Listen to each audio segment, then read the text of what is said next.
Sorry about that light glare right there.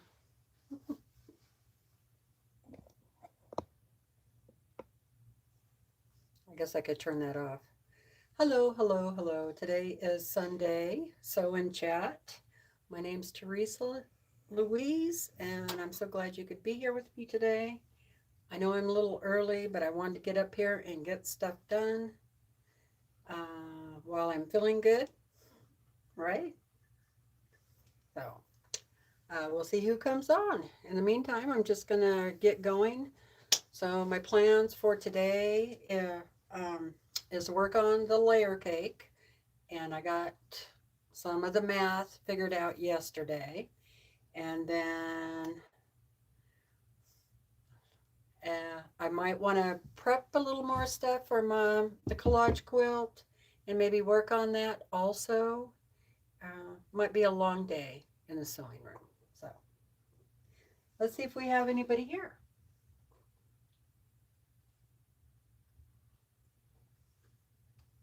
Hi, Donna. Hi, Polly. So I gotta get out some paper. Need some paper and a pencil. Need a pencil too.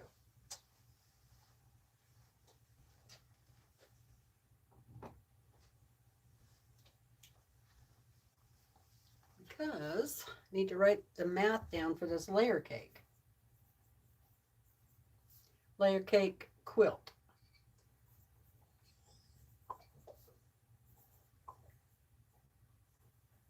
So I hope everybody is doing well today. I feel pretty good today.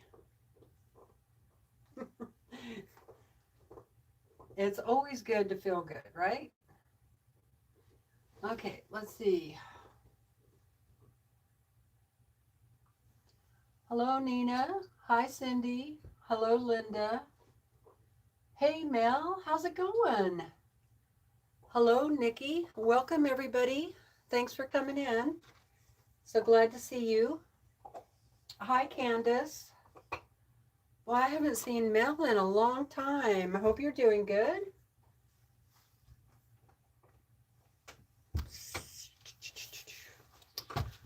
All right, let's see.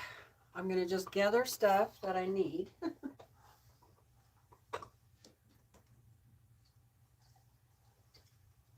might need this and that. I'm going to have to turn the camera and everything that way. We're going to be doing a lot of back and forth thing today because I need the design wall, but I also still need the floor. And I need the ironing area, which is right here. So, yeah.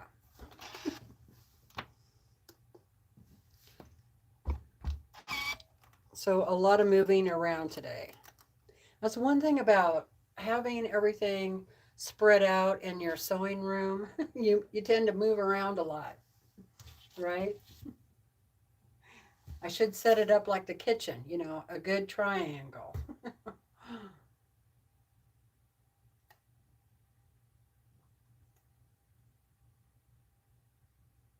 Dinner already, 3:30? That's an early dinner.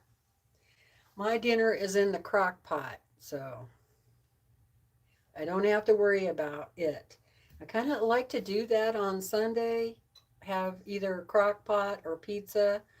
But since I'm supposed to be on this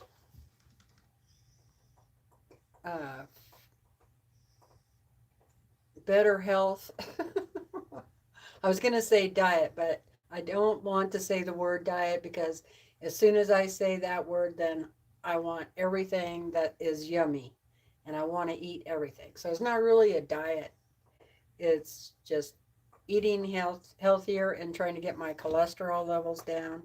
So anyway, I don't know what I'm going to do about pizza because I love pizza. So I got to figure out some sort of healthy pizza that my husband will eat too. That's going to be the trick in all of this. See, I don't mind eating different, healthier foods. It's the hubby that I worry about because he's a major bread eater, and so I'm going to have a hard time, I think, getting him off of the bread. So I'm trying to come up with a substitute. And, I was thinking, wouldn't it be better to like make homemade sourdough at a good quality grains, non-GMO, non-chemical, if you can find any of that stuff. Um, so I'm kind of thinking about that. I'm going to do some research and look around and see what I can come up with and see if I can get him on board at least doing a sourdough instead of processed white bread, Okay. Yeah, Nikki, I saw something about that. So I did buy a head of cauliflower, and so I want to um, figure that out. I want to try it because I do like cauliflower. Brandon, he likes it, but it kind of upsets his stomach a little bit, and he gets real, gassy. So, although I could make him a small regular pizza and then me something different, right? It's just kind of a pain in the, what, to cook two different meals. Um,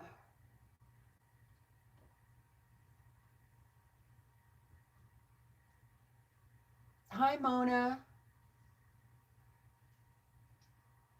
Yes, cauliflower and broccoli are gassy foods. Yep. Good to see you. Okay. So, I'm going to start out working on the layer cake quilt. So it's just a layer cake. Okay. Um, and we are going to have setting triangles. So I will talk about that.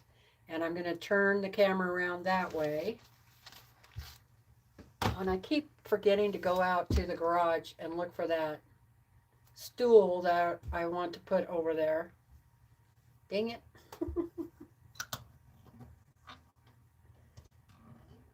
I need to have like a little list that I carry around in my pocket. Or maybe safety pin it to my shirt so I don't forget stuff.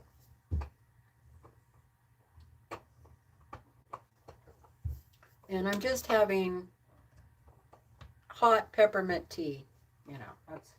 That's what I'm having today for my drink.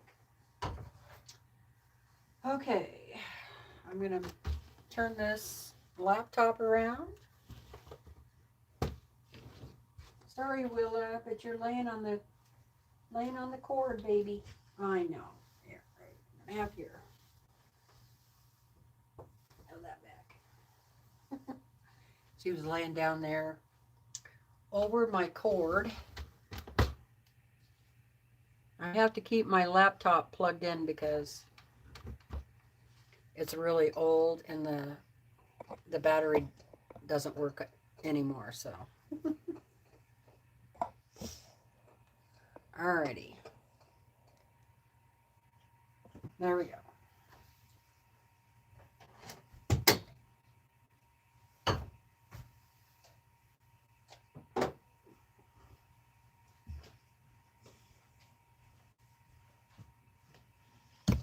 And here we are.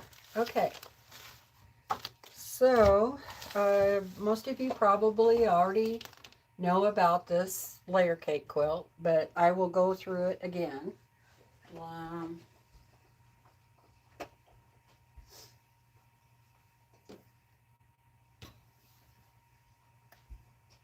And I have a little more of the math figured out. So we're figuring out the math together as we go.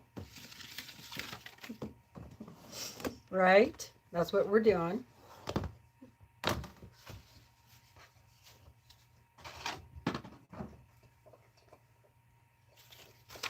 All right, and I am using a layer cake called Annabelle. And it's just blue and whites. Really very pretty layer cake. So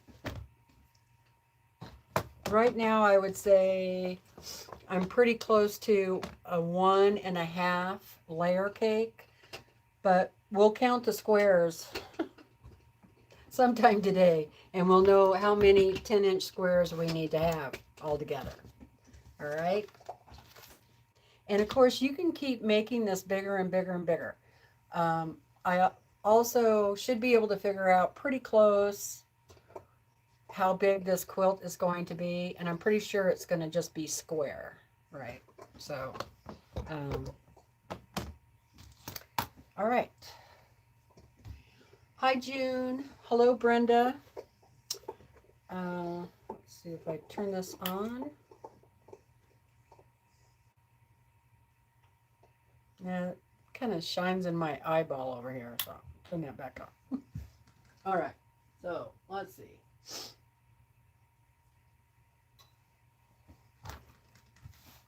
So I'm just going to make some little notes. So I'm just going to say, you know, start out or have available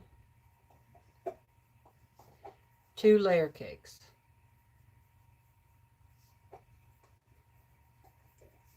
Or so many 10-inch squares.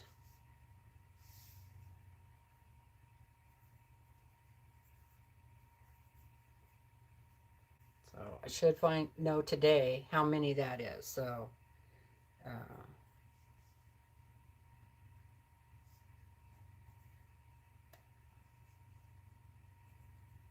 number wise.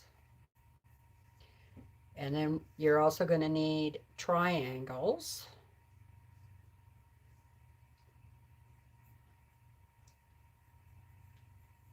And I think I'm starting with like 2 yards of a complementary fabric, you know, for your triangles, your setting triangles.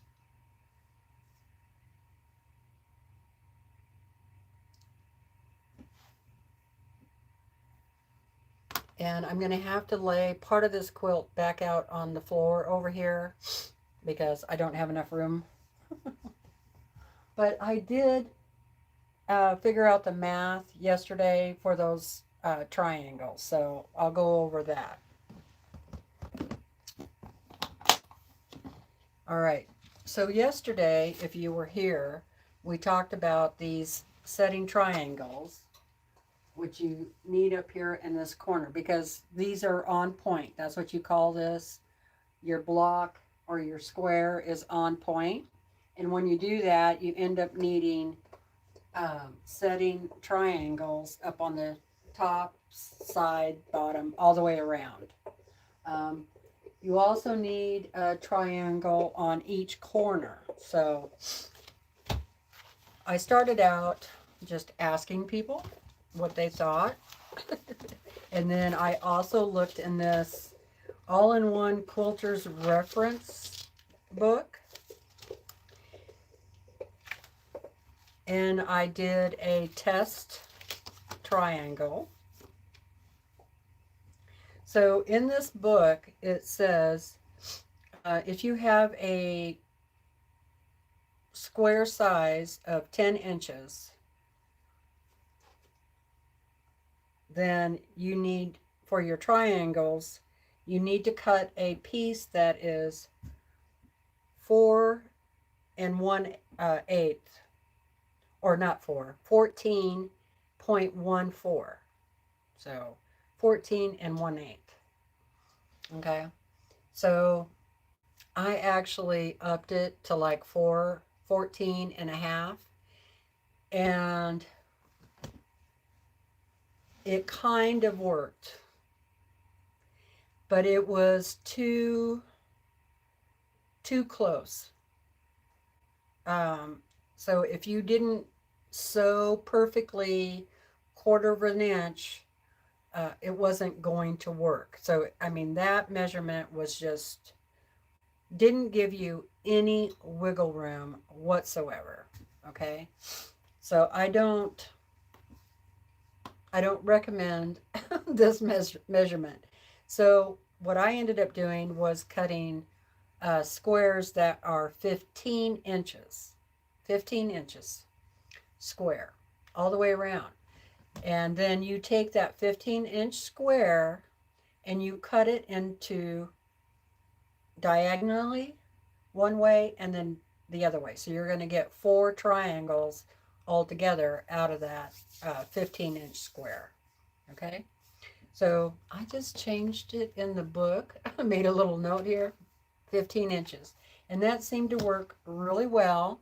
And you are going to get a little bit extra on the top, but it's better to have a little bit extra that you just cut off than not enough. So let me show you what I mean.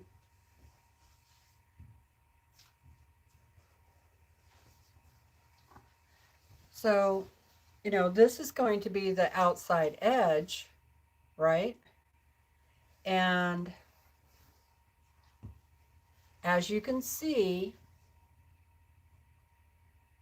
I have about a 1/2 inch away from this point, about a 1/2 inch, which, you might think is too much. Well, if I put another border around this, or when I put my binding on, I'm going to take at least a 1/4 of an inch, right? So that'll leave a 1/4 of an inch away from the binding or the next border, which is okay with me. That's fine. I'd rather have that than cut off my points. So this measurement just made it too close where you could end up cutting off your points. And I don't really like that look. Right? Okay, so I'll show you too how to sew these on. And then the other thing I want to tell you before you cut your fabric or your triangles, starch the heck out of that fabric, okay? Even if you don't normally starch, I recommend you starch. The reason is these are going to be cut on the bias, so they're going to be really stretchy. And you want to try to prevent as much of that stretching as possible, okay? And the best way to do that is to starch. So before you cut, starch.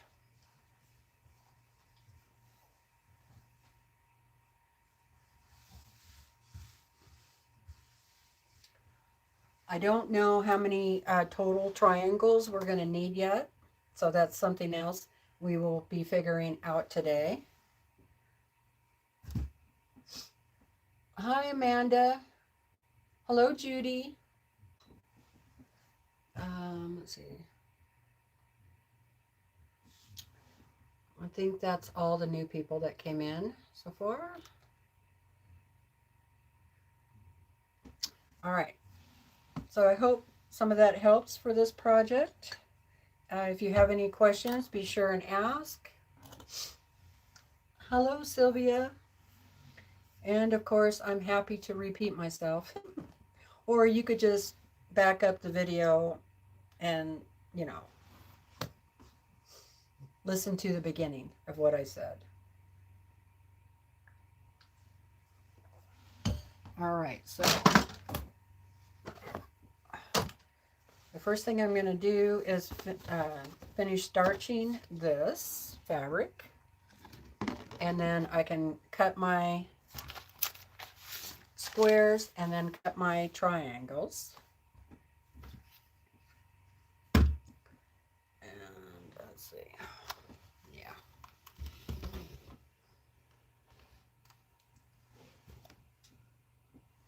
Oops.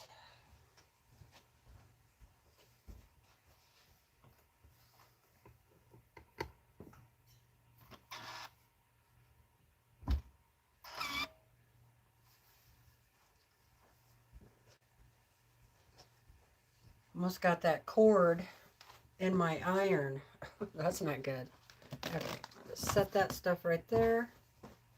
And boy, I just hope I have enough of this fabric.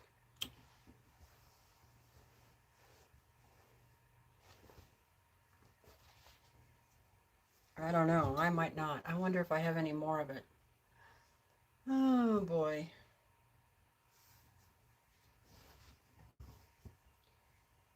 Let me, let's see. I think I can get...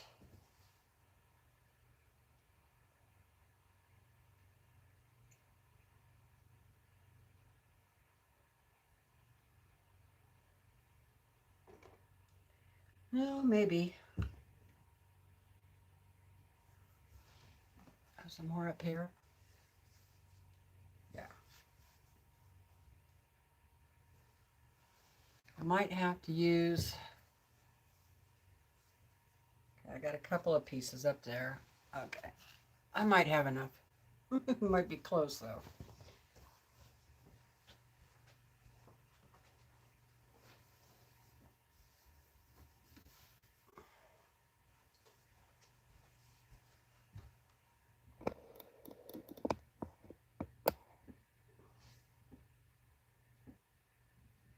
Okay.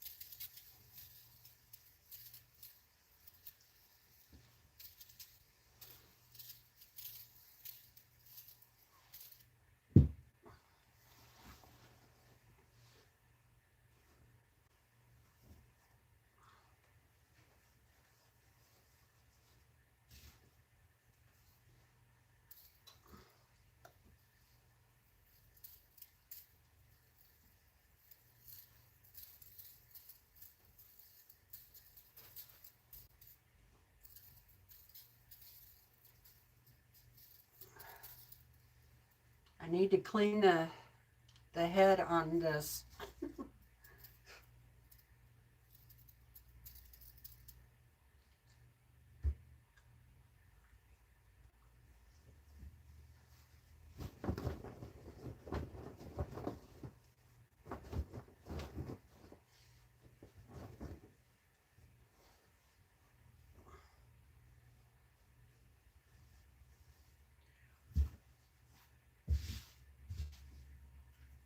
Well, I hope everybody's having a good day. And I hope some of you are interested in doing this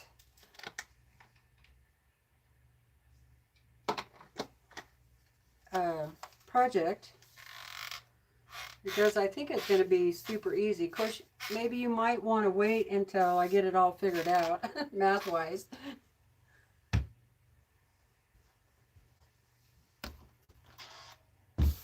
And I might try and do another one, because I do have a lot of layer cakes. So I think this is, if you want to use up some of your layer cakes, I think this is a pretty good project for that, especially for beginners. And I think there's more ways that you could add to this. Like you could put sashing in between each one of those, and that would kind of give it that lattice look. And I think that might be kind of cool. So I was thinking I might even do that with the next one that I do. Maybe add 1.5 inch sashing in between each one, and like a white.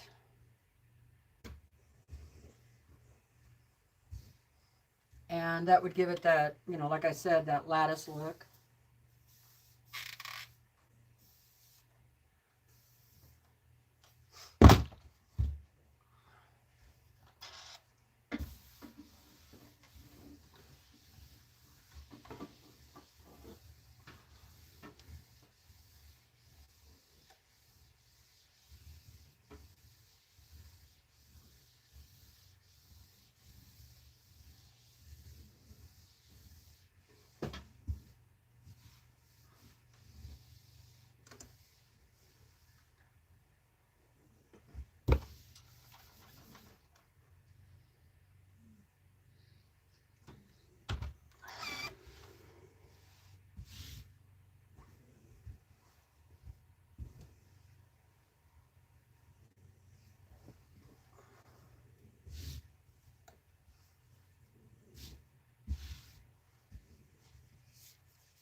Need to put some more stuff in there. More starch.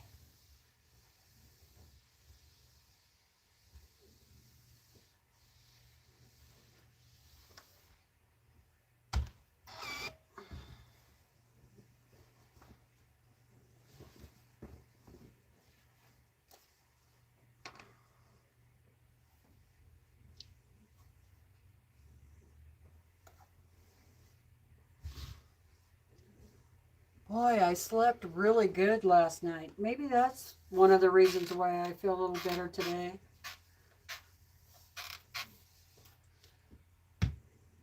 Although I didn't go to bed until midnight, I slept 7 hours without waking up, which for me, that is just unheard of.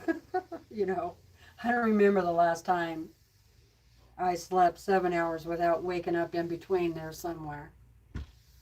So when I woke up at like 7:15 thereabouts, I was like, "Oh my God, it's 7 o'clock?"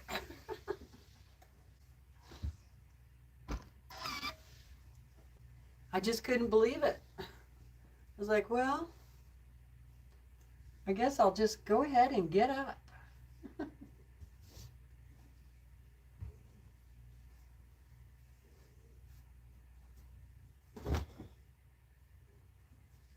And then I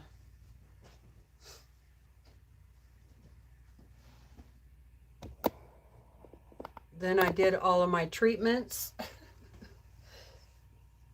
and ate a good breakfast.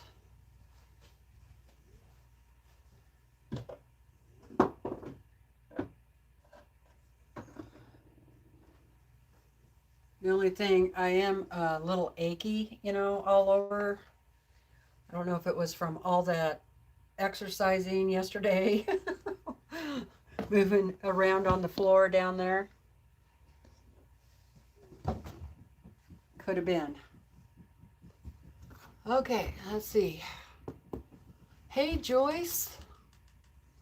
How's it going? Good to see ya. Welcome, welcome. Let me move this up and see if I missed who I missed. Really, really need to get a new laptop. I know I keep saying that, but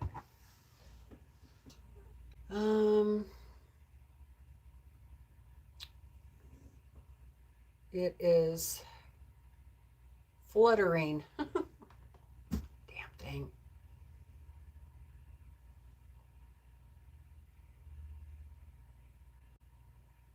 I'll just give it a minute. Let's see. Hey, Kathy. Welcome, welcome.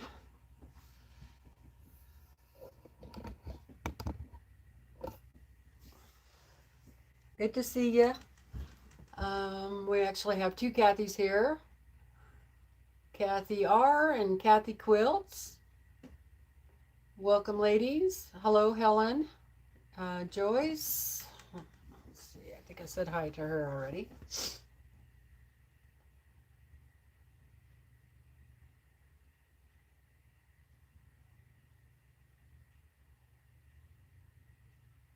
Oh, great.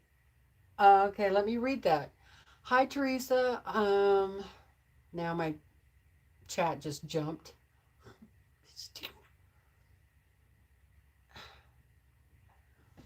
I was watching another YouTuber earlier today, and she is making triangles like you're doing. She said the Fat Quarter Shop has a free printable for measurements for the triangles. I will check that out.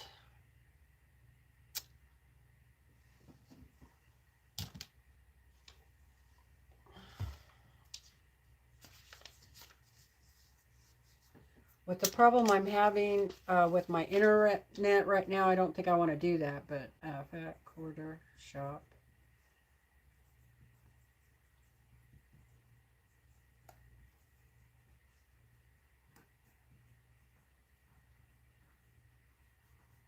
But that's great to know. Thank you very much. Okay, let's see. Who else we got? Okay, June, Kathy, Mona.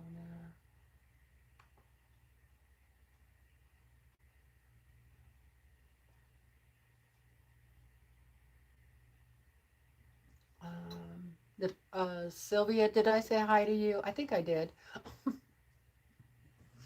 Hi, Terry. Okay, so the next thing we're going to do is cut these. So for these 10-inch squares, I need to cut out 15 inches. And then that 15-inch square will be cut 4 times.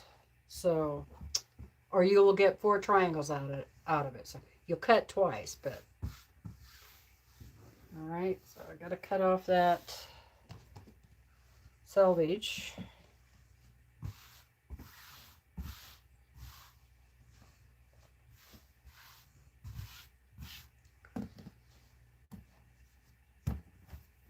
I'll do that first. Hi, Jean. How are you doing? Thanks for coming. Happy Sunday. All right. Now, you can either use your cutting mat for your 15 inches. So you just would do this and then find your 15-inch mark and cut away. But I have a ruler that is 15 inches. Problem is, it doesn't fit this whole thing, so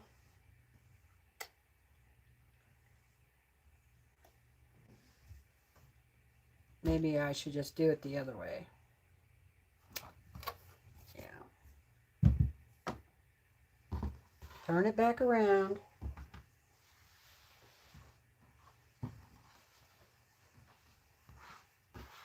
Line it up here. Make sure. And it's better to be a little bit too big than not big enough, so. And what I have noticed, sometimes the measurements on your cutting mat are not the same as they are on the ruler. So that's the other reason why I usually cut it just a little bit bigger, because I can always trim it back down, right? I can always trim it down, but I cannot trim it up. All right. So I just leave me some room right here so I see that line, my 15-inch line on both ends, and line that up. So that's what I want, 15 inches.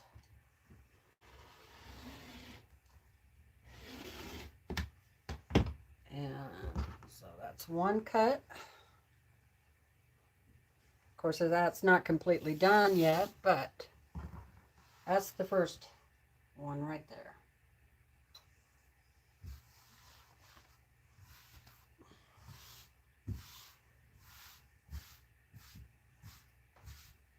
Yeah, I don't know if I'm going to have enough of this fabric, darn it.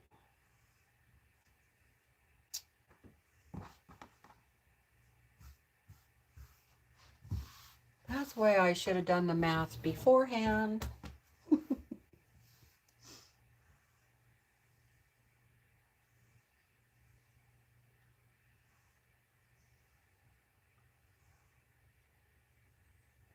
Should call this channel "Come Along With Me While I Make Sewing Mistakes and See How I Fix It."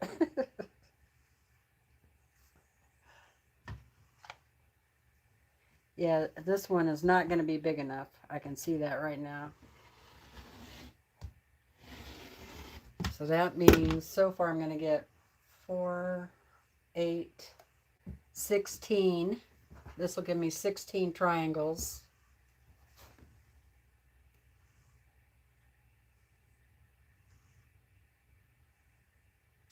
Well, that's going to be pretty close. All right, so this is not 15. Nope. Let's see what else I have.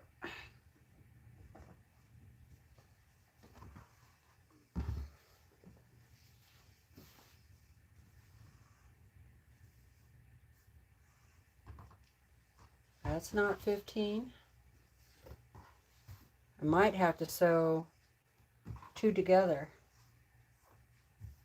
Ooh, that's 15.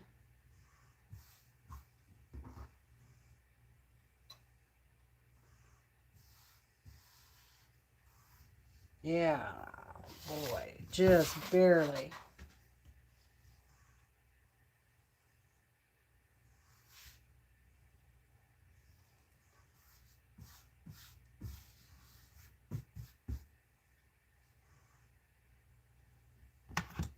Just barely.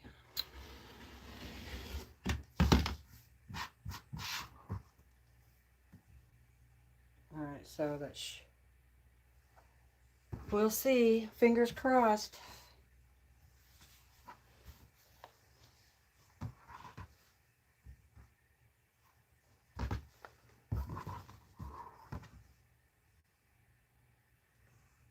$14.5. Now I might be able to use this in the corner triangles. I'll have to see. It's not completely hopeless. And I could always add onto this. That would give me an extra seam, but yeah, and that's barely 14. It would give me an extra seam, but that's all right. You know, I could live with that. All right, so let's see what we get. I need to spray that one before I cut it. All right. Hi, Marla.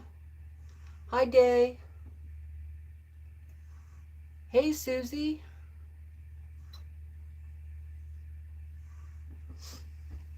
Did I miss anybody else? Hi, Katie.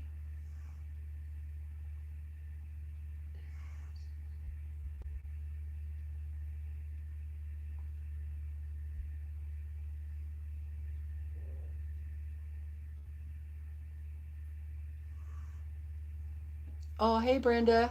Just got the alarm. Teresa's coming on. Yeah, I came on early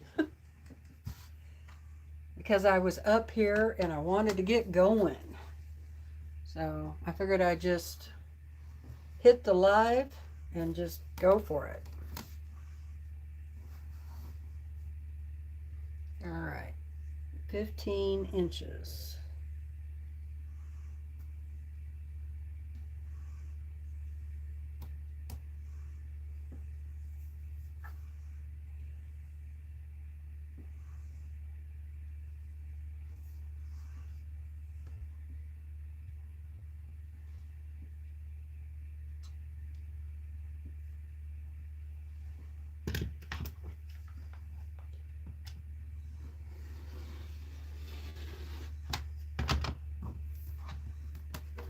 Need to square that off a little bit there.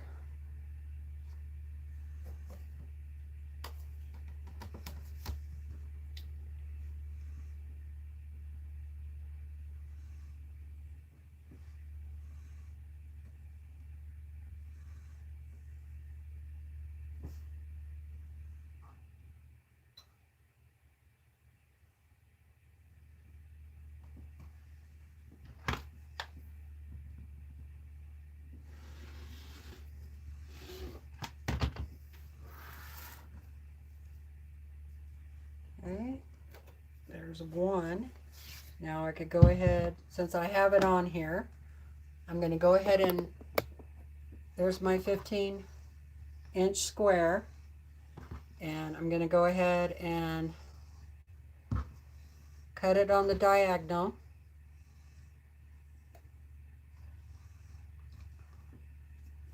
So I'm going to do one this way and line that up corner to corner.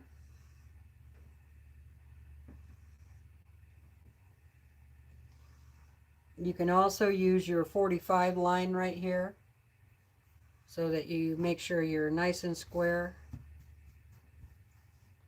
Okay, so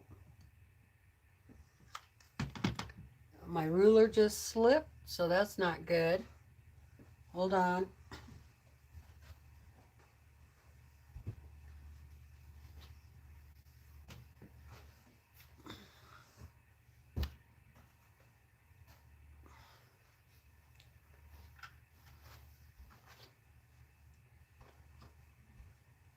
You definitely do not want ruler slippage on this point. Okay, so I'm just going to use my little weight. That'll help a little bit.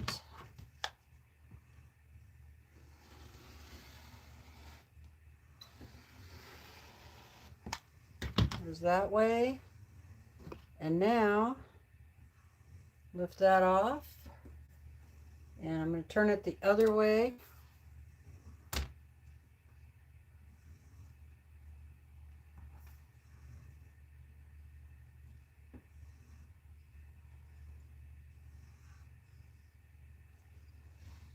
Put my weight back on there.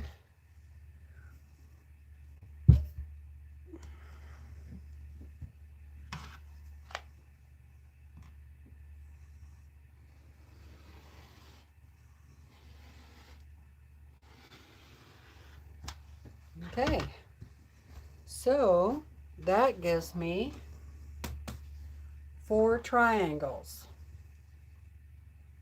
Okay, and you want to be very careful with these that you do not stretch them out. So I'll just pile them up here.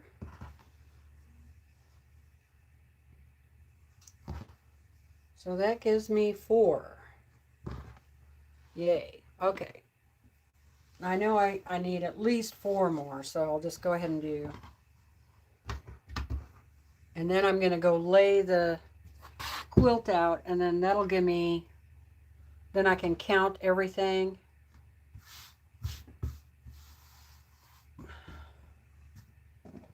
All right.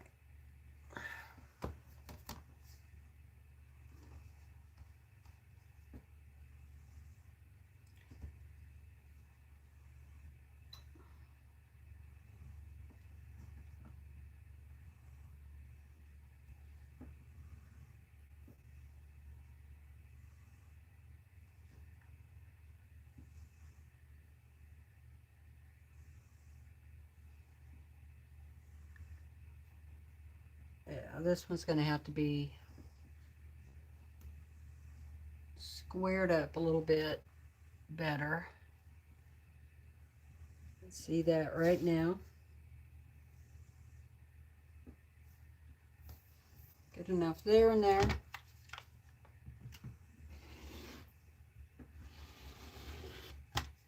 This ruler here is a lot better for non-slip than this long one that I have.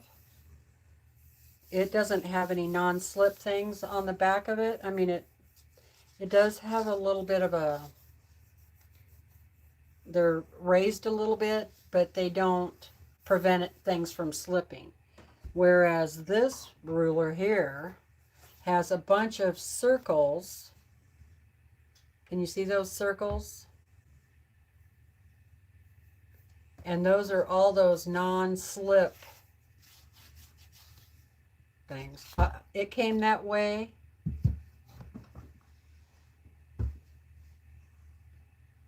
Definitely better to have a non-slip ruler, I'll tell you.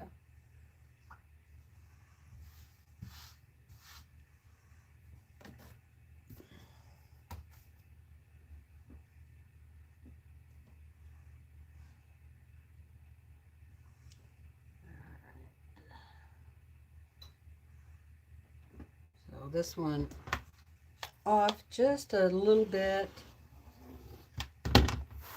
not much, a hair. All right, now I can go ahead and cut that diagonally.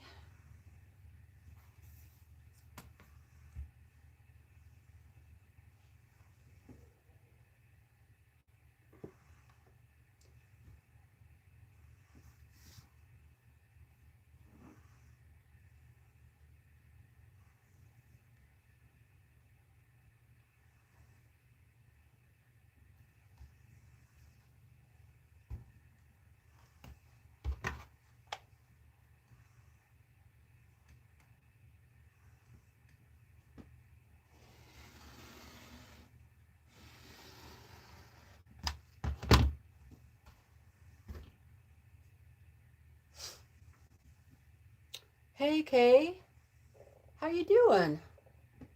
Hi Suzanne, welcome in. Donna Jordan had a mathematical formula for trying. Yeah, there is one. Isn't it like you add 1 and something inches? I don't remember what it was. I should have wrote it down. I knew it at one point.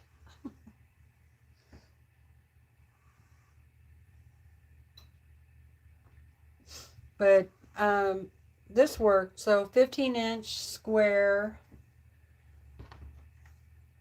for these 10-inch squares is going to work just fine. It's going to give me what I was looking for. So 10-inch layer cake is what I'm using, and for my triangles I cut a 15-inch square, and then I get four triangles.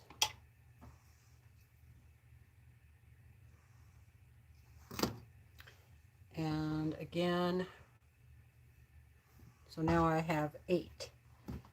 Well, I have a bad spot on my rotary cutter, it looks like. Either that or I'm not pushing down hard enough.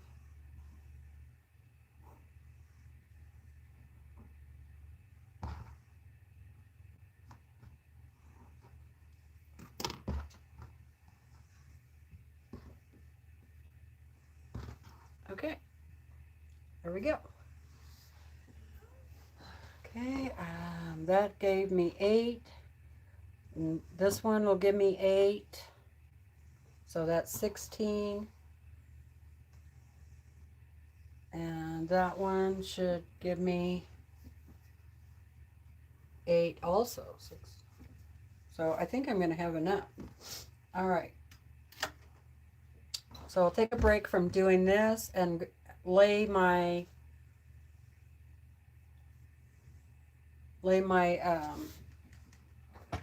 rows out after I sit down for a minute.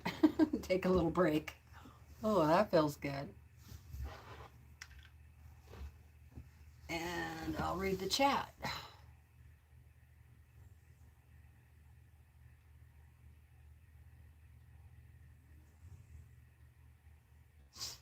Oh yeah, the first set, definitely I cut the wrong size, but I was going by what it said in that book. And that, like I said, that was just turned out to be too small for me for the way that I sew. You have to be, not that I don't sew a 1/4 of an inch, but I think you would have to sew a little bit less of a 1/4 of an inch to, get it to come out right. And I would just rather have it be a little too big and then trim it down to what I need than to be fighting it like that. You know what I mean? Yeah, Kathy, I talked about starching before I cut this fabric at all. If you're going to do triangles this way, you definitely need to starch your fabric heavy, because all of this is going to be on the bias, and that will stretch really easy. So the more starch you have on that, that will help keep it stabilized, and it shouldn't stretch out of shape. So triangles like this are tricky. So starch, starch, starch. Even if you don't normally starch your fabric, I would, if you want it to come out correctly, then I would starch it, or just be extremely careful with your triangles.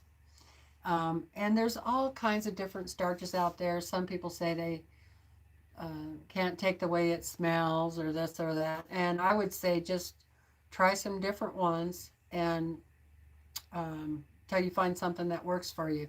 Like there's that one product that's called Flatter, and I can't use that at all. That gives me like terrible asthma problems.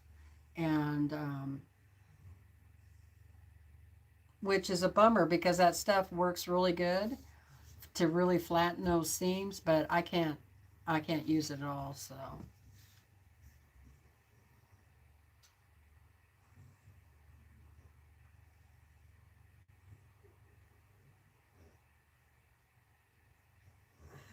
huh.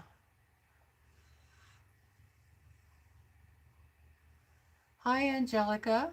Welcome in. Um, she says spray the back of your rulers with grippy spray. It makes them into non-slip rulers. All of mine have 2 coats on, and it only takes a minute to dry. It really works. Huh. Grippy spray. I have not tried that. And thank you for the information.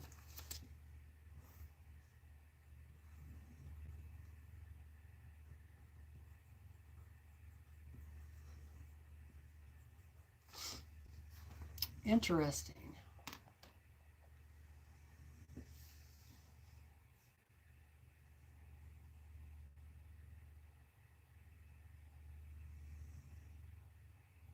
Unscented best press. Yeah, using it outside, that works.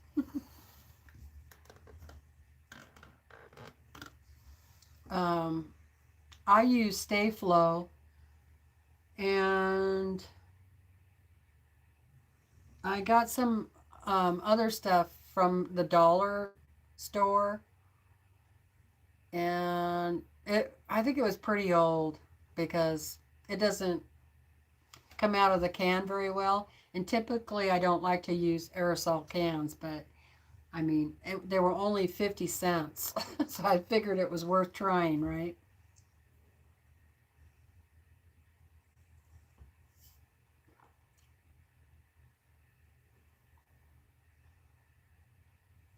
Oh, is that just, did I say, I think I said your name wrong because the darn thing, I can't say it.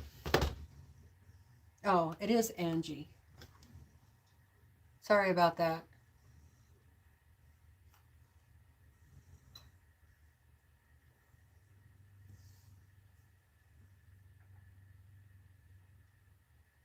I don't think they I don't think they do still make Stay Flow. I heard that nobody could find it, but I had I have a couple of gallons of it. So, and because it's concentrated, so I just dilute it myself, add water, and it's going to last a while, I think.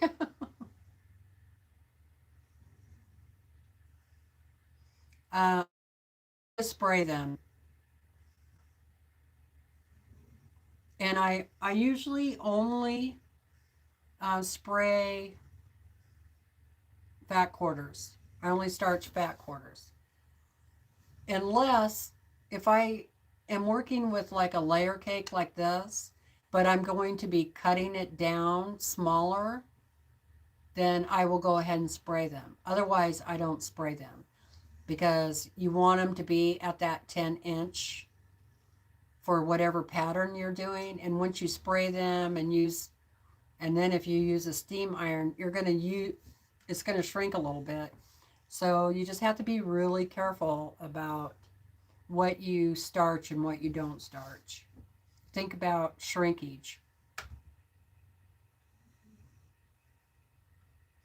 Yeah, that stuff is good. I can't get that here locally.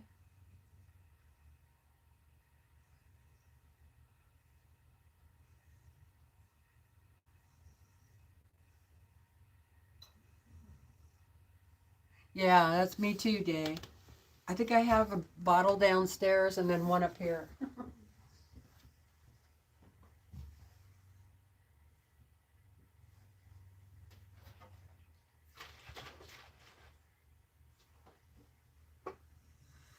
Oh yeah, I think my main bottle is downstairs, but I use this jug for pre-mixed.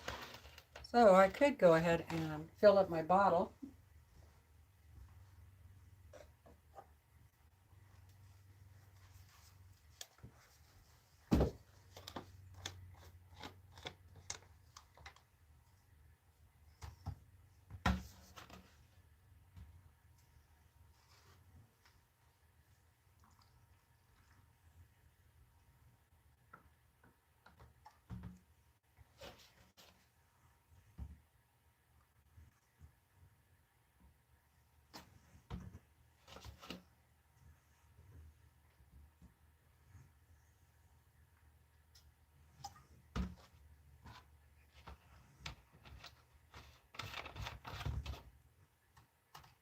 Gotta be careful with these that you don't overfill them.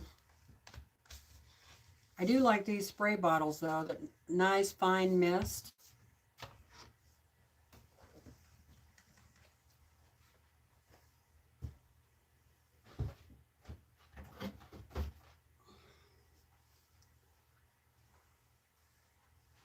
Okay.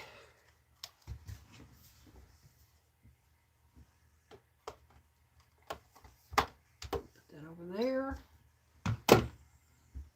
Okay, anything else?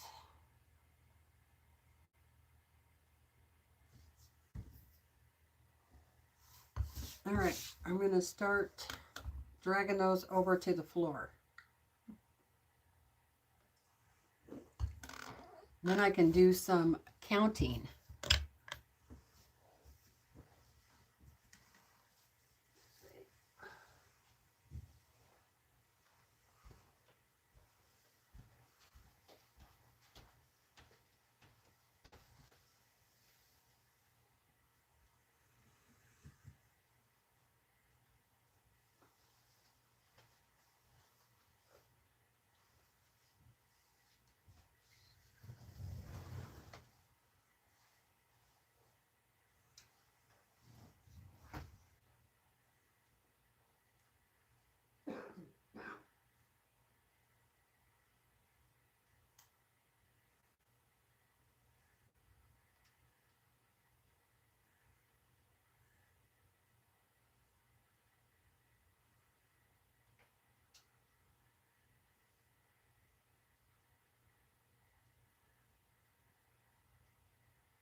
Okay, I'm going to turn the camera. You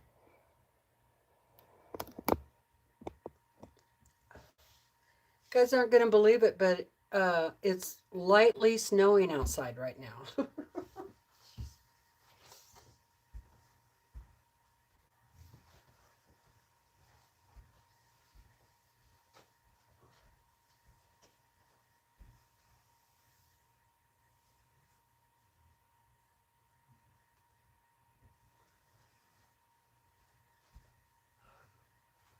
I can't believe it. Lightly snowing.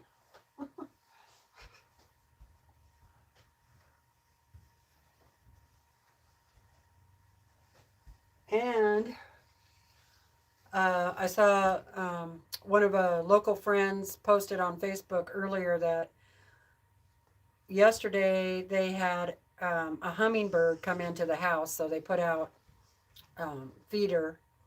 So I got my stuff ready to go today. I haven't seen a hummingbird, but I really haven't been outside, so I'm gonna put up 2 feeders because you know when they come in, they're pretty hungry. So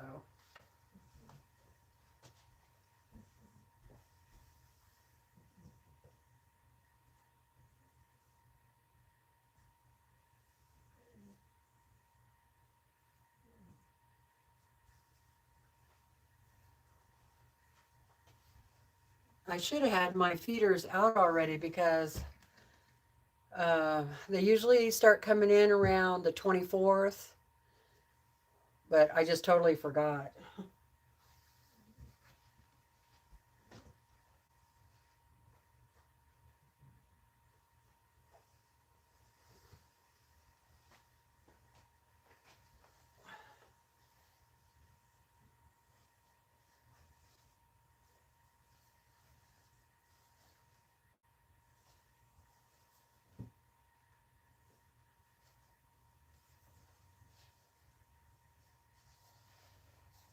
Well, I thought I had these in order, but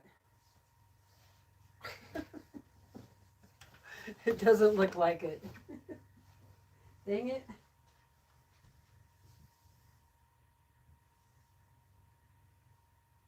Yeah, I think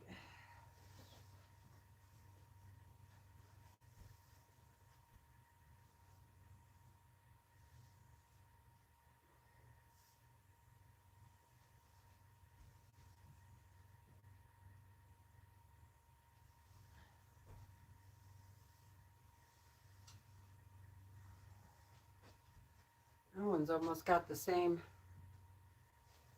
colors on it.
You can kind of see me, huh? Okay.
Okay.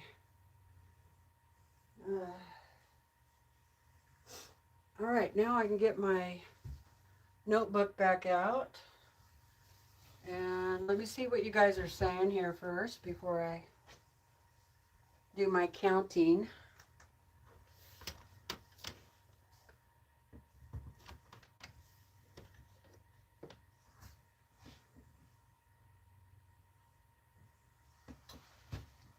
Terry says, at this point, we would welcome moisture at any form. Lots of areas need rain because it's so dry. Oh my goodness.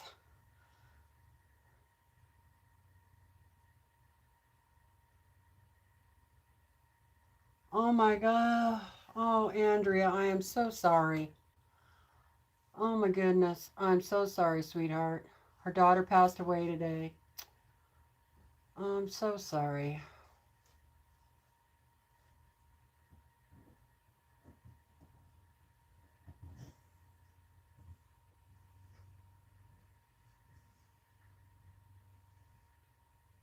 Yeah, I'm not putting any flowers out yet. It's too cold.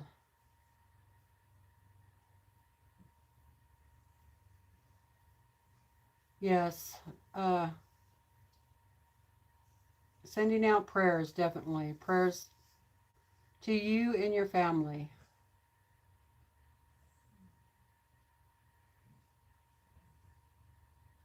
Yeah, you saw Willa walk by there, didn't you, Marla? My fat, little old fat dog.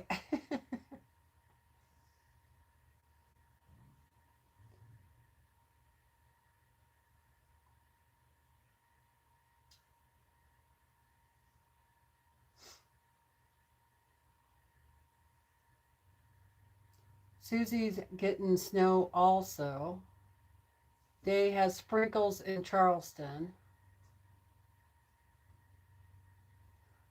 Marla got her a spray bottle at the Sally's Beauty Supply. It's the best bottle.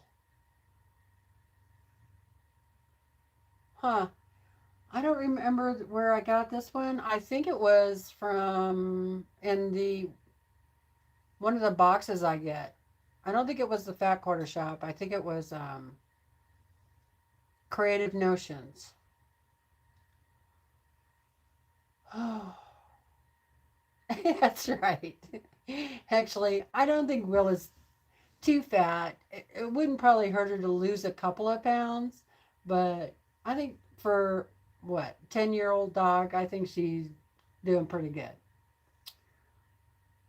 Hi, Donna Dixie. How's it going?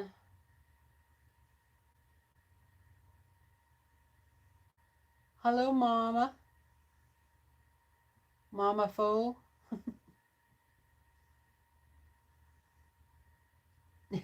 But that's what we used to say. We're not fat, we're just fluffy. Okay, get my notebook.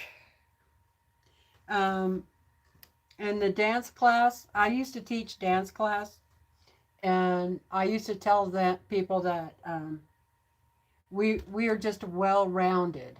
That's all. Yeah. Well-rounded.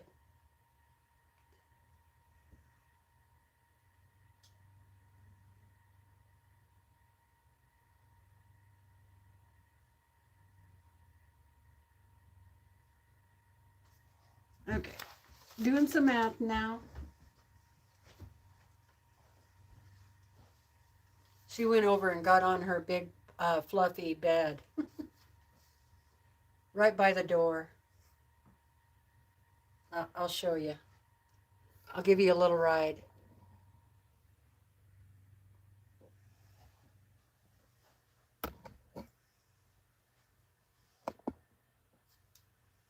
There she is.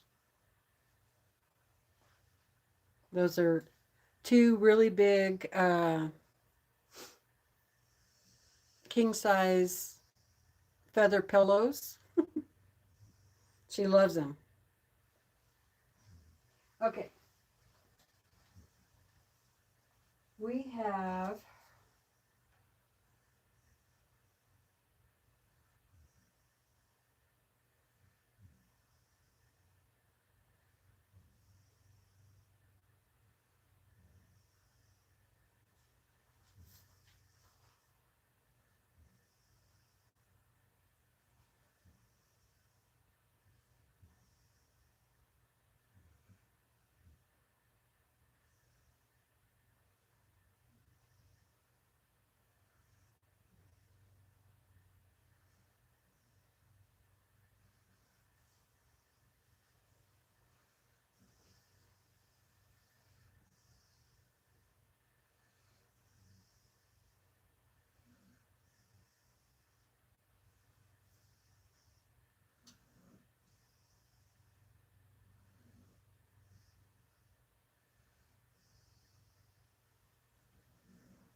okay. We have 61 10-inch squares. All right. For this size so far, 61 10-inch squares.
Okay. We're going to need 20 border triangles or setting triangles. 20. So I definitely have enough fabric. So you can figure out how much yardage that is. Oh, and then we need 4 corner triangles, which I think those need to be a little bit smaller. So I have to figure out the math on that. Do I cut one of my triangles one more time? Anybody out there know the answer to that question? Okay, so so far, if you're writing this down, for this layer cake quilt that is on point, you need 61 10-inch squares and 20 setting triangles. So that's all along the outside, and 4 triangles for the corners. That's what I have so far. All right, so now we can start sewing. And let's see, finish cutting out. Finish cutting out too.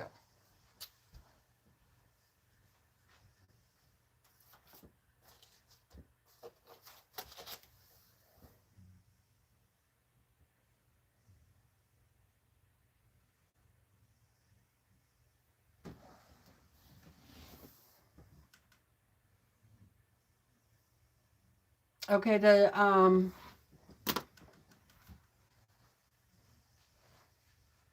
going to move you back over here. So here, get ready. I told you were going to get moved around a lot today.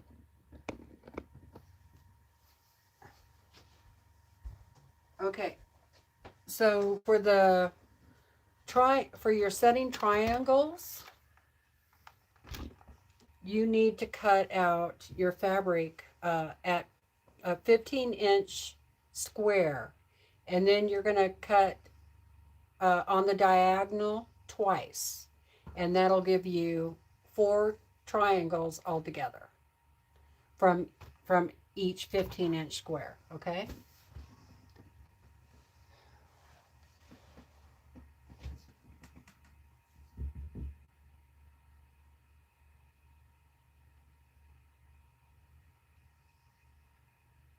Hi, Lynn. Yep, she's all snuggled in.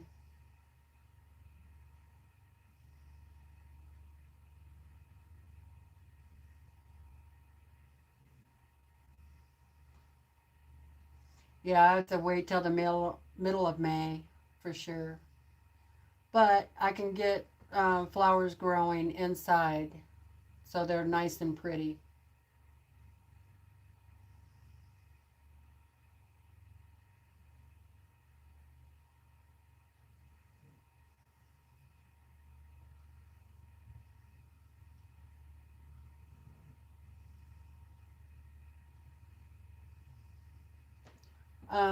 Yeah, I can do that. So, so far what I got, Andrea, is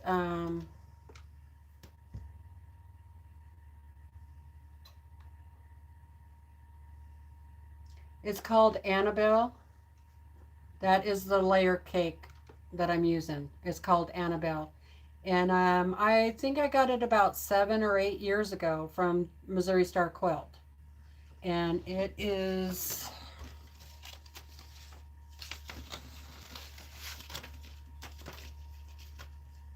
Wyndham Fabrics, called Annabelle.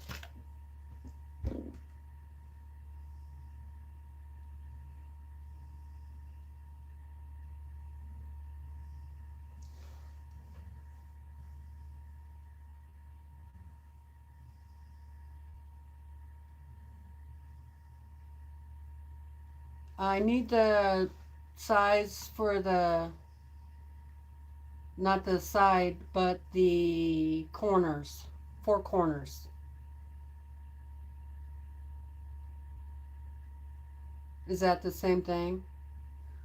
But that's the formula. Okay, block size times 1.414 plus 1.25 equals side. We were talking about that earlier, Heather, and hello, by the way, that we knew there was some sort of formula, but I couldn't remember what it was. So, but I still,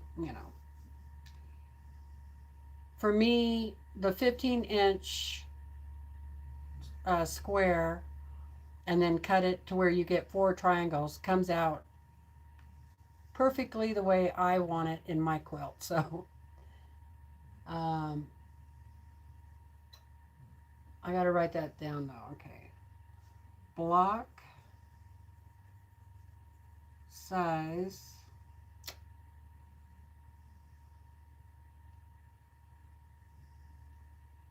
by 1.4114 plus 1.25. 1.25 equals side triangles.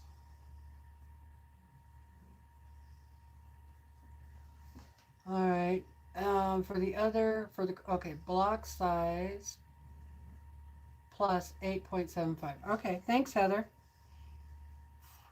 For corner,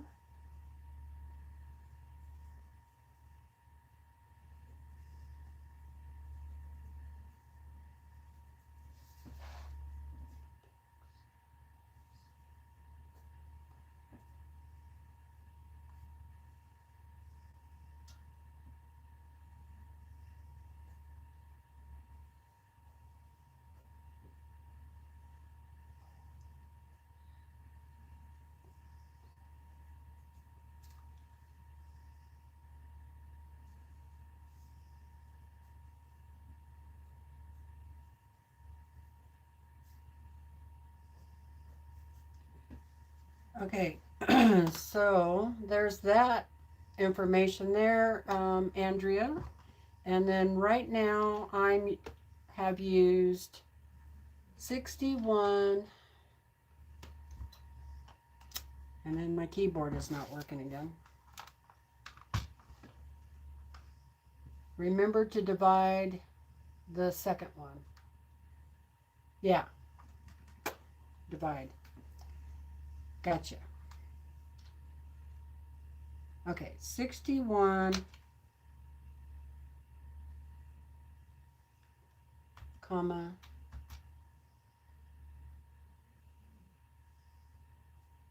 come on.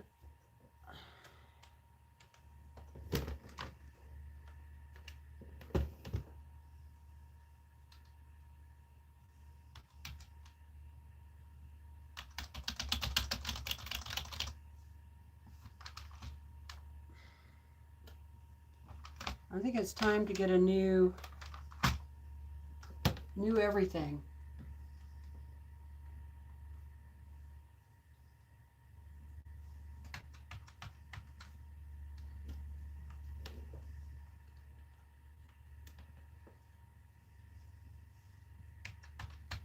All right, somebody else is going to have to put it in there for me. So we have 61 10-inch squares. You're going to need 20 triangles and 4 corner triangles. That's what I have so far. Okay. For your outside triangles, you need 50. I'm using 15-inch squares, and then you cut them on the diagonal twice, which we're going to do that now. And I highly recommend, again, I'm going to say, to starch.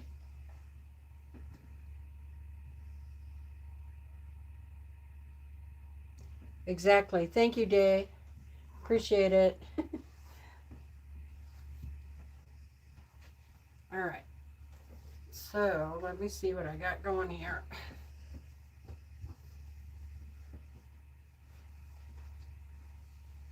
How many did I get already? I think I have 8. 1, 2.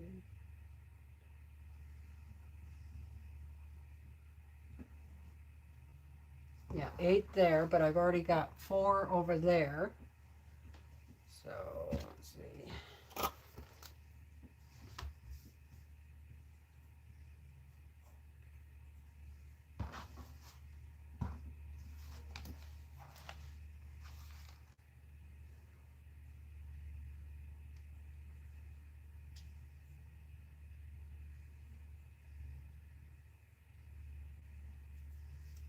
I just need 8 more.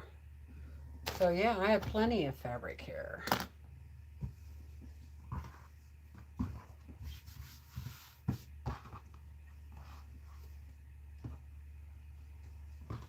That is good.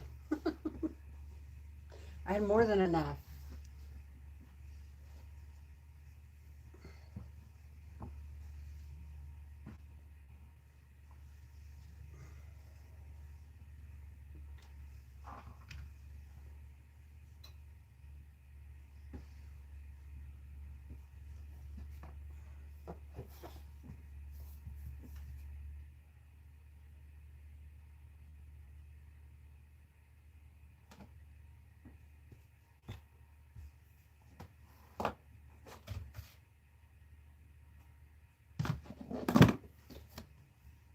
All right. So right now I am cutting out 15-inch squares.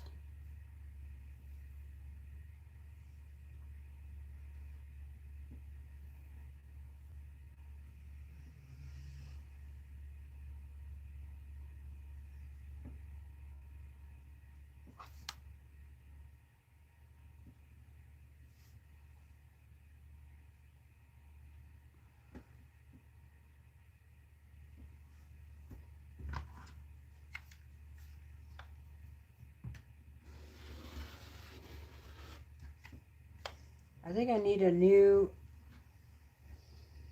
rotary blade. Okay, so yeah.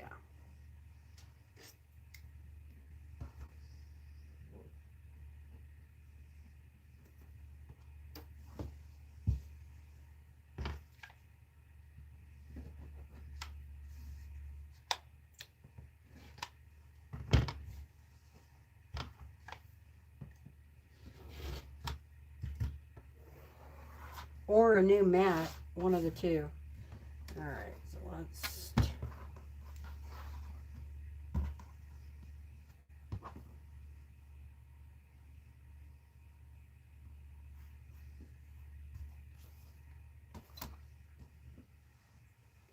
wonder where my other rotary cutter is.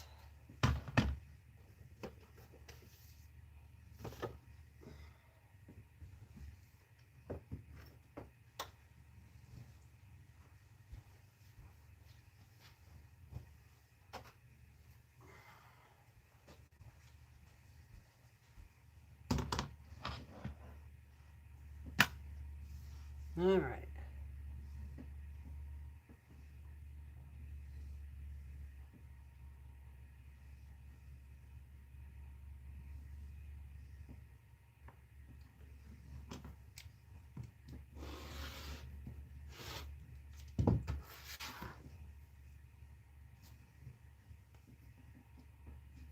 All right, so after you cut your 10-inch square, now you're going to cut it on the diagonal.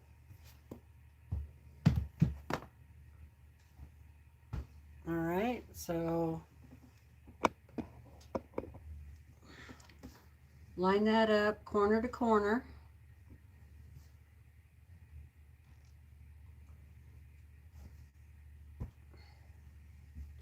And you cut from corner to corner, just like so. And then you're going to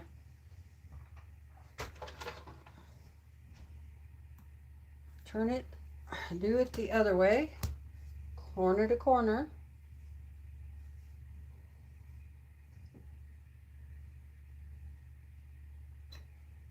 And like I said, that will give you 4 triangles for your setting triangles along, you know, like a border. Okay, so that's 4 more. Now I just, yeah, all I need is 4 more.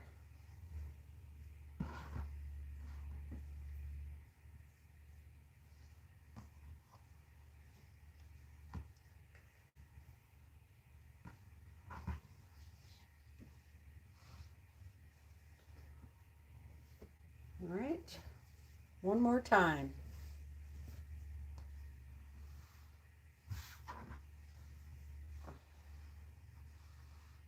Yeah, 15-inch square. 15-inch square for your setting triangles.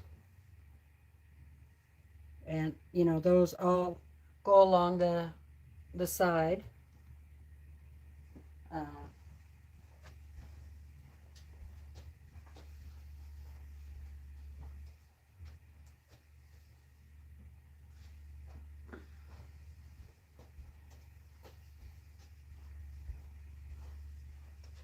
So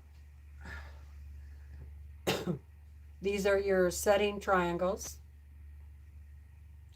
And then we will still need to cut for the outside corners, which is going to be this section right here. We'll still have to cut 4 of those.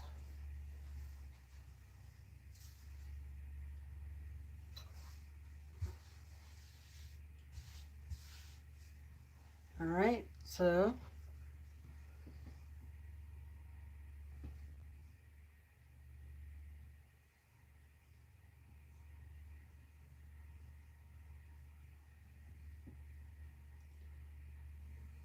this piece is off just a little bit.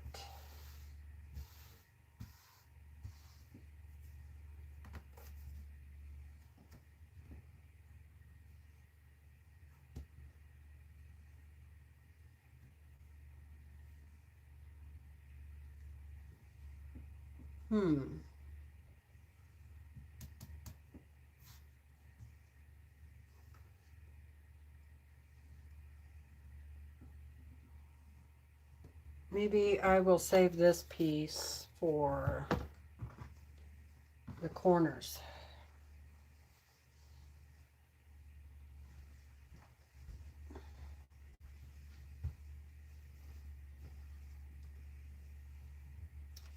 I'm just going to spray some more fabric over here.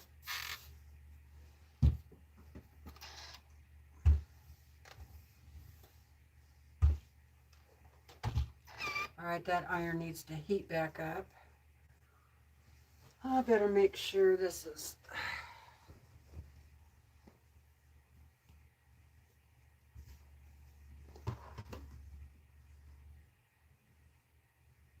Yeah, 15.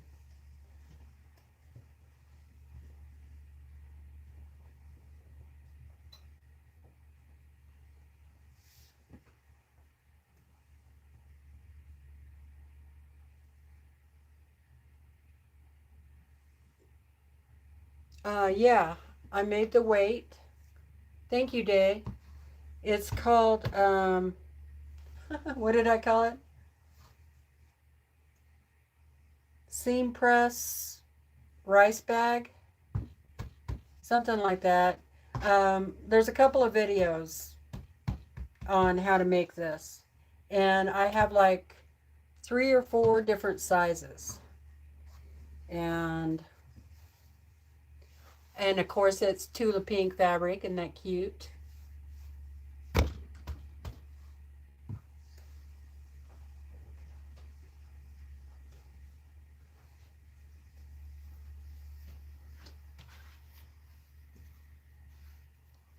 And there's that size.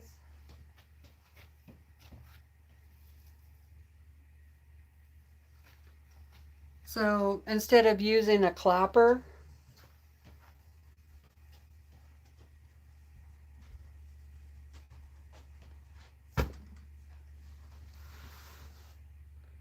those are the different sizes that we made.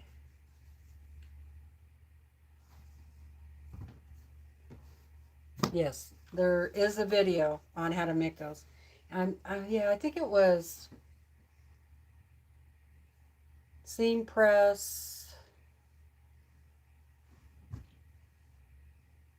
rice bags or something like that. So it has brown rice in there and lavender also.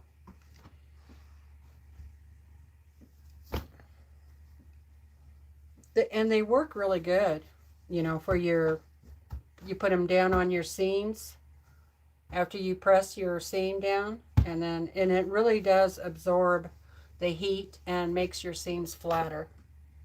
But I like this one for the ruler. This one works too, but it's not quite as heavy for a ruler holder.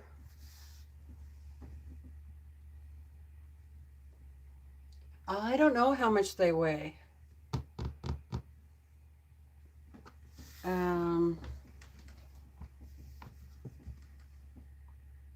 How much does a bag of rice weigh? See if I have a, I'll look and see if I have a bag of rice in here. Whatever the, I'm pretty sure this has like a bag and a half of rice in it. All right.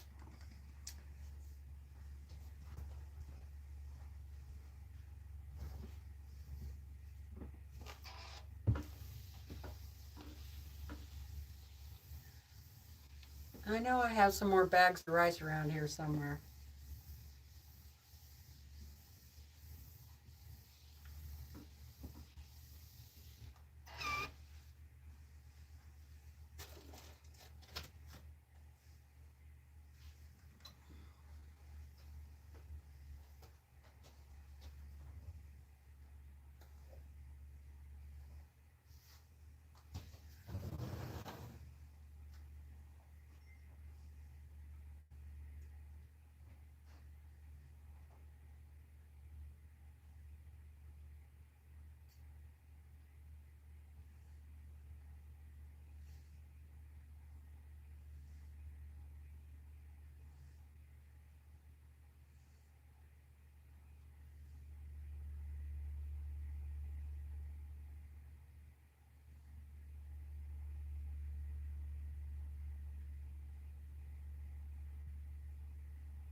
I don't know where the rice went.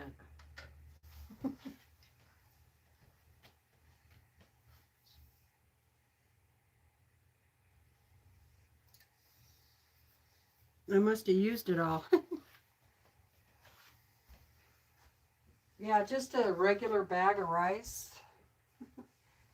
All right, let's see.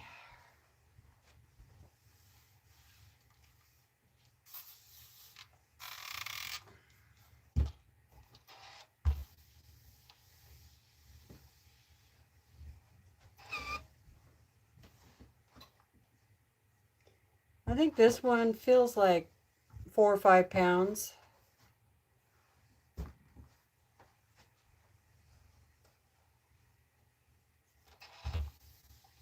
Oh, I was going to give you my cross stitch update too. Dang it, I forgot.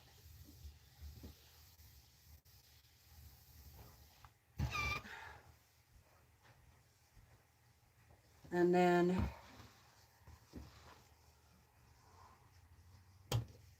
let's see, I'm going to trim that off. I got my sew sampler box and the primitive gatherings.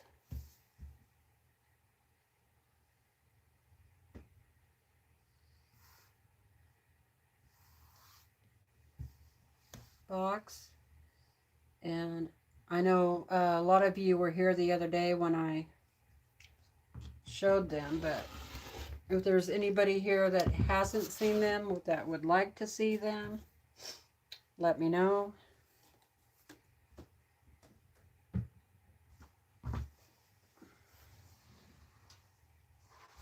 The, yeah, this is way off here.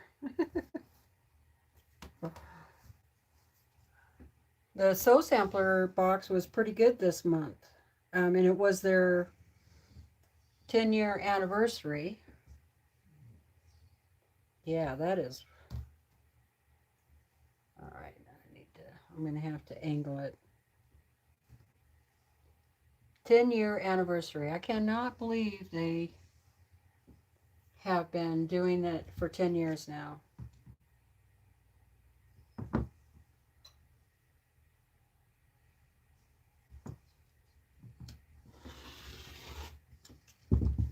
Time just flies. All right. Gotta trim these up. Yeah, it was a pretty good box. We got charm packs. I personally would rather have fat quarters, but I'd rather have the charm packs than a half a layer cake.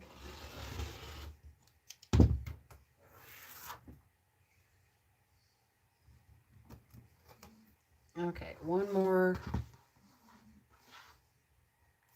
Actually, it looks like two more.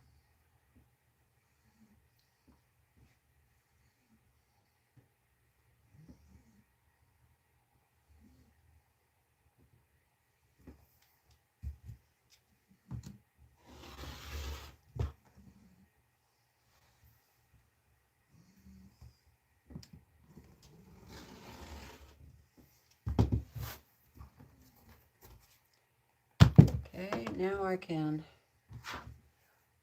Got my 15-inch square. 15-inch square. And now I'm going to cut it on the diagonal so that I can get 4 triangles.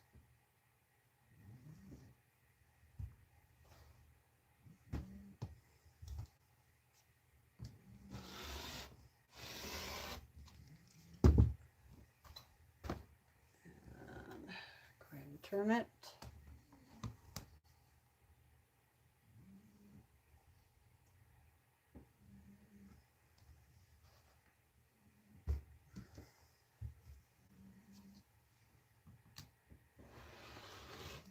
Yeah, I'm going to have to try that grippy spray for the back of your rulers.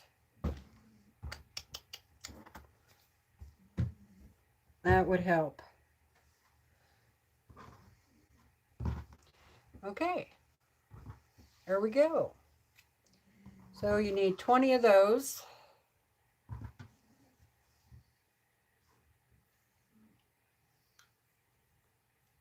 You can't find the video? Huh.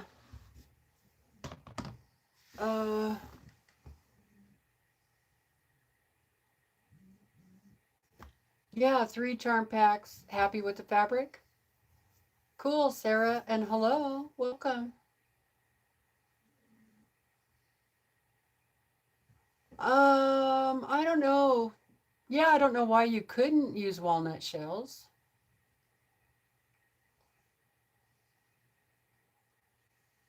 Oh, Suzanne has used the 505 spray, and that works great, huh? Okay, let me go look. I need a little sit-down break anyway.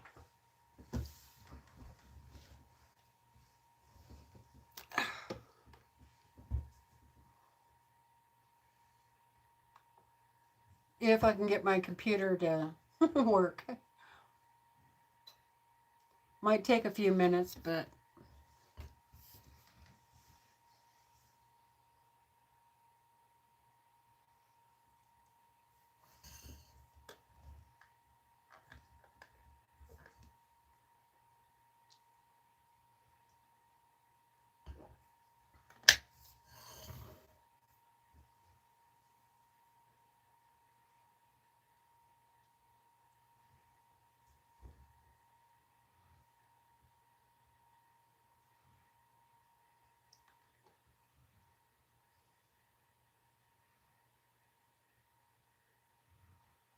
yeah, bags of rice come in various sizes and weights. This one is just like a, I think they're like a 2-pound bag. I don't know.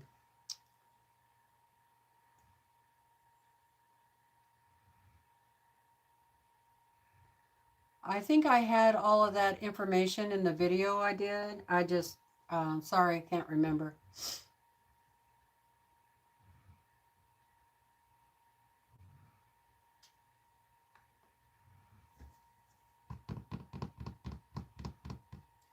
Oh, if I can get my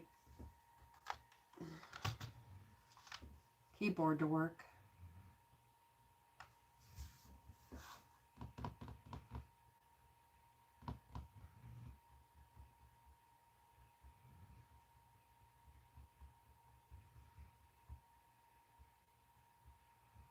And I need to figure out what fabric I'm going to put on the back of this quilt. I have some pretty gingham blue and white. I might use that.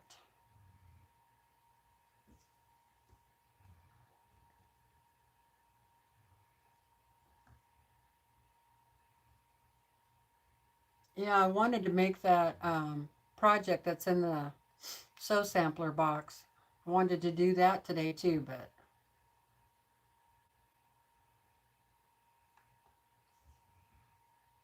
I don't think I'm going to have enough time.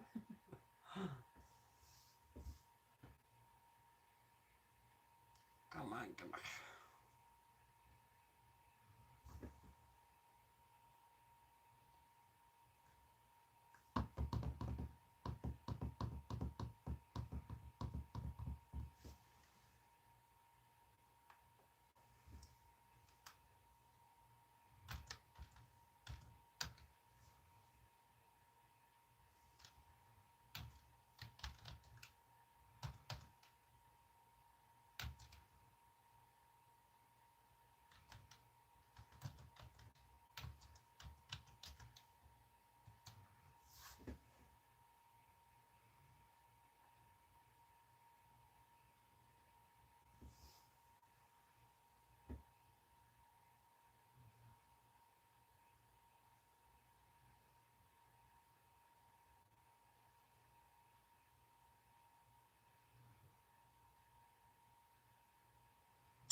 Okay, it's called Rice Bag Seam Press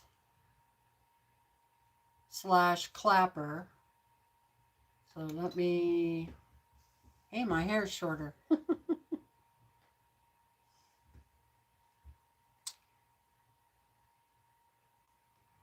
It was a Sunday Sew and Chat, April 24th, which, wow, 2022. Large rice bag seam press / clapper. Let me get the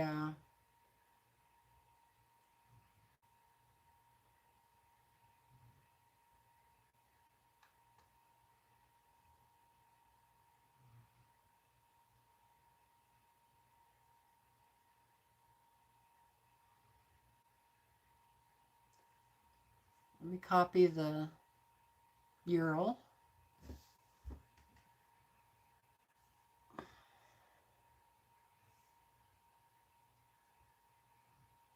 Maybe.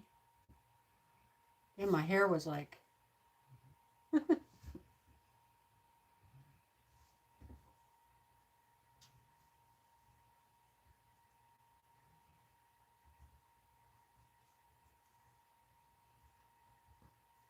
I haven't seen Robin in a while. Robin Craft by Designs.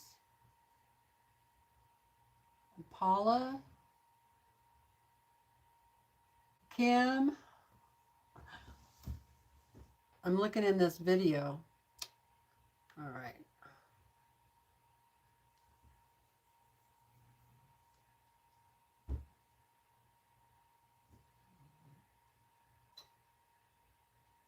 Copy.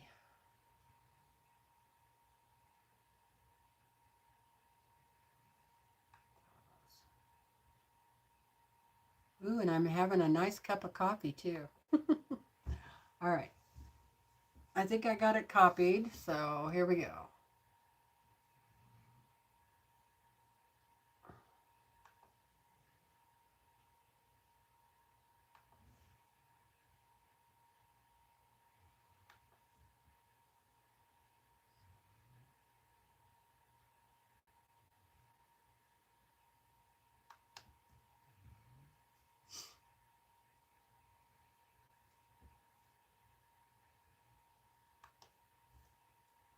Okay, there you go. That should take you over there to the large bag.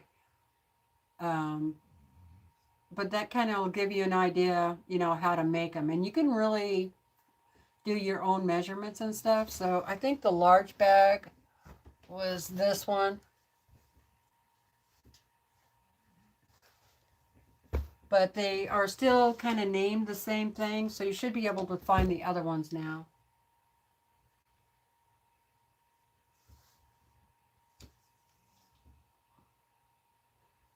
Lynn has been playing catch up on the PMQ. I'm 3 months behind. Oh boy, fun. Oh yeah, there you go. Thank you, Cindy. Under live sewing chats. Yeah.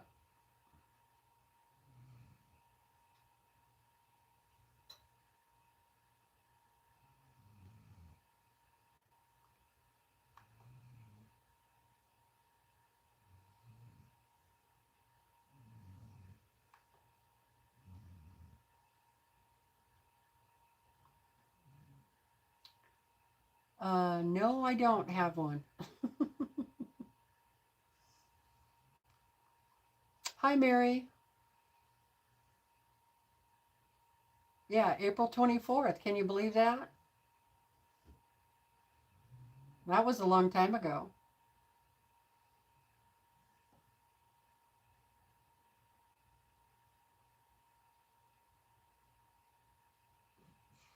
Hi, Deb. How are you doing? Okay, let's get back to work here.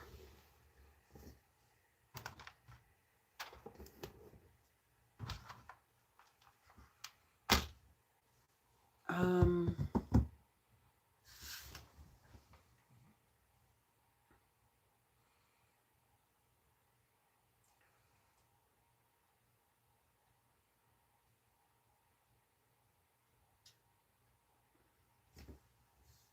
it kind of, Kathy, it kind of depends on where that's going to line up on how I iron those. So I'll show you as I go, okay? So for instance, this one I ironed so that the seam was out. So I didn't iron to the dark. I ironed in. This one was ironed this way. So you want the seams to nest. So you just have to kind of figure that out as you go. So the first one was, these were pressed out towards the light.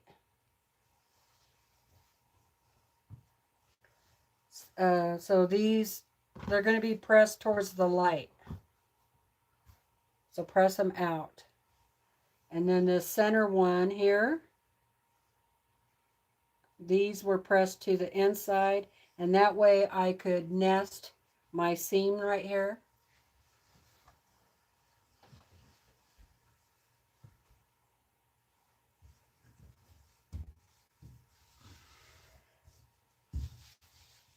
Okay.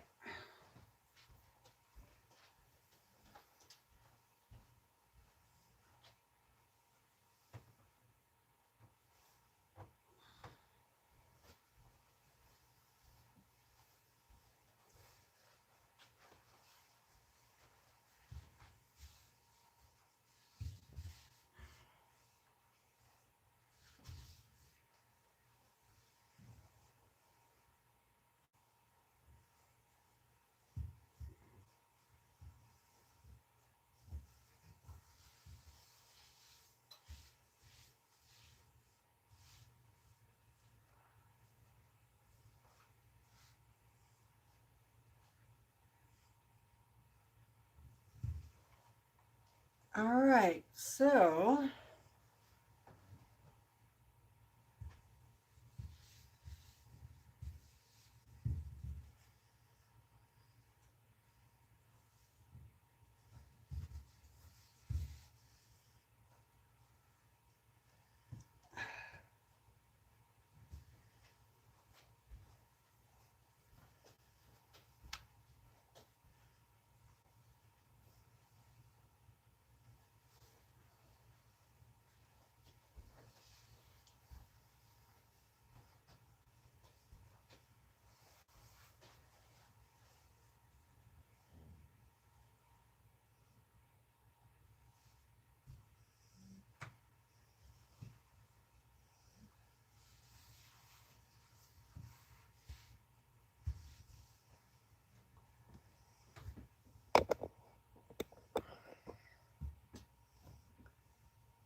Okay, so you take a triangle.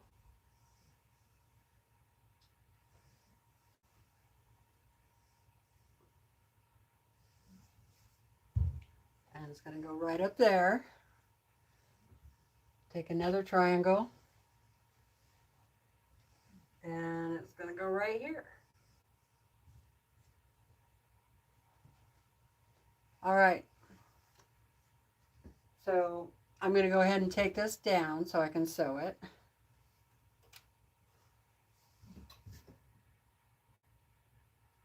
You're welcome.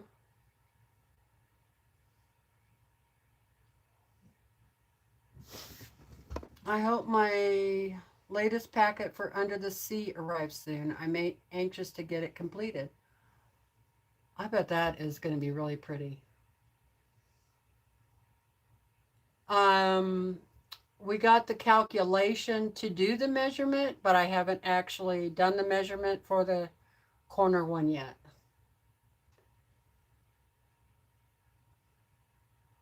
Deb is still on month 9 of Flyaway.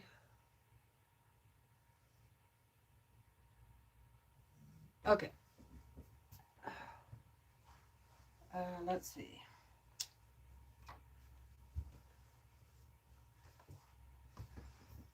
Thanks for joining me today, you guys.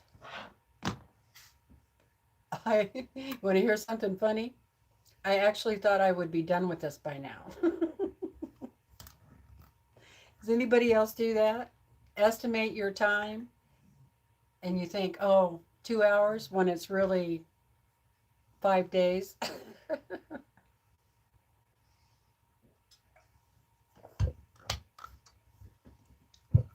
I got a lot done. Pardon me.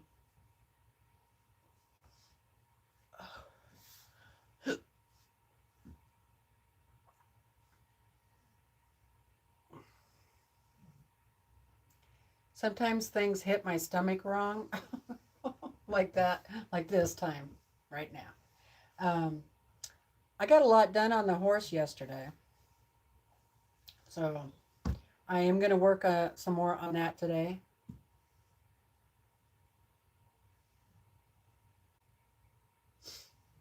Andrea is still waiting on her final clue too.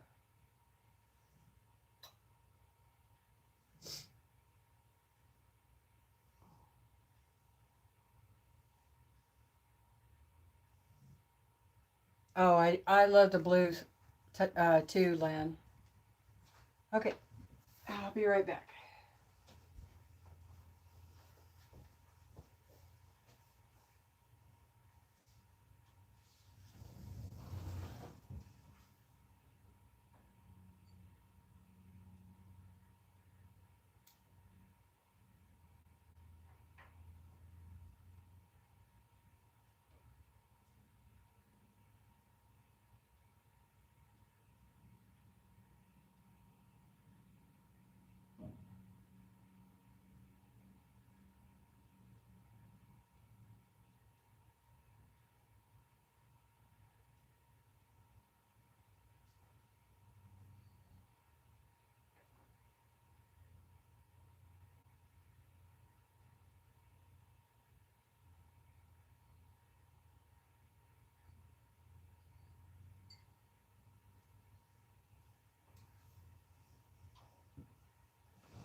All right.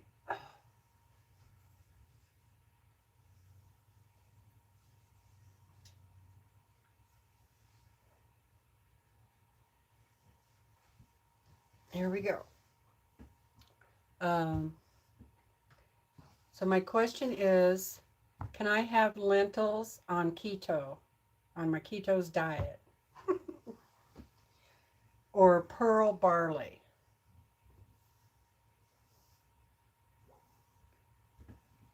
That's the question.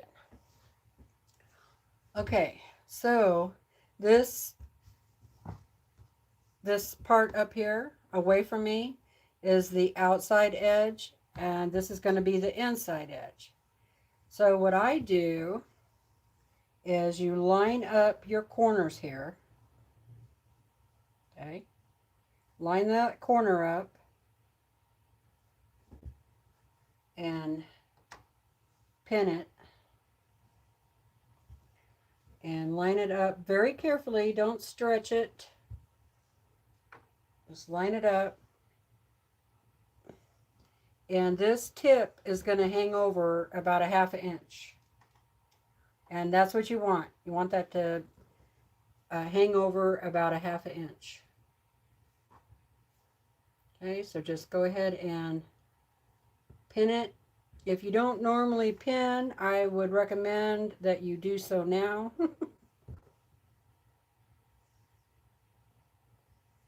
Because these are on the bias. What happened here? No. Okay.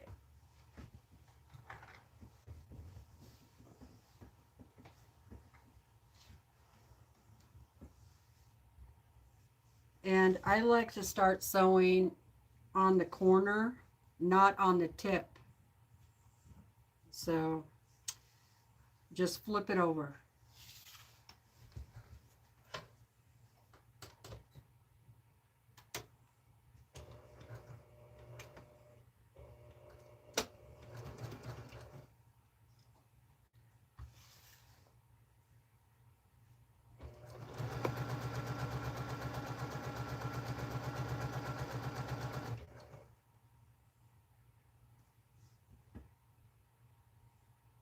Okay, hi Giovanna. Thank you.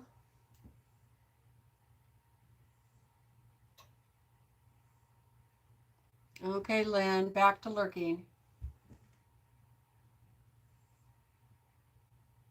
Anything white or white in the middle is carbs. Okay, thank you. No, they are carbs. Lentils, the red ones, should be okay. What? That's the ones I have are the red ones. So barley is white, so probably no barley. Darn. I wanted beef barley soup today. So I guess I'm going to have beef lentil.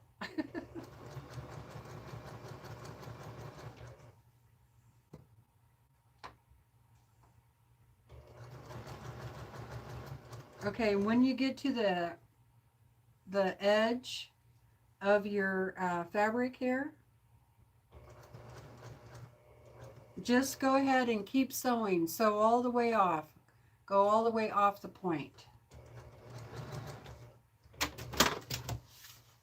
All right. So this is what it looks like here. So that point is going to be sticking out past the 10-inch square, and it's about a ½ inch, which is what you want, and then this end is flush. Okay, and you just do the same thing on the other side.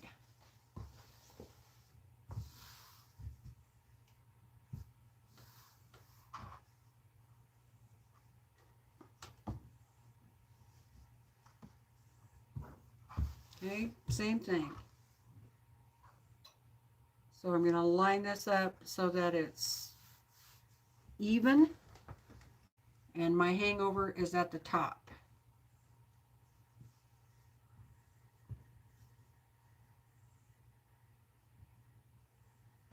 And again, I'm just going to pin it.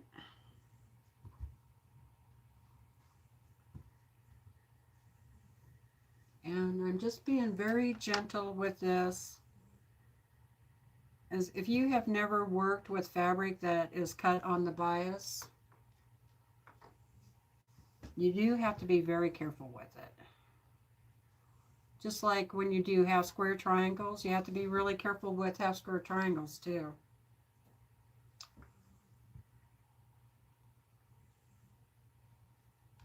That's why I always make mine bigger than what they ask for, and then I cut them down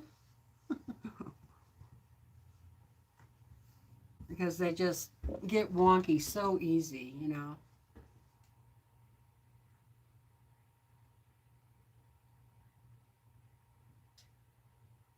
Oh, if you germinate the barley, it is no longer a carb, is considered a vegetable. Interesting.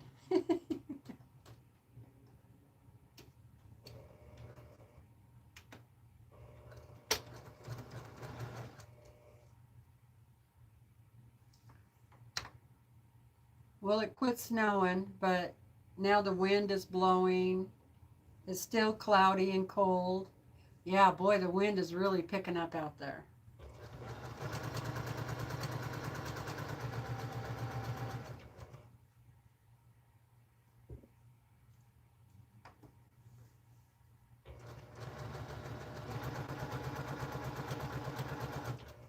So again, I started at the end that is squared off, right? Even with each other. And my overhang is over here. So I'll finish there. And that's how I do it for when I do half square triangles or flying geese or anything like that that's going to have this tip. Just keep sewing all the way off the edge. All right, now we're going to press this to the light side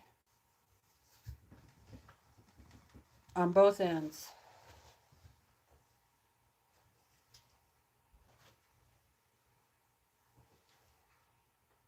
And don't use any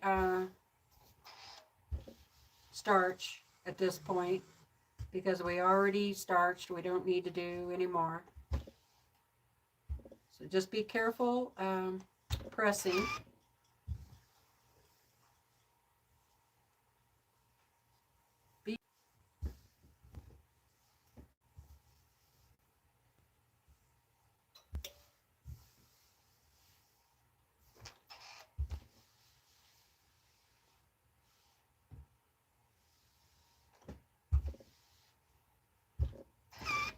Okay, and I need to press the rest of my seams, so let me see what I got.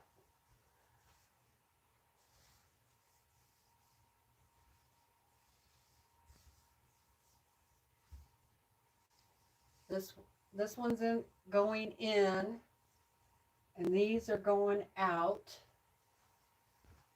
So that means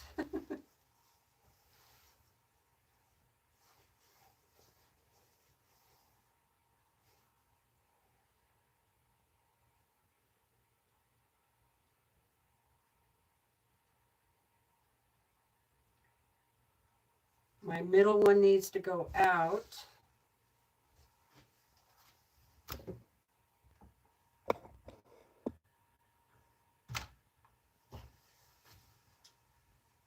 So this is my middle square right here, and the seams need to go out.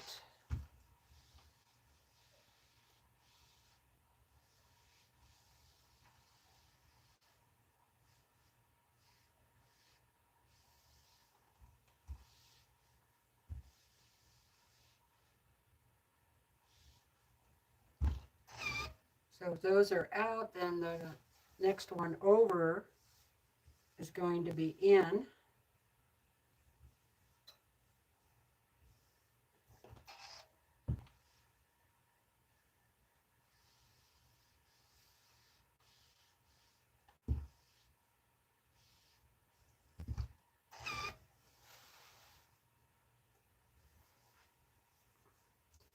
And that one will be in. And the ones on the outside with the triangle are out.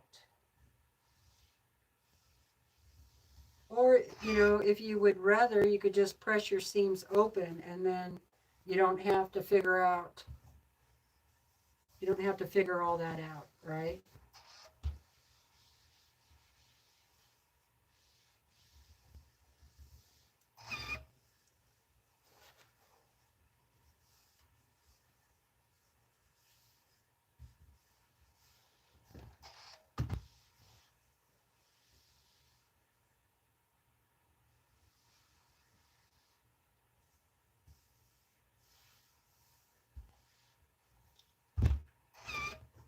Okay, so this one is ready to sew on.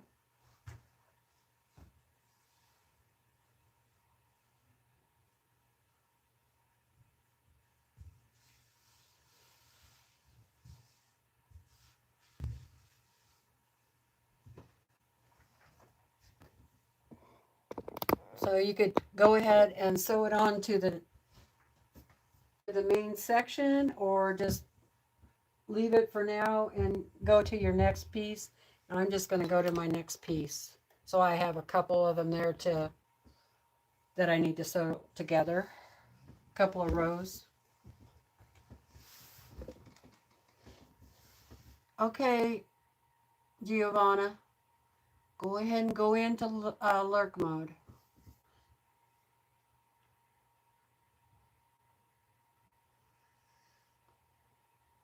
Oh, I would love to be able to go to the beach. Yeah, I would love to be able to go to the beach. Oh, yeah, the fabric is so cheerful. I agree, Joyce.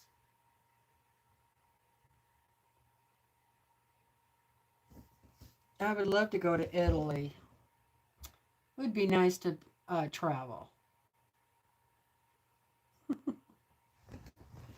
Okay,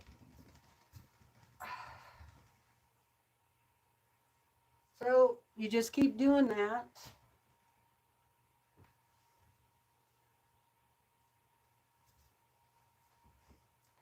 I don't think I'm going to be able to hang this next one back up, so get me two more pieces.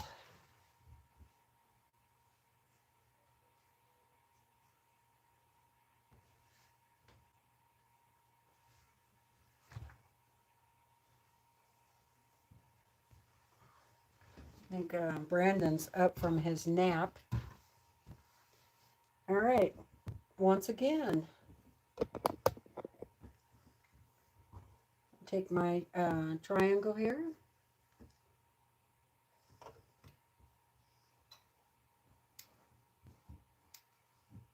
This fabric is fraying really easily. Imagine what it would have been like if I hadn't have sprayed it. Okay, again, I'm just going to line up the corner here, both corners.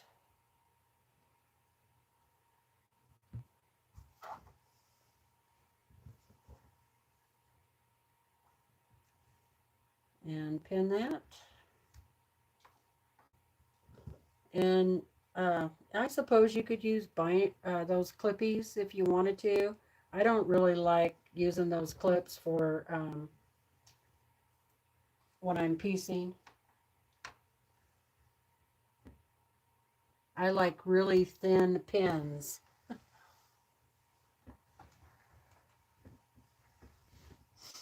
I don't know yet. We're doing this as we go, Kathy. Hey, Raven, how's it going? This is Learn as we go. The only thing that was really planned was the fabric I'm using.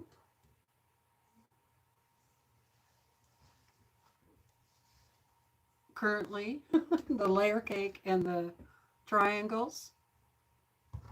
That's all I planned for. So it's kind of, you know, improv, showing you can just grab some fabric and start sewing something.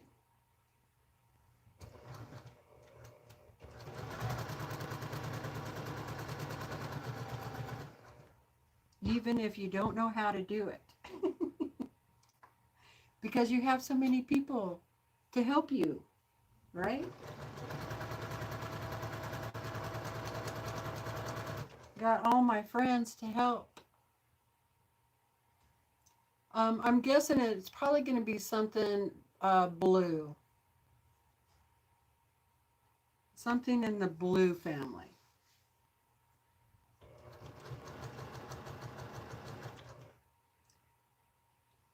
That matches the fabric.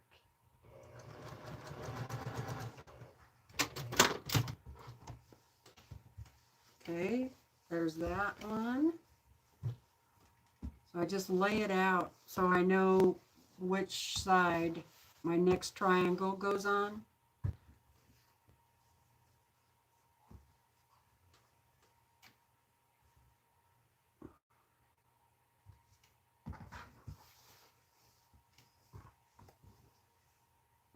Because sometimes it can be really easy to get yourself confused. Or it is for me anyway. Hey Pamela, how are you doing?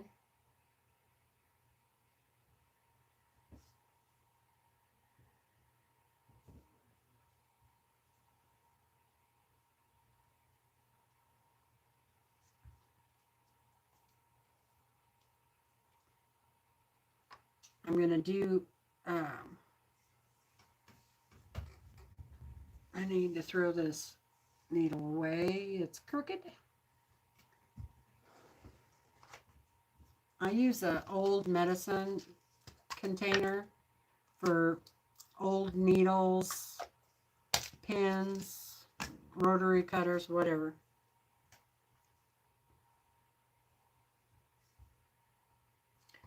Because my pins are so thin, they bend really easy.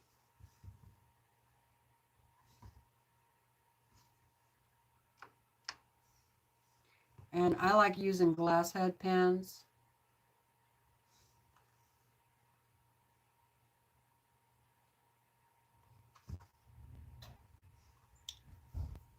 Okay, so again, I'm going to start on this corner, so I'll have to turn all this.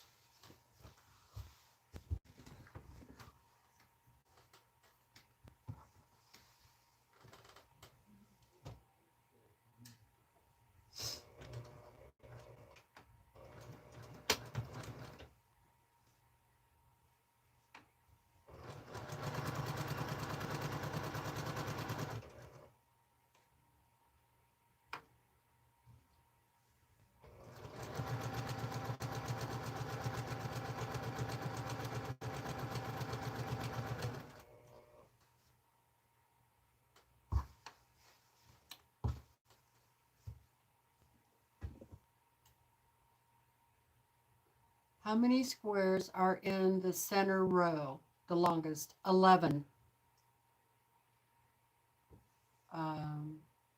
Let me double check, but I'm pretty sure I counted 11.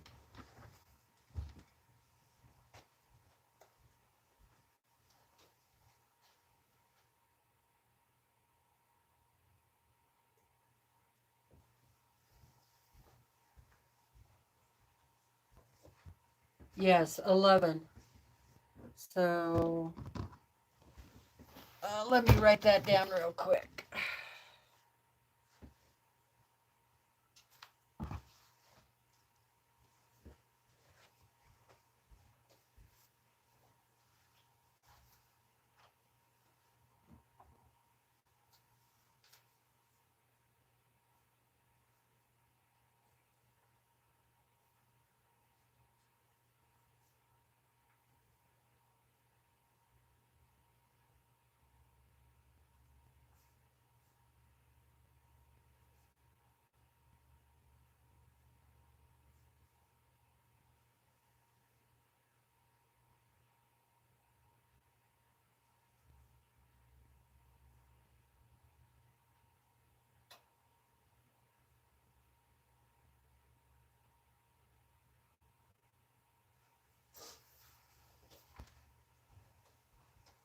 Okay, Andrea.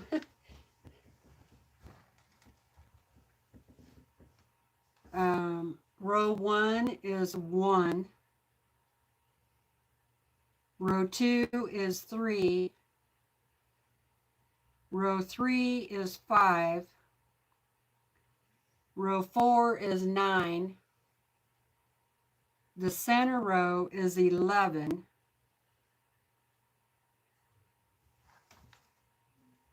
So that would be row 5. So then you just start backwards. Row 6 is 9.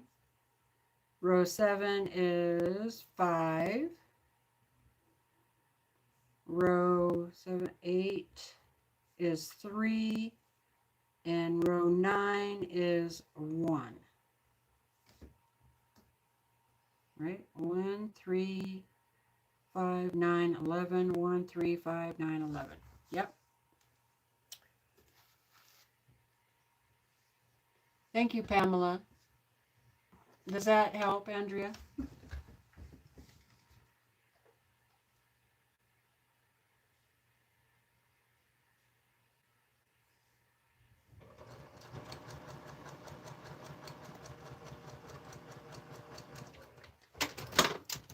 Okay, so again, we're just going to press the dark into the light.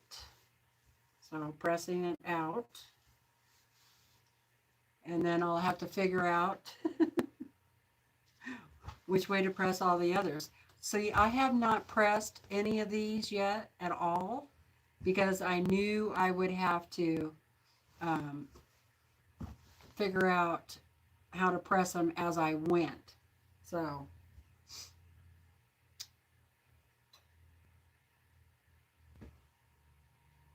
hi, Teresa. How's it going? How are you today? Good to see you. Working on the layer cake, on point layer cake.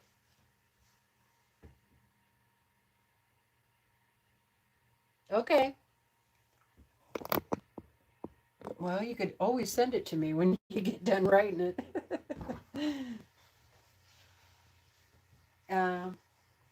I don't have the finished measurement either yet, so.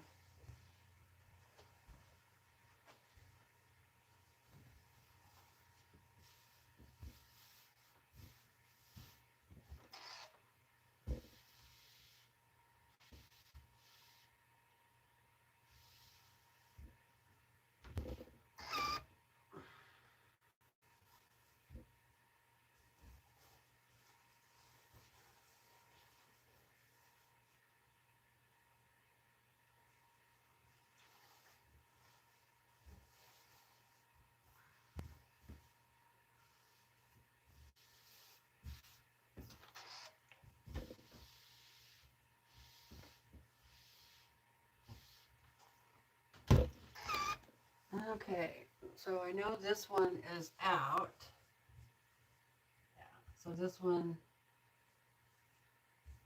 is going in, out, in.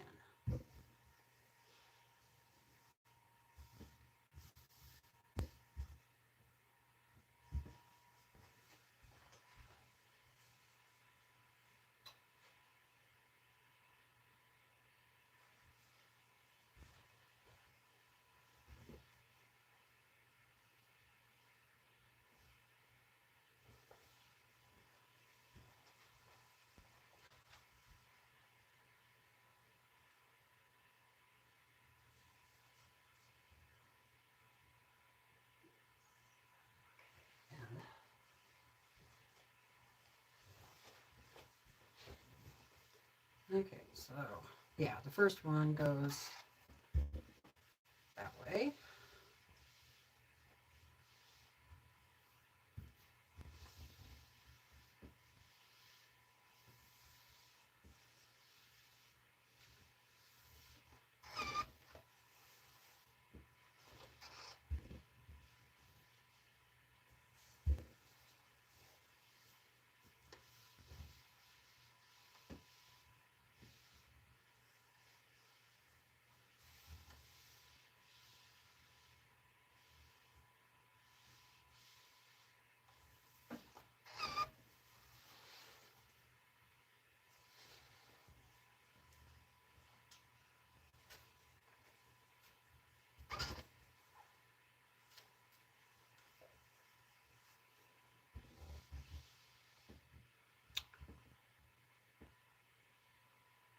Almost 3 o'clock. Oh, I better plug in my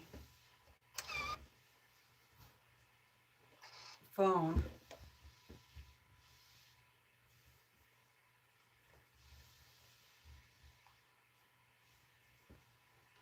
Let's see.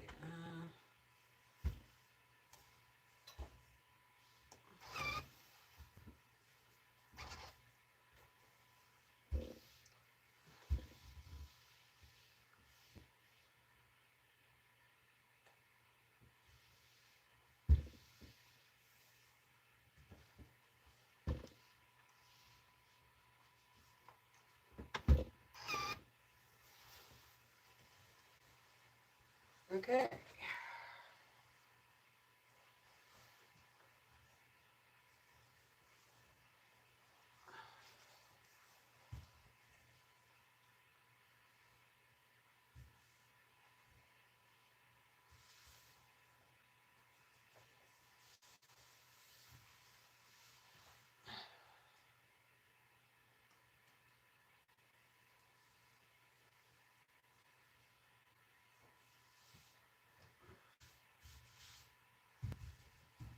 And you just keep it going, keep going, keep going.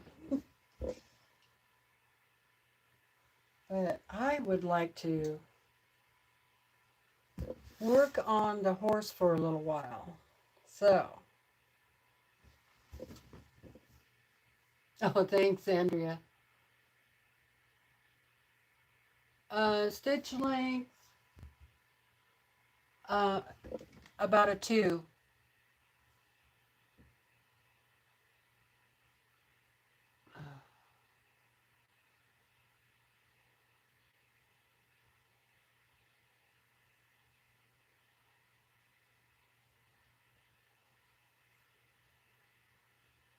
Okay, so would you guys mind? That way I could sit down for a little while and I could plug my phone into the charger. So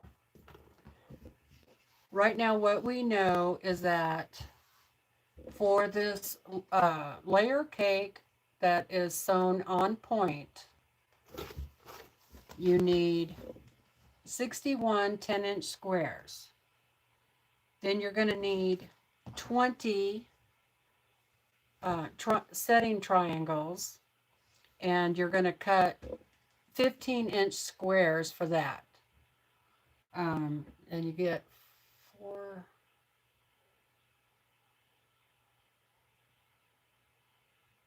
So you need 5. You need 5 15-inch squares, and then you cut those on the diagonal, and you get 4 setting triangles.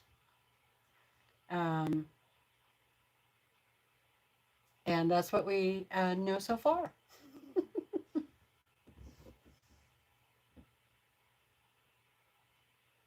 Bye, Day. Thanks for coming.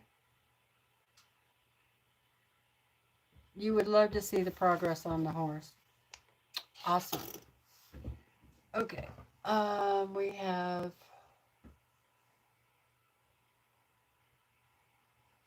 have a great rest of your day. I'm so glad you could join me for a while. I know I've been on for quite a while already. What was it, about 12:30 or so when I came on? So 2 hours.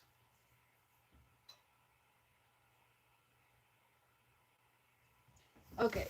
I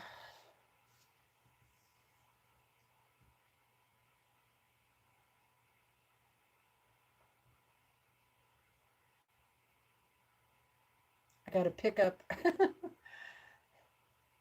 I hate to pick this up, but I'm going to have to pick this up off the floor. So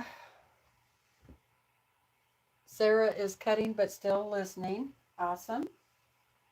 Okay, let me start getting stuff ready because I don't see anybody really saying no. So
starting to slightly snow again. Okay, you guys could take a little break and go get a cup of tea, go get yourself a snack. I'm going to move the fabric, the quilt, off of the floor.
Phew.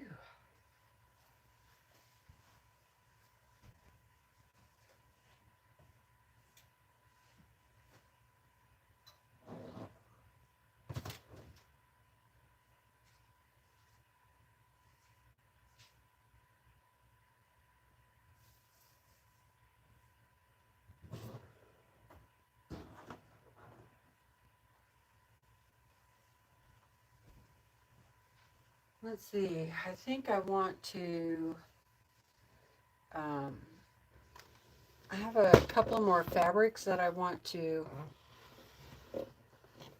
prep.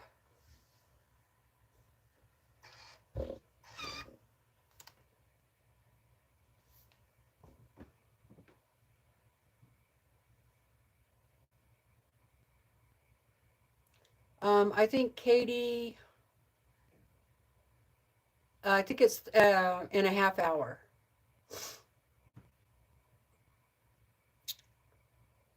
3:30 my time.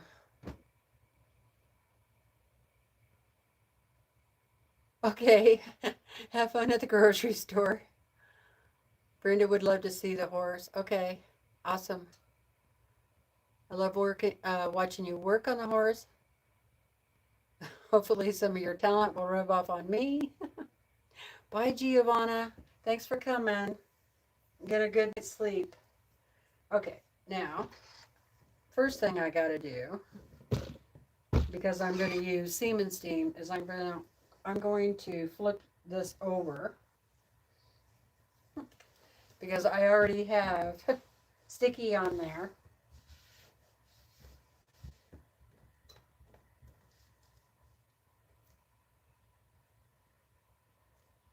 Yeah, I need to peel it off, but then I wonder why my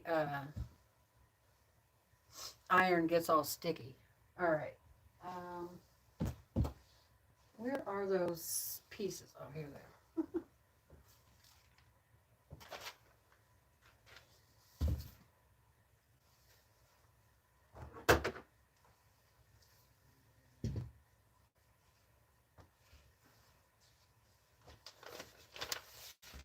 So I'm using Heat and Bond Light.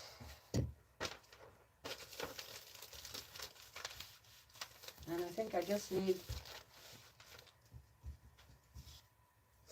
a little bit. Let's see. Here.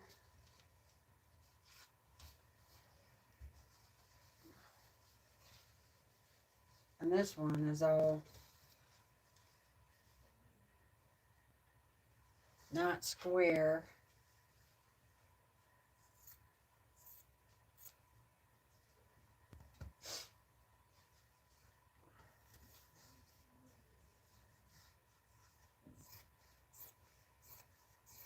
So clean it up a little bit there.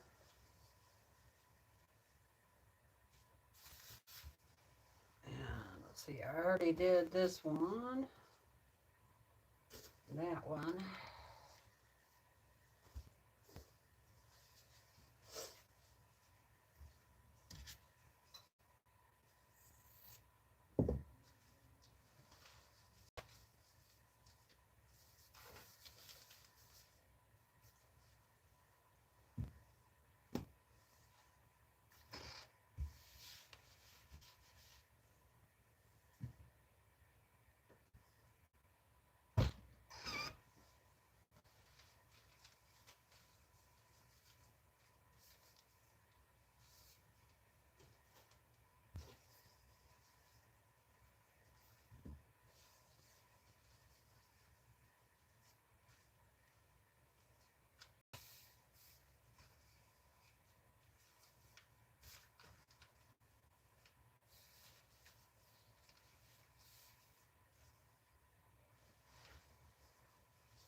I got a bunch of crazy pieces like this because I used to use it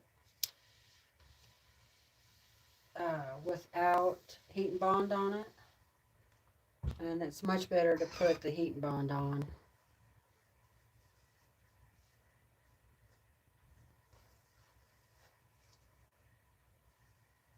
Let's see.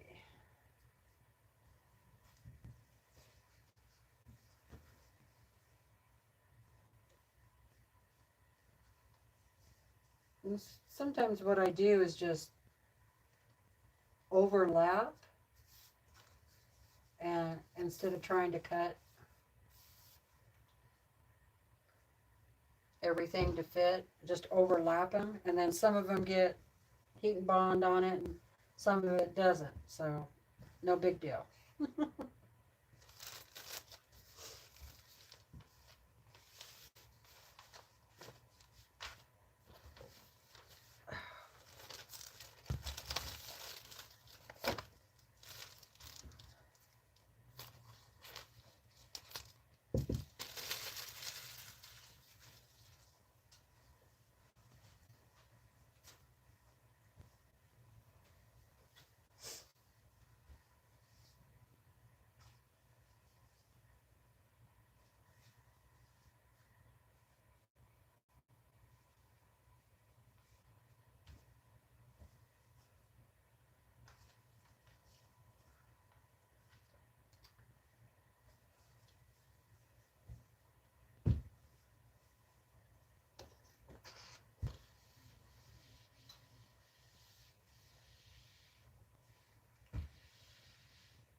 All right, that's good enough for now.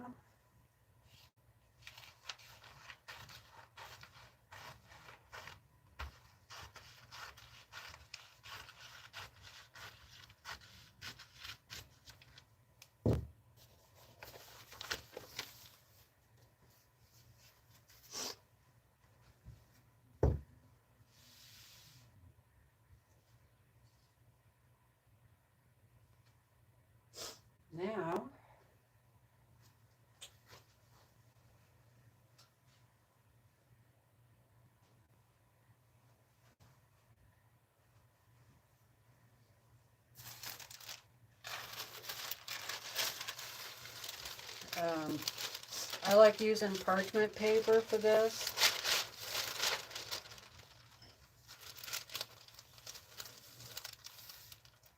Works better than that silicone thing.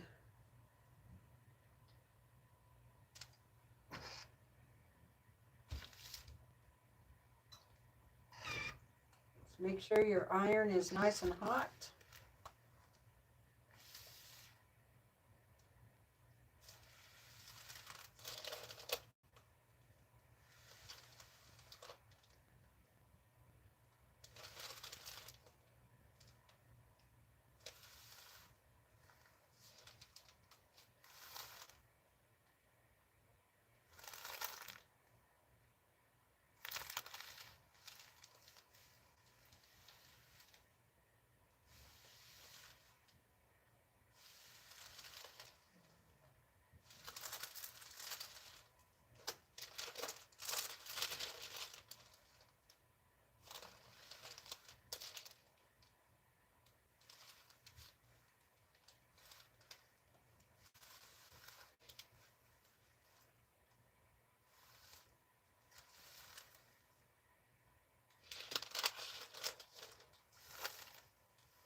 Okay.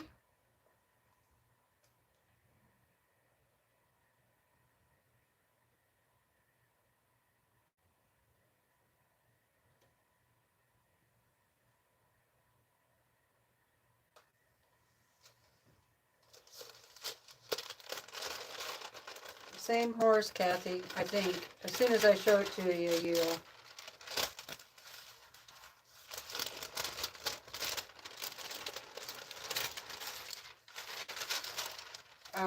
Because I started with just putting all the light pieces on first, and now I'm on the darks, so that might be why it looks different to you.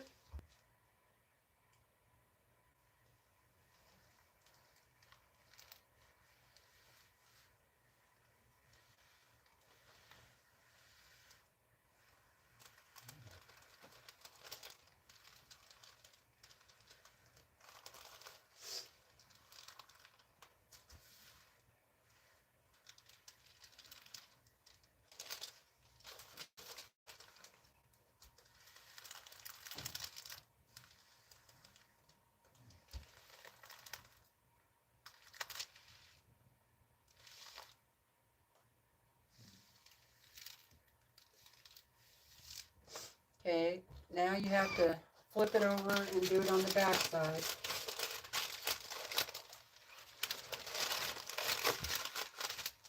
Still leave it on the parchment paper.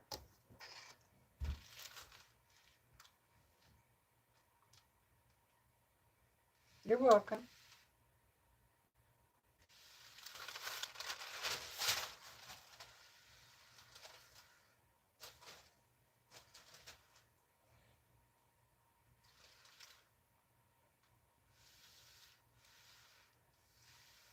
And I just move along and kind of count 1, 2, 3.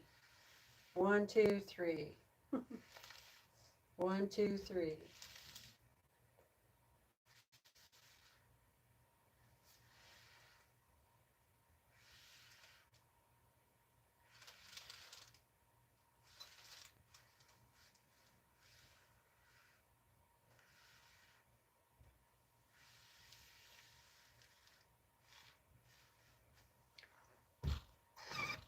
Okay, I gotta let that cool just a minute, and then I need to move it.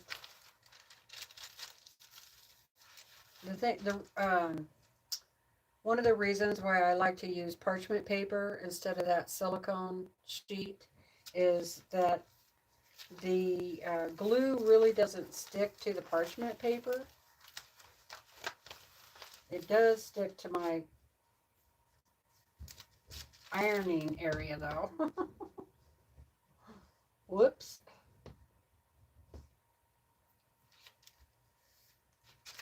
Okay.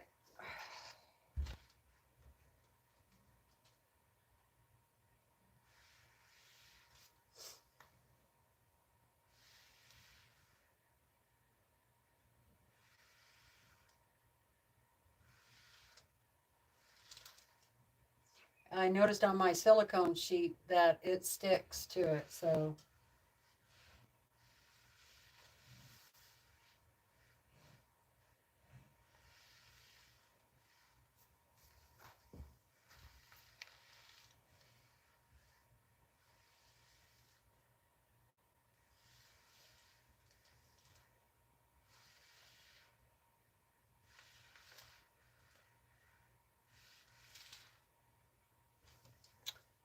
Okay.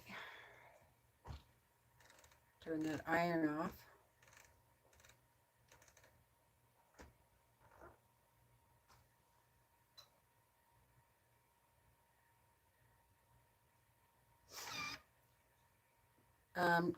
Did you hear that explanation about the difference between the parchment paper? So it doesn't really stick. When you have an open area like this, all this glue doesn't stick to the parchment paper, but it does stick on my silicone sheet. So that's why I would rather use parchment paper. Plus, the parchment paper, you can just have bigger sheets and stuff, It's just easier. And you can use it over and over and over again. Well, I know you can use it over and over again with the silicone sheet, but I always have to try and remember to clean the glue off of the silicone sheet. I don't know if it's the sheet that I have that's the problem, or I'm doing something wrong, but okay, thank you. You're welcome. Okay. That thing is noisy. All right, so then I'm just going to cut these out. And sure, I have some big spots, but, no biggie. And I use my paper scissors. And I'm going to do this over there.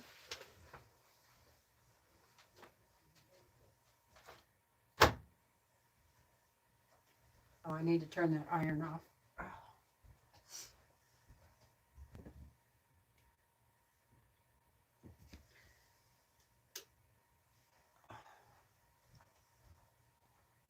Okay.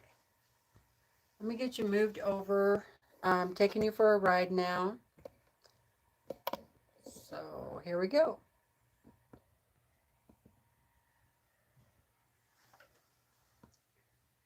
And get you plugged in.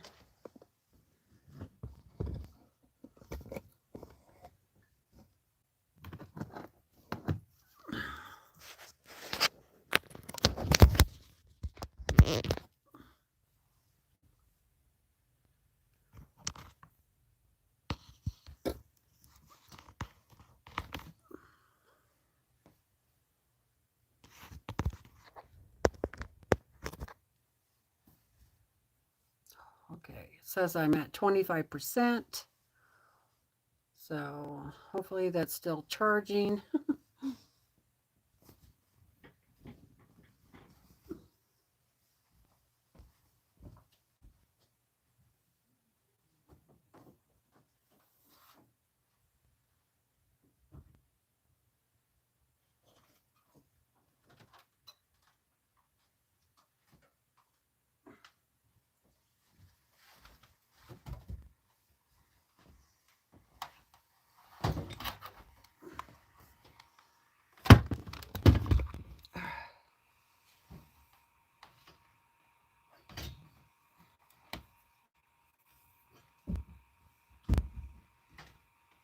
All right.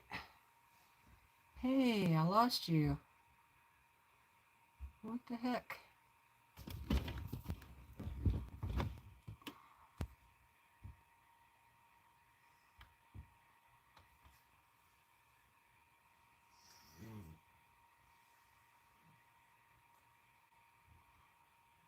It's coming along.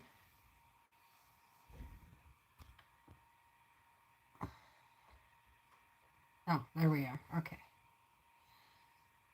Okay. Let's see.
Okay. I think I have everything set up.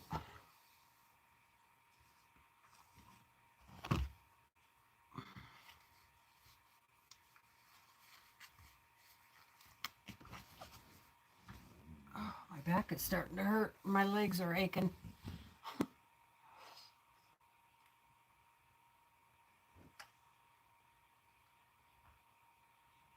Oh, thank you. Mama says she turned the chat off to get the full view, and it is awesome. Thank you very much.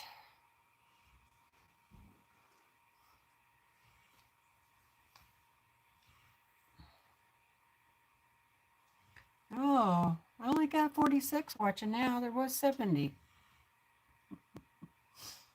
That's all right. Some people don't like to watch the horse. That's okay. You don't have to. It could be a little boring, I suppose.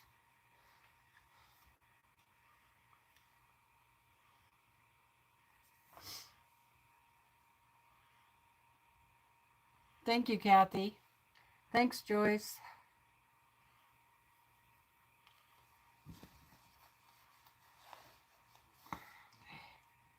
And some chapstick.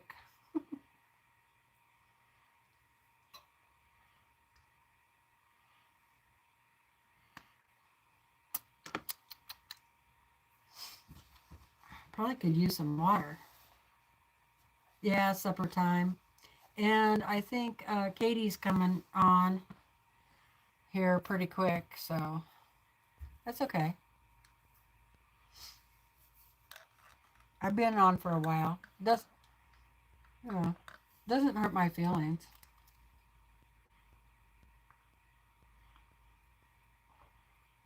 Now, if everybody left, that might make me a little sad. It is, Sarah. It has been extremely time consuming. But I have learned a lot. So the next project I do, I don't think it will take me as long, I'm hoping.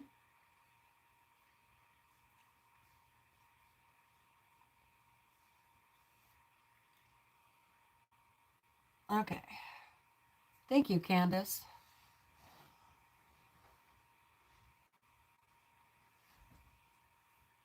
All right.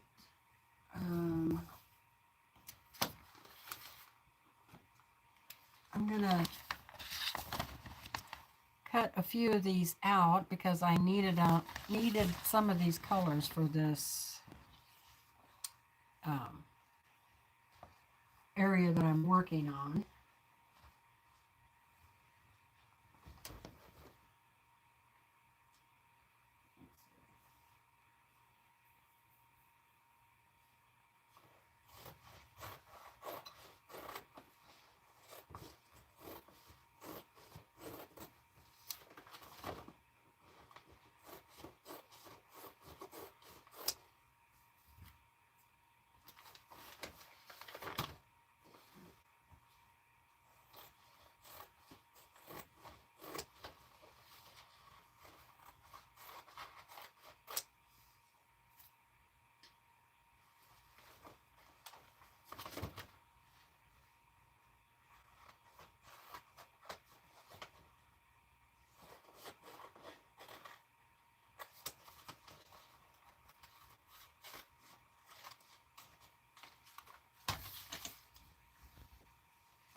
I just cut some squares out from that piece that I just put together. I'm just going to get the rest of this heat and bond off of there.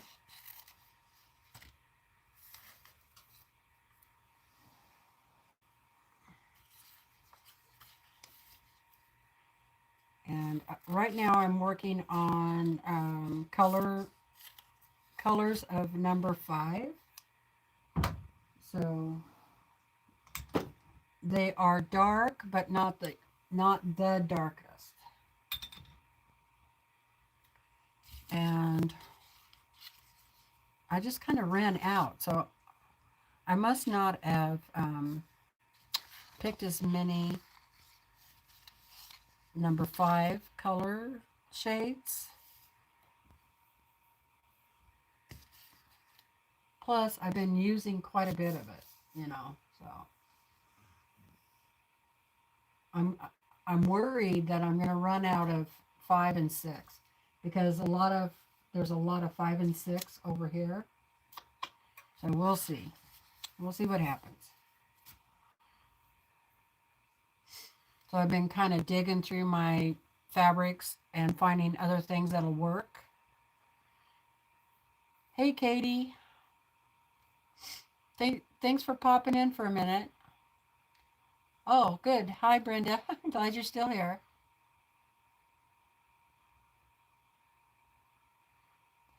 Lynn says, I'd still be lurking if everyone left.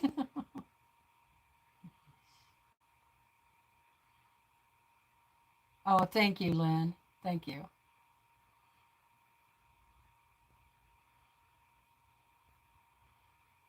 Yeah, Andrea needs some loving. Definitely.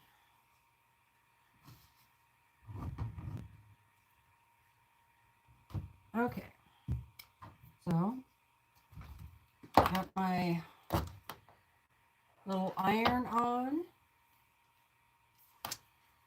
And I have my these are my paper fabric scissors. So, my applique scissors. And my tweezers. And my light's on already. And I'm ready to go. So I'm still working on 5 down here.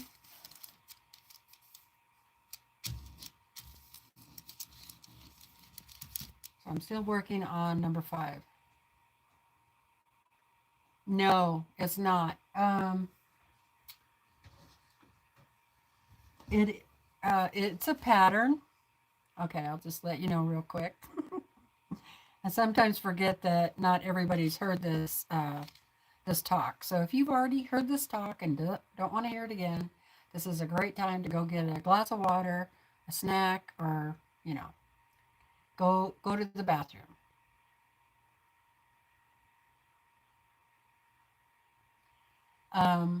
So it's a pattern. It's called The Horse.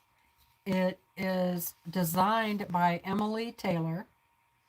And when you buy her pattern, what you get in the package is the instructions and a pre-printed cotton foundation panel.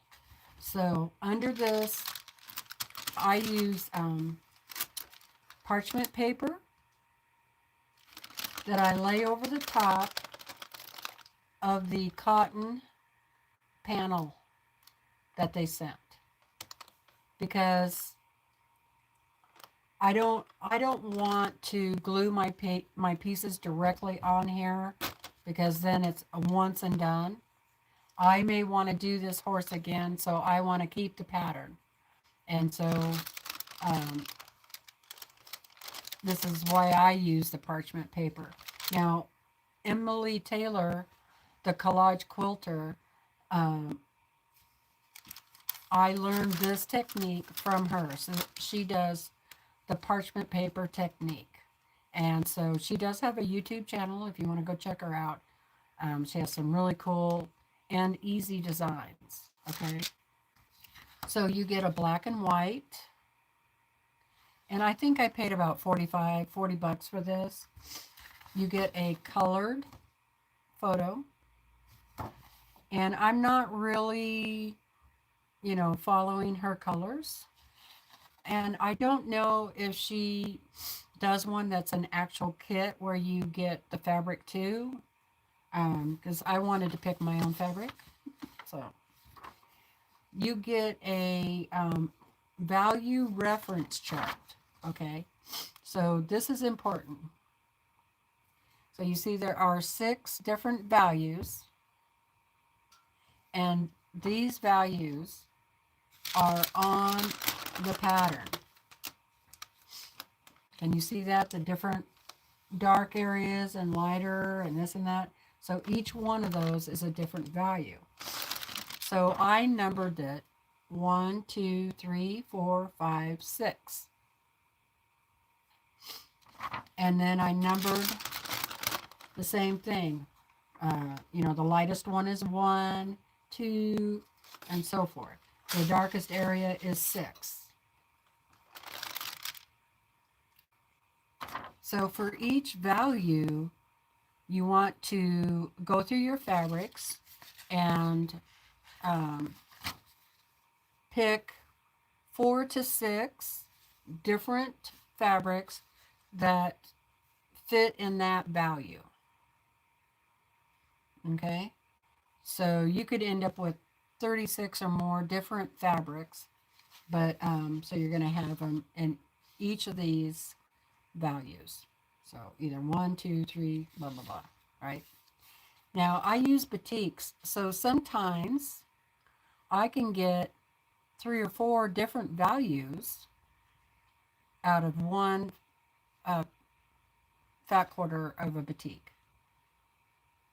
All right.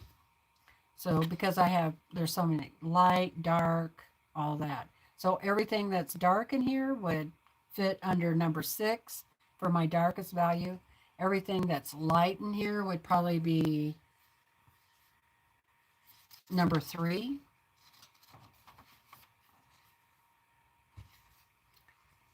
So that's how I did it. I just thought about the colors that I wanted to use, and I had a few fat quarters that I really liked that I thought would look good on the horse, and then I just picked fabrics around those fat quarters.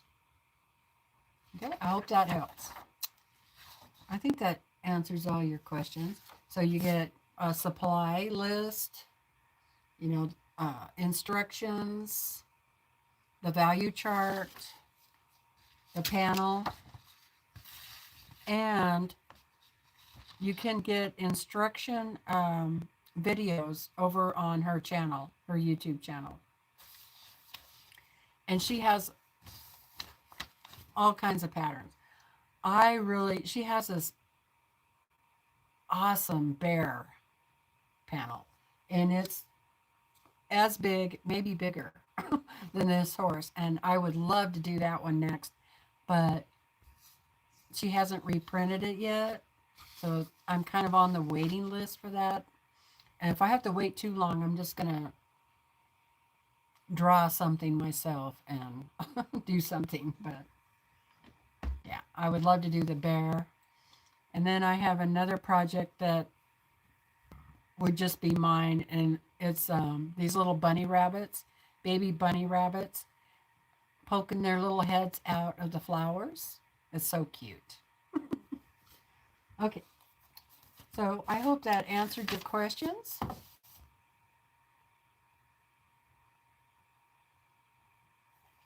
You're welcome, Kathy. Okay, so I like the black and white photo the best. So even if you're doing something of your own, like here's one of my dogs, Cookie. I've been working on her collage thing, And I have a bunch of photos of her black and white. The black and white really helps a lot, because then you're just really looking at values and not really the color that you're using. Okay.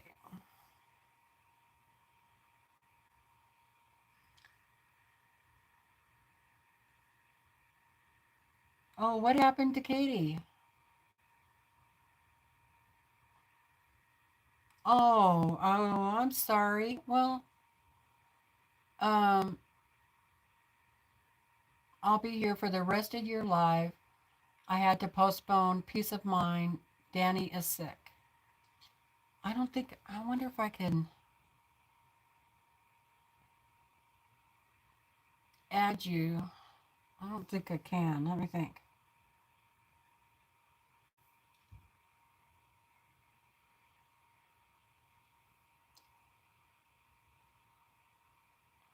I was trying to just figure out if I could add somebody if the videos are still already going. Let me look.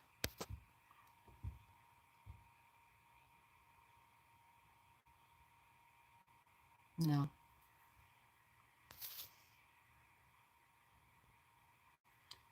No, it doesn't look like it. Dang.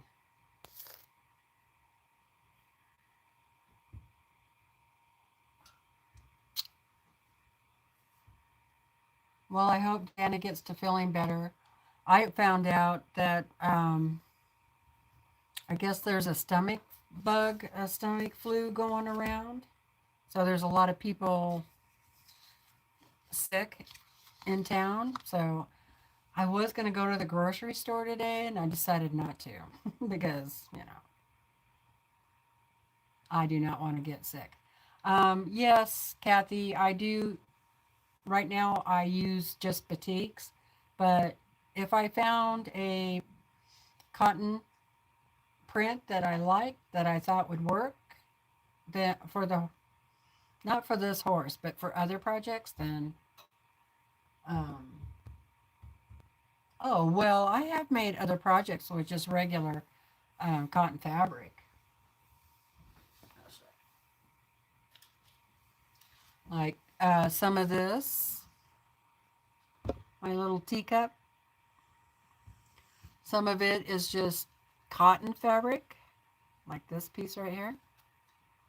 This is cotton, regular cotton, regular cotton. Here's some batiks. More regular cotton over here.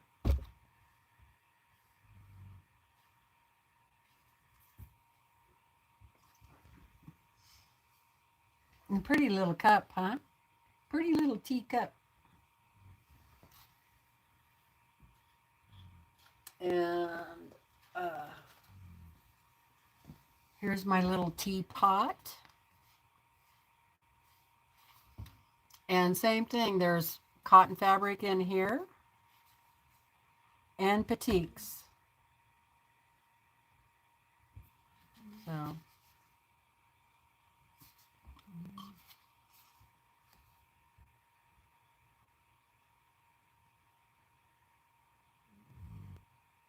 oh yeah, I would love to do a mystical dragon. In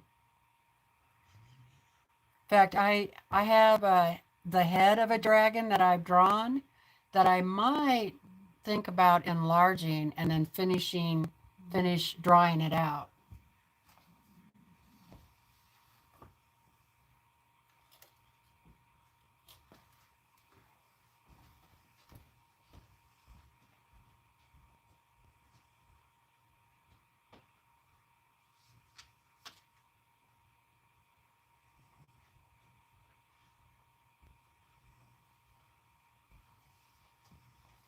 I was just kind of doodling, and this is a head of a dragon. It's not finished, so this is just the head here, right there. And this is like, is going to have a saddle. like somebody's riding him, right? That's part of the saddle. But I think it would be cooler to have the dragon like up in the air, you know, coming down after you. Yeah, it's a totally different look.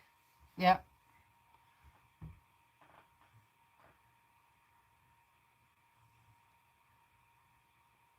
Yeah, it would be cool.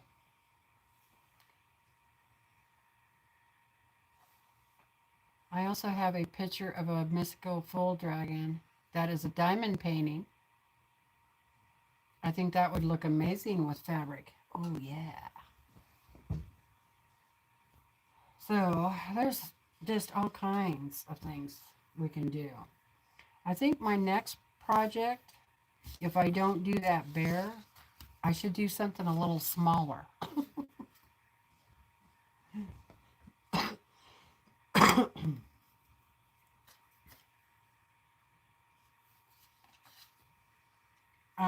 And this, for me, this is kind of like a bad weather project, you know. This would be really hard for me to take somewhere, like when I go camping, unless it was a little project. The problem is, I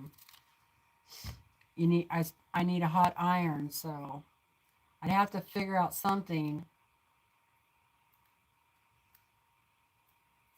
that I could put like in a fire and keep the iron hot.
See, this is when I would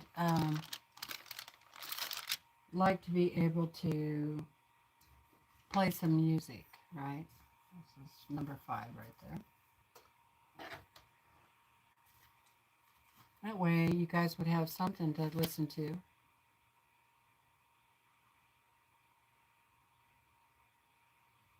Yeah, yeah, maybe. I don't know if I would want to do it over a dragon panel or not.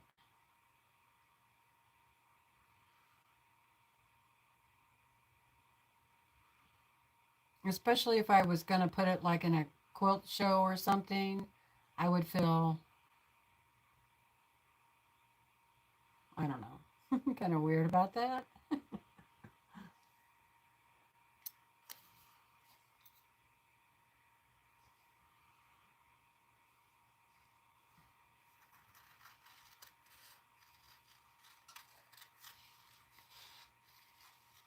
fact, when I put this in the quilt show, you know, I will put the designer, pattern designer, credit to Emily Taylor, because,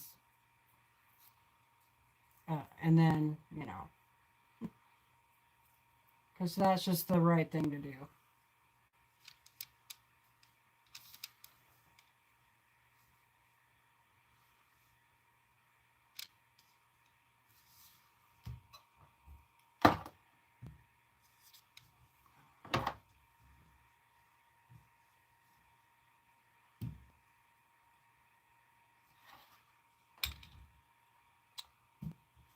Okay.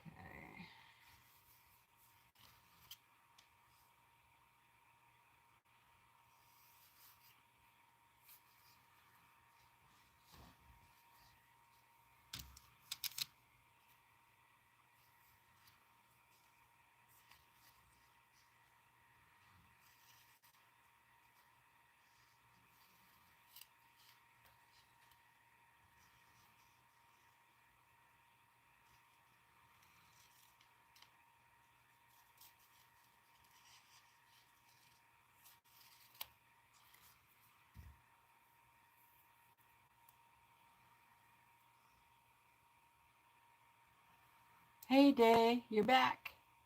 Yeah, more than you think. I still have all of this over here,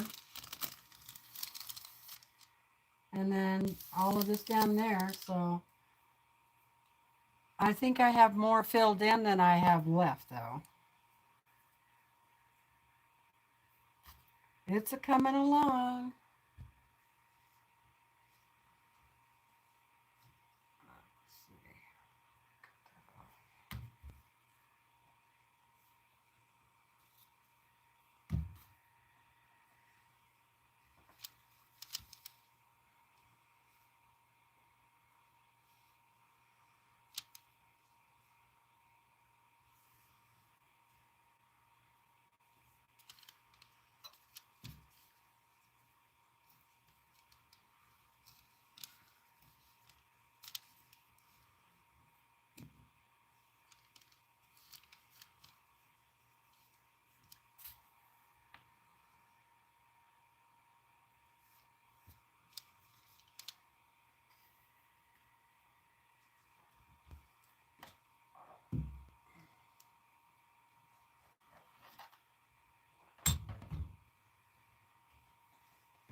Oh, hey, Donna. Thank you. Yeah, this is um, this is part of the horse over here. So that's his back end, you know, where you would ride. So he's got his head turned, you know, like, let me show you the picture.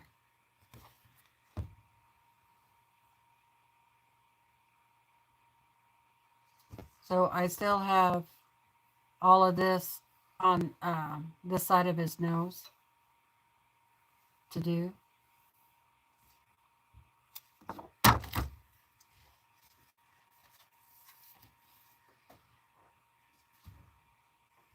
Alrighty.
You know who is snoring?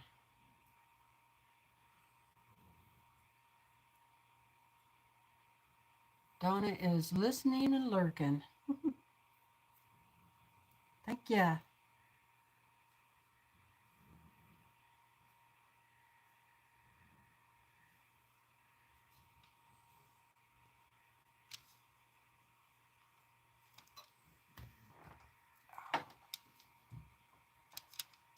I wish I would have brought up some water. I might have to go downstairs and get some water.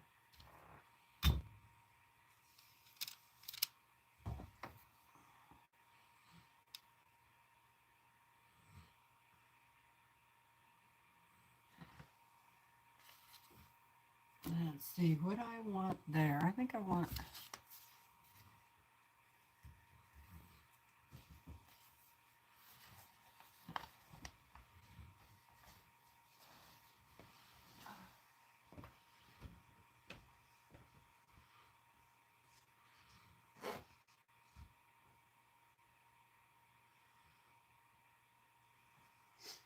Okay, that spot's got to be dark too. Is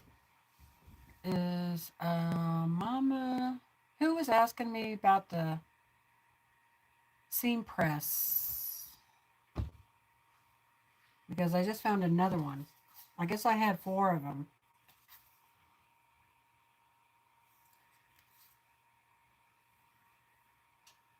Let's see, that one's got to be fairly dark, so let's see.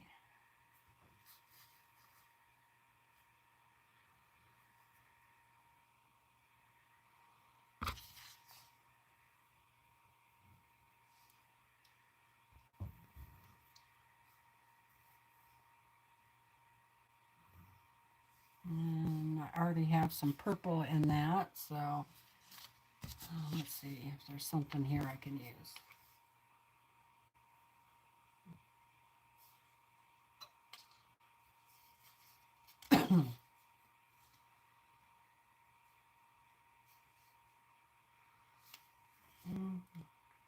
This piece right here might work.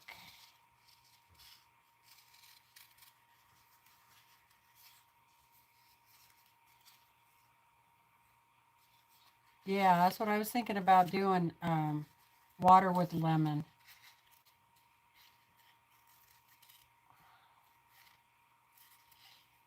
I need to lay down for a little bit, I think, because my back is really, you know, I have those tarlobe cysts on my sacrum. I have 4 of them. They're spinal fluid cysts. And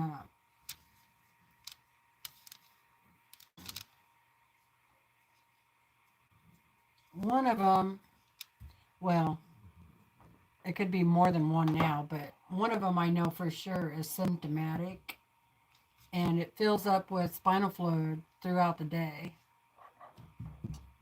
And then it gives me a headache, for one thing, and it makes my sacrum area start to ache. So I'm supposed to lay down, and there's a certain angle I'm supposed to lay with my legs out, and I'm laying on my left side, and it's to straighten out your, you know, have your spine straightened out. Yeah. I guess one of these days I need to have it checked out again, but the last time I checked into it, oh God, I can't. The specialist, I think he was like back in Pittsburgh or someplace. I don't know for sure where it was, but they only had like a 5% success rate. But out of those, okay, and the weird thing is I knew somebody when I lived in Oregon, in the next town over from me, that had the same problem, and he actually went and had the surgery done, and he, at that time, he said he felt 85% better with pain relief. So that's good. That is good.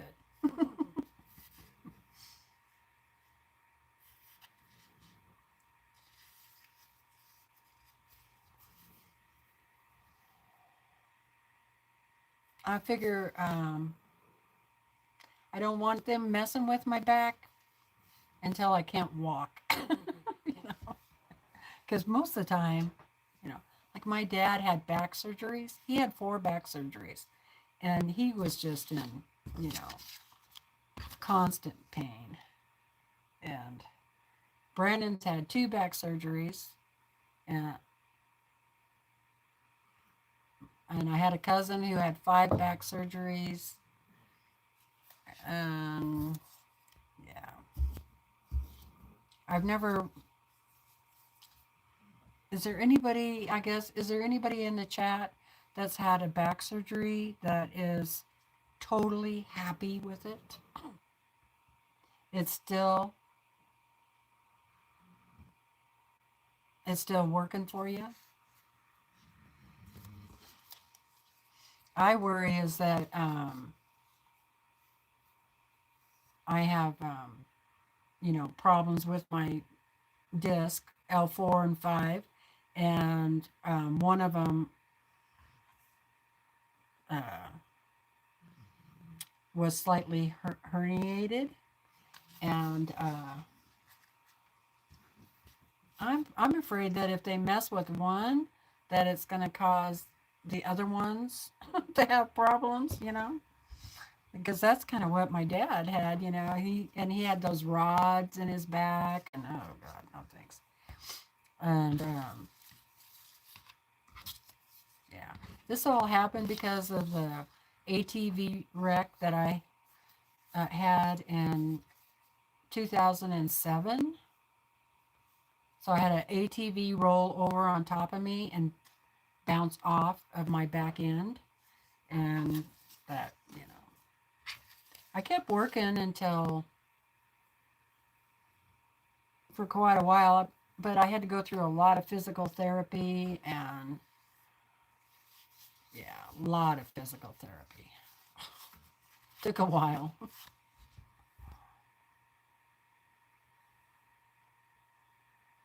Yeah, I've been thinking about the shots. Um, I hate for them to mess around with my spinal fluid, because those cysts, they have to drain them, and then if I remember correctly, they take your body fat and fill in the spot so that fluid doesn't fill in there anymore. But to me, your body absorbs your body fat, so wouldn't that go away after a while? I don't know, but I mean, we're talking. I haven't checked into it since probably 2010.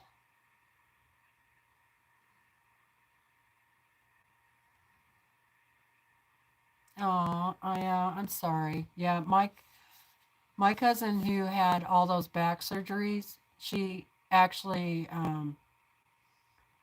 she was just in so much pain, and she became really depressed, and she couldn't get any help, and nothing was getting any better, and she tried to take her own life, and um, then she was in the hospital for like 30 days, you know, in a facility to try to help her. And then she got to come home, and like a week later, she actually had complications from what she had done, and she passed away anyway. So pain is nothing to, you know, laugh about. Yeah. And when you can't find a doctor that will listen to you, that does not help at all. And I think there was a doctor that put her on a naughty list or something, you know. And so she couldn't get the pain medication that she needed. So, yeah, it's sad. It's sad. I really miss her. She was just 10 months younger than me. So we were like really tight when we were kids and growing up, you know. We hung out a lot, so. Yeah, I miss her. I'm so sad that things weren't better for her.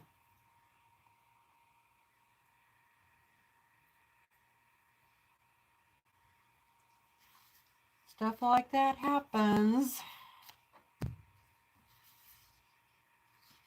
Get help. Try to get the help.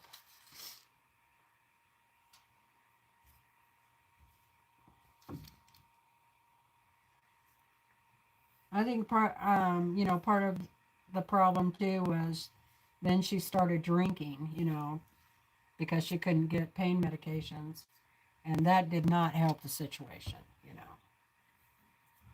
Okay, let's see.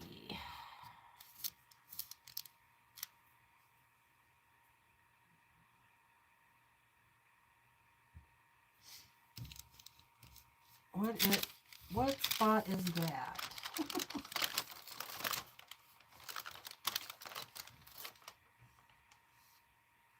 Okay, that looks like 4. Yeah, looks like number 4. But before I do number 4, I want this to look a little bit better right through here, because this is the horses. So I might cut some of this out, even though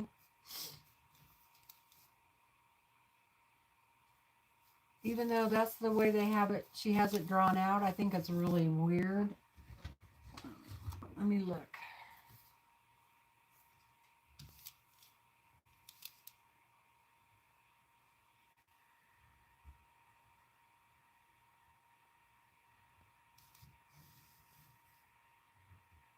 Yeah, it's kind of like in the shadow. And I think this needs to be a little bit lighter in here.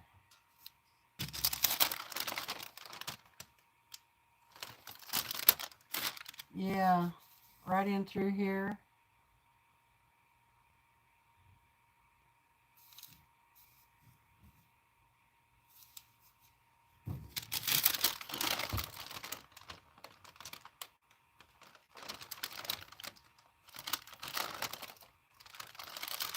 Yeah, that's supposed to be lighter. So I messed up right there. All right, so let's see. How do you fix that, right? You just, this is why I like using parchment paper, because now I can just peel that off. Let's see.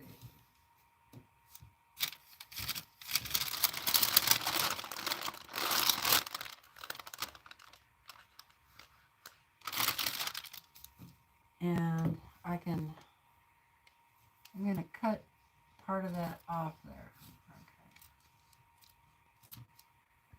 Okay. There. Okay, that piece was just too dark.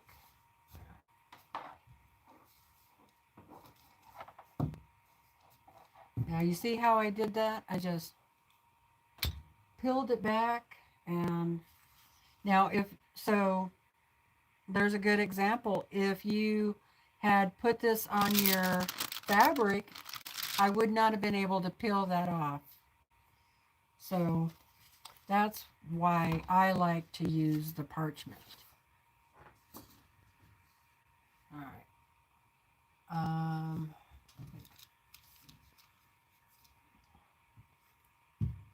Go. Take this one off a little bit here too.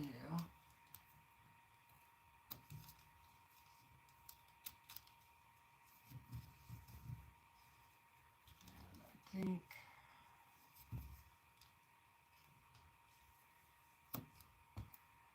All right.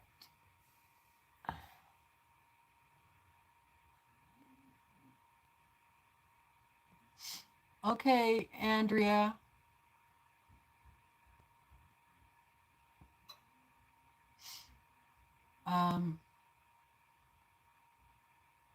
I'll be here for a while longer if you want to come back on. We're here for you. Take care, sweetie. We'll be praying for you and your family.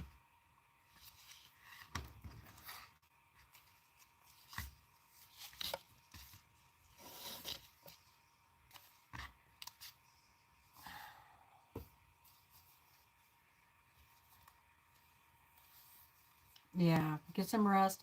If you're able to get out and walk in the sunshine, that really helps too. Always has helped me anyway, you know. Just get out there and breathe. Get some fresh air.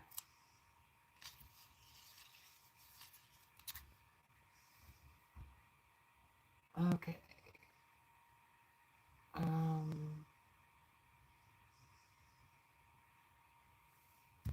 You need to stand up and look at this. Oh.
Okay, that looks better to me.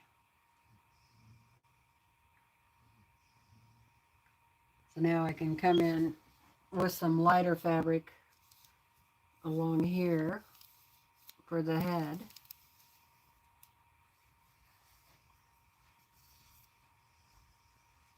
Or the jaw.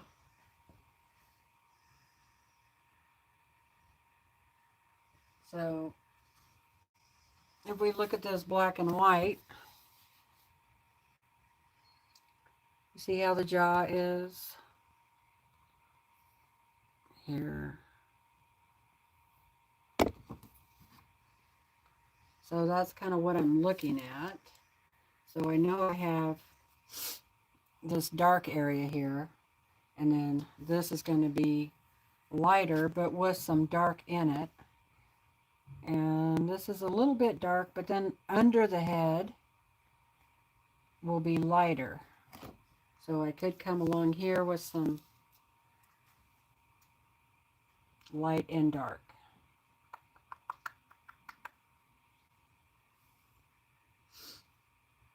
And this is why I like the black and white photos, because I'm just looking at the values and not actually the fabric, because I don't have the same fabric that she has. And I don't really like the way she did it right there anyway, so.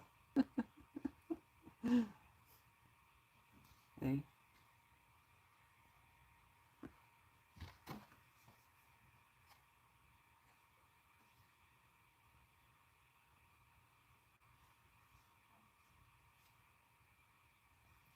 I do like the black and white photo though. Okay, we'll figure it out.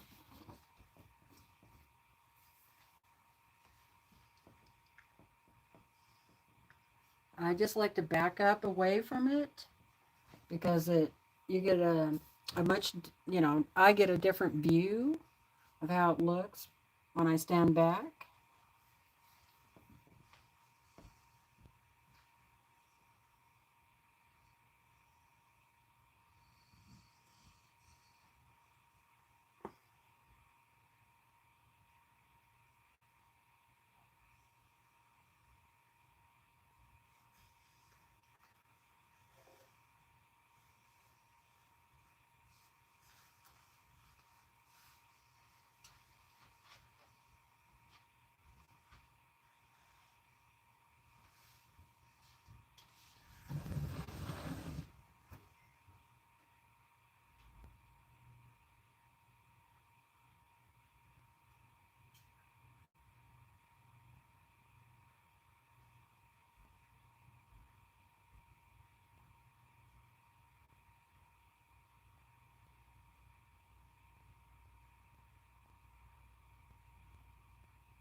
I bet Daddy went for a walk with that,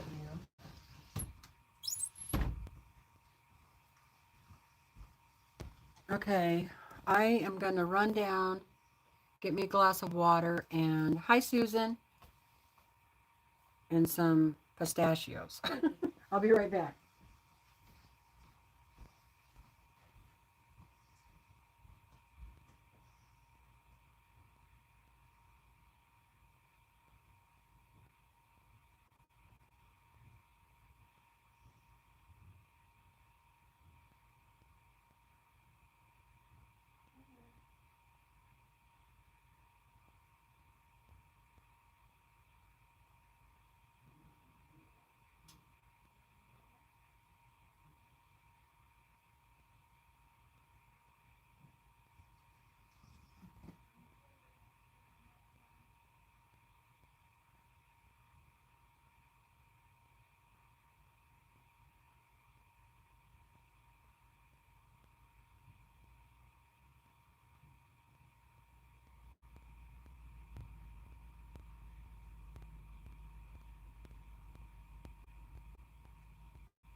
Okay.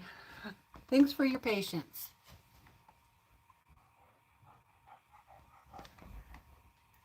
Ooh, my camera is about ready to die. I thought I had the charger on.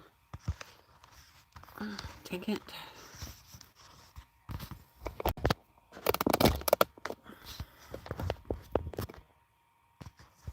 Oh, dang. It dropped down to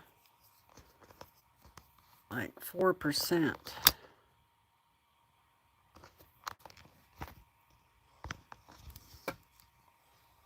This charger wire is not working appropriately. I might have to run down and get the other charger.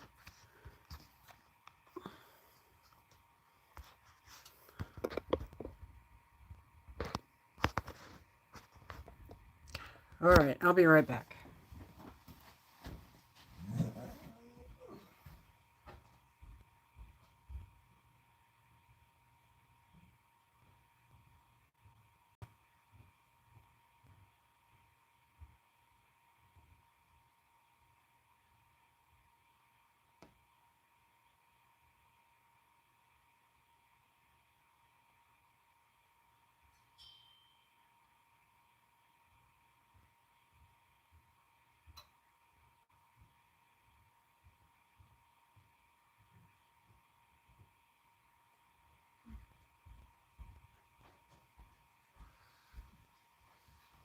That's not easy, running up and down those stairs.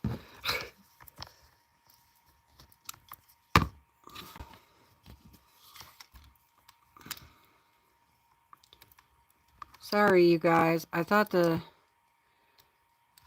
charger was working, but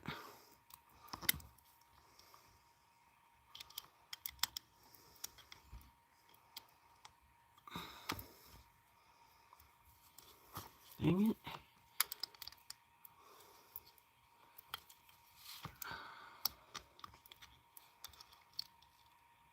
What the heck?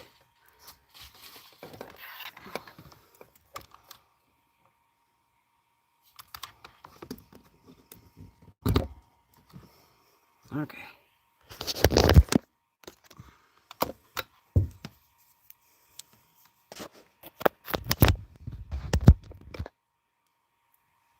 Okay. Hopefully that works. But if it if it goes off, you'll know what happened. It's only at 4%, so.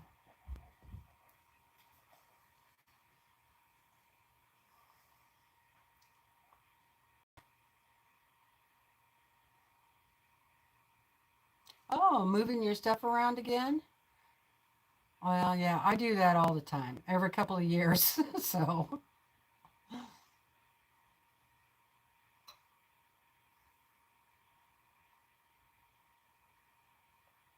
and third time you moved it? Yeah. Well, I think I've moved my sewing room around at least 6 times. Anyway, I caught Brandon eating some elk sausage. So I'm like, mmm.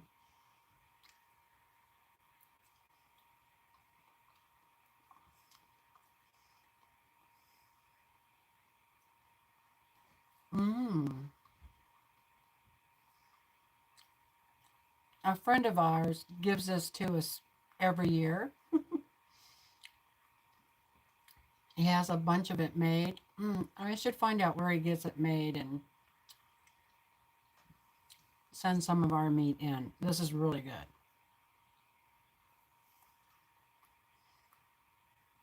It's a little salty. Um,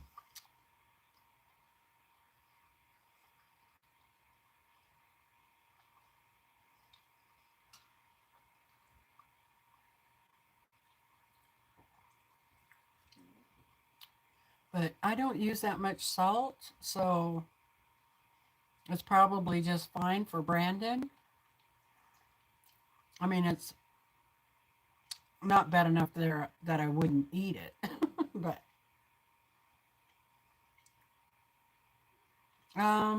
This tastes a little bit like salami, but it's not as greasy.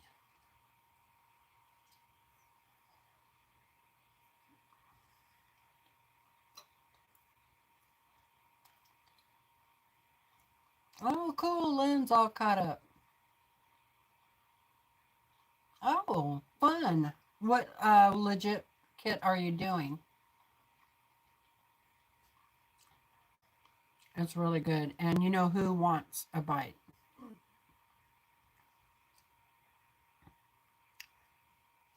You want me to share?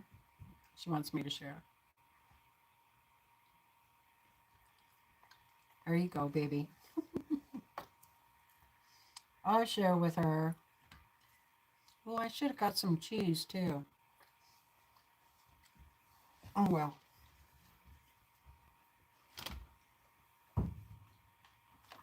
I didn't want to be gone too long, but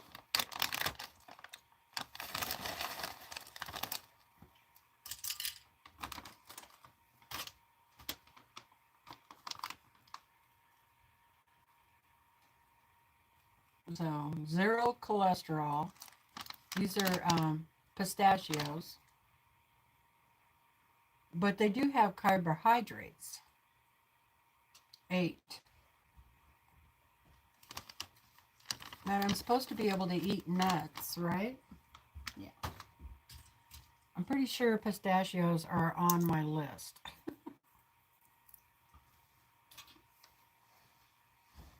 And definitely water is on the list.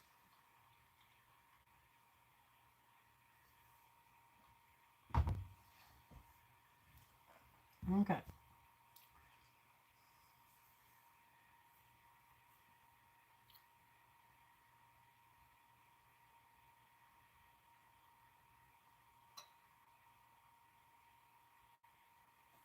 Sounds like she's moving everything around, Kathy.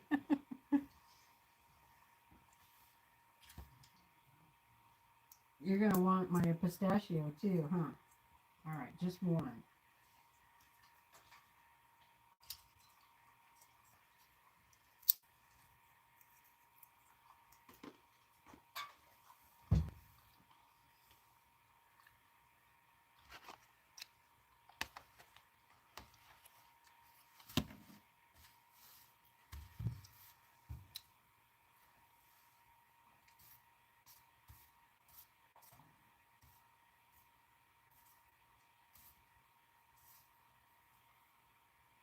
Let's see.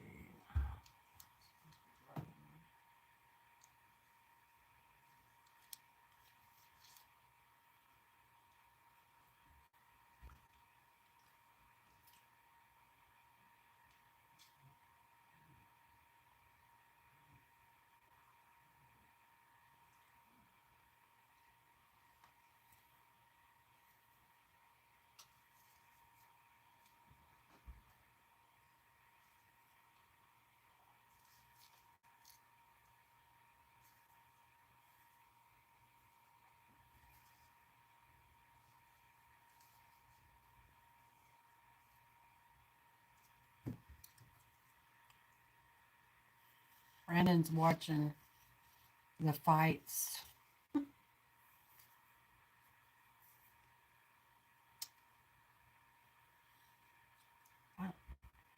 I like watching those too.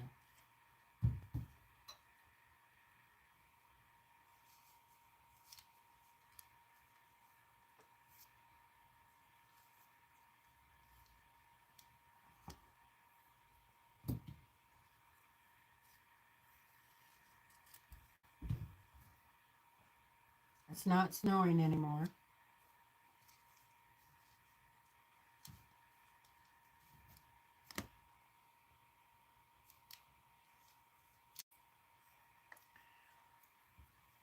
Kind of a little sunny right now.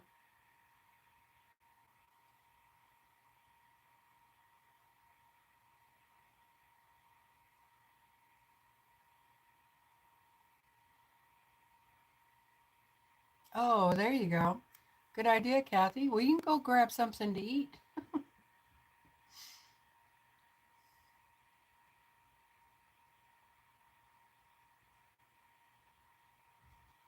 Sophia. Oh, I'll have to look that up. I don't recall what that looks like. Should have chosen an easier one. Use batiks.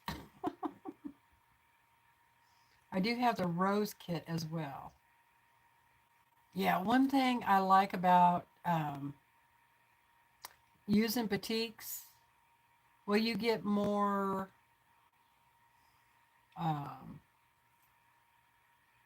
depth and more color to it. But the other thing is, it doesn't matter what side of the fabric you use, and it just makes foundation paper piecing so much easier.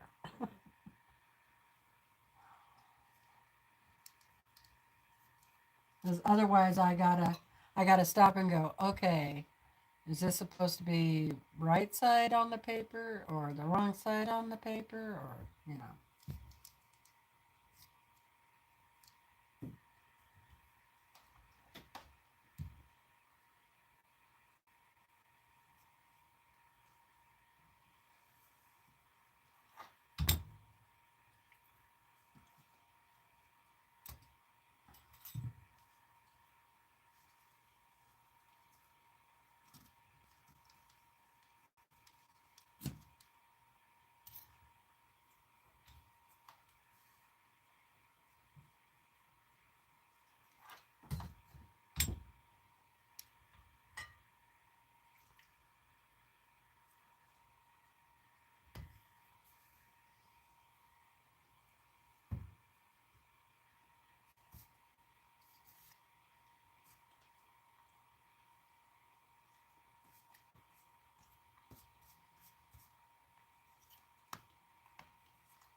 Let's see.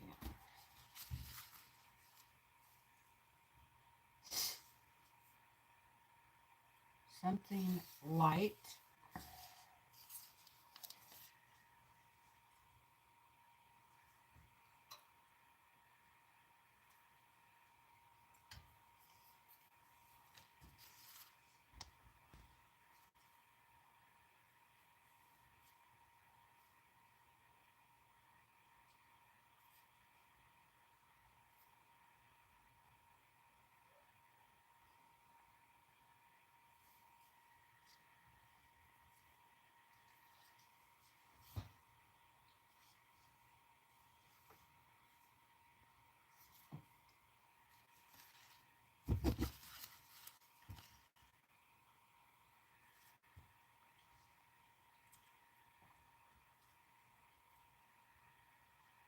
But not too light.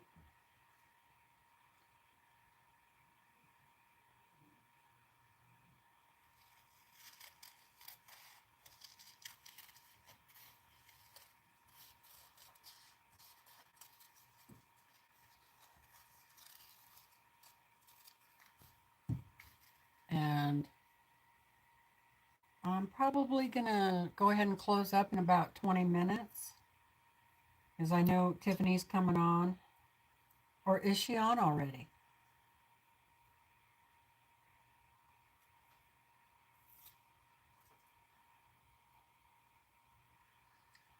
I can't remember what the time.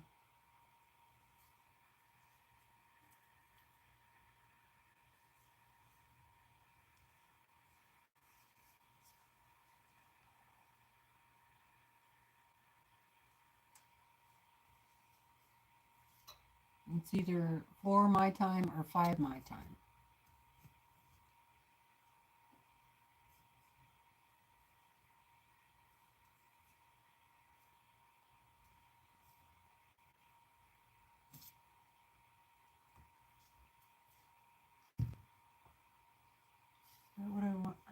if I want that there. I think I want some sort of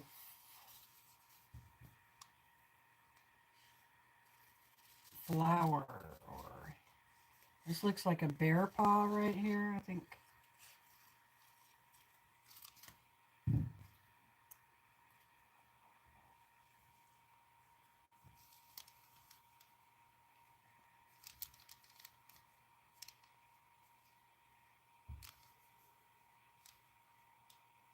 Yeah, I like that right there.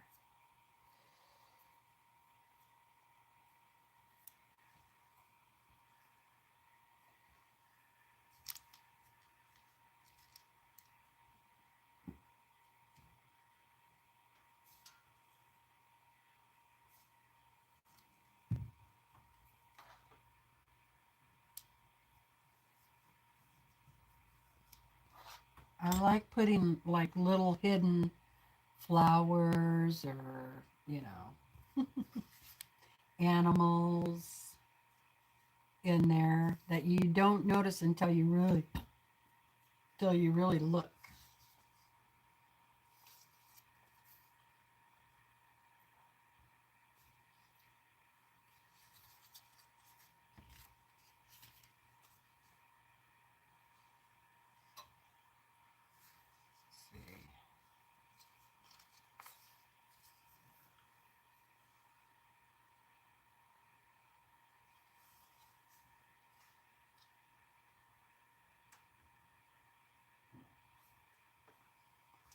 See if I can find a flower.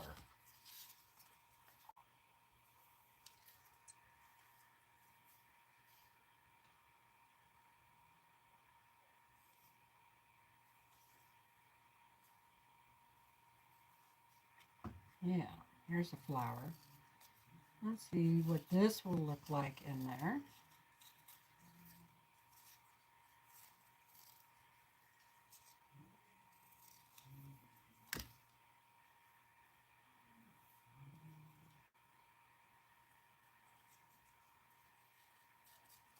And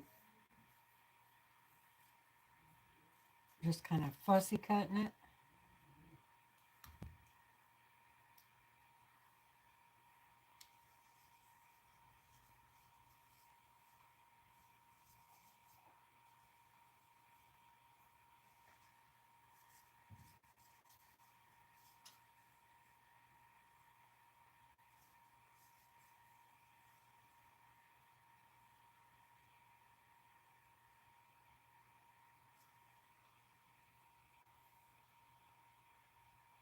Five my time? Okay, thank you.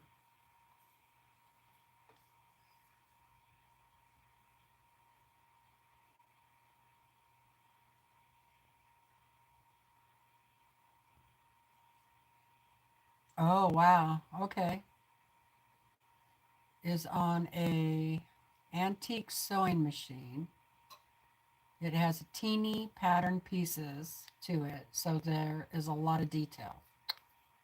I'll look it up. He's doing okay.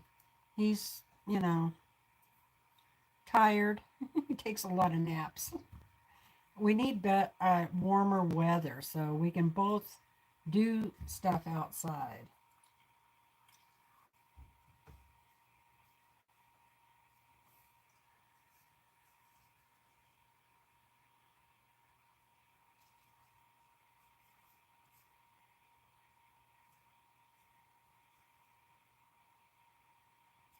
Okay, I'm going to cut a little bit of that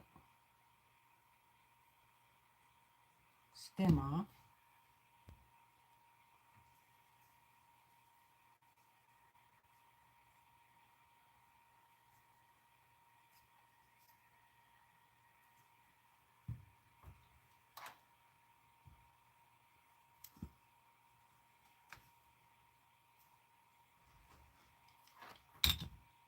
Okay, and now I need another little piece right in there.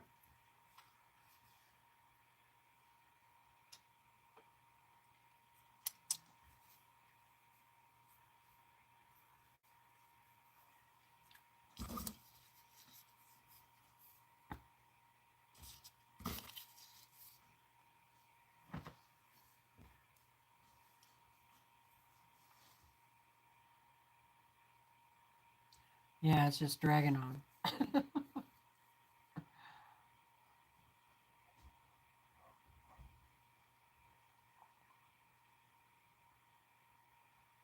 I hope I don't end up with hand cramps from using these kid scissors. Oh, yeah.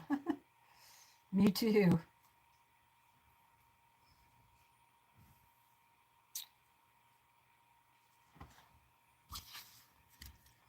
Mm. Let's see, a couple of circles might be good.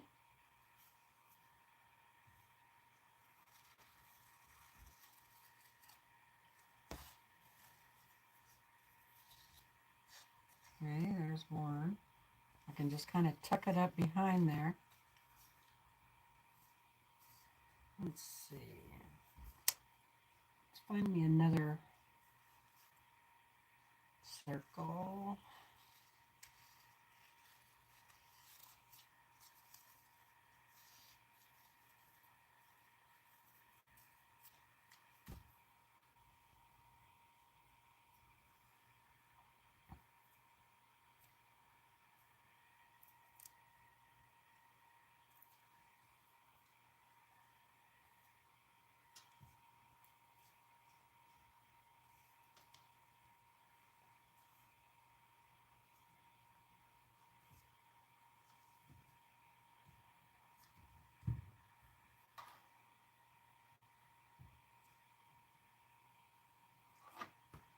There, and then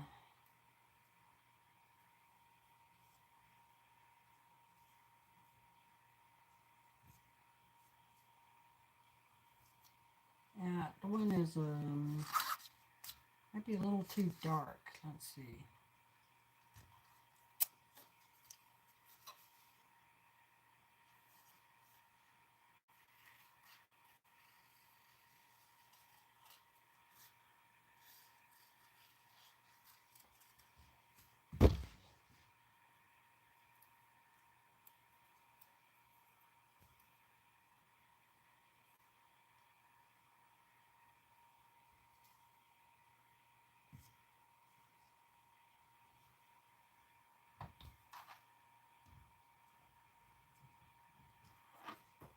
Yeah, I like that. All right, one more circle. Let's see.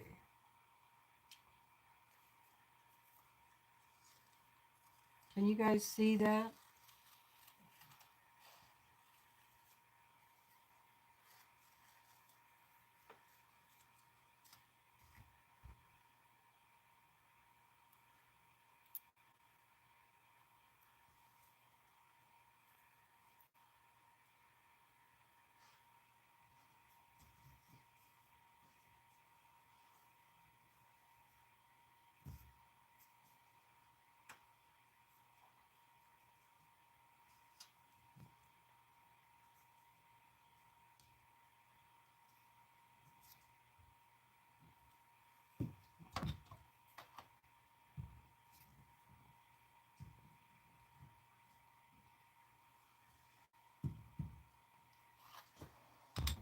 Yeah, I think that kind of looks kind of cool.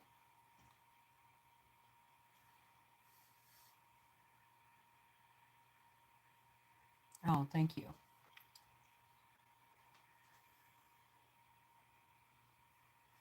Okay, I'm gonna look at it from back here a little bit.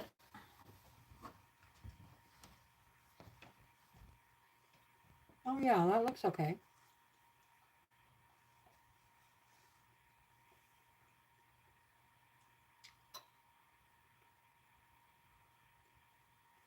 Yeah.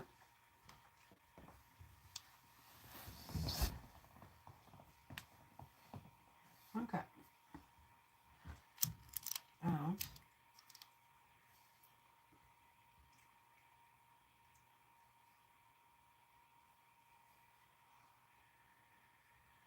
A little bit more fives over in here.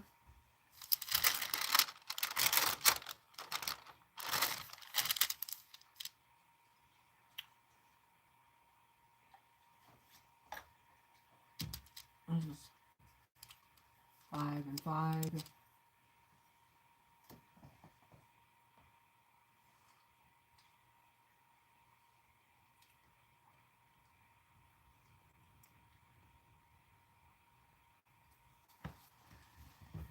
And then I can move to 4.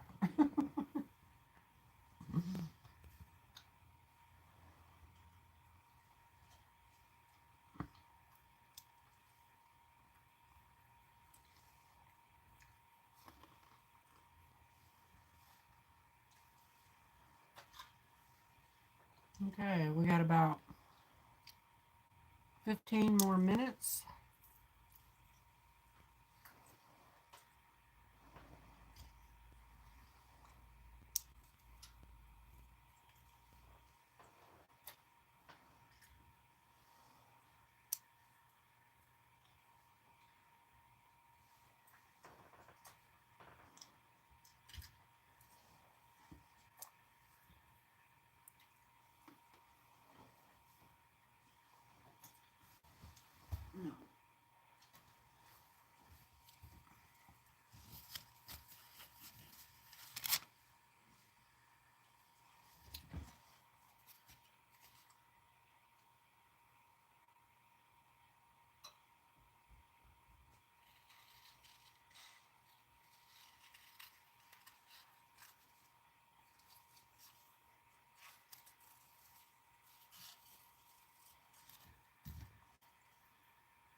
When I get done doing this, I probably should take the little girl for a walk.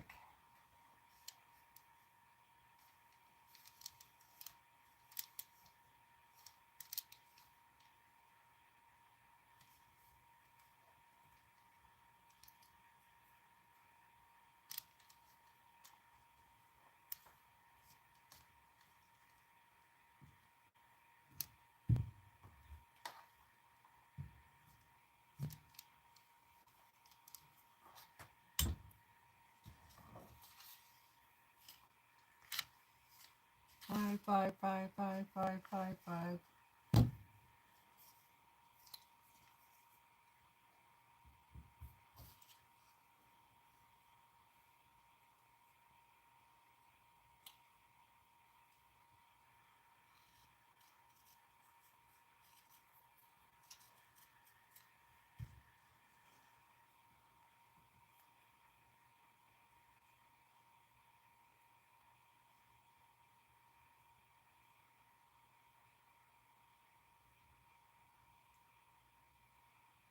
How's your weekend going, Katie?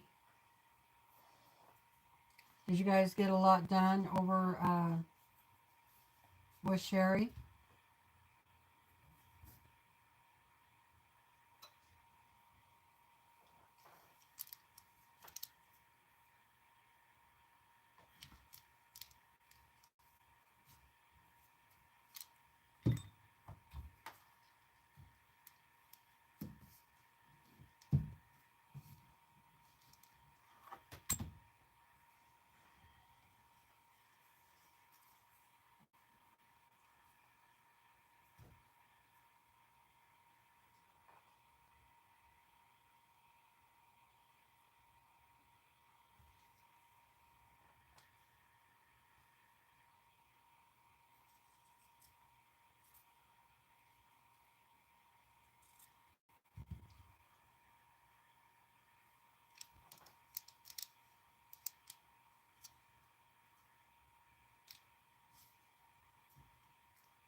Yeah, what is everyone working on?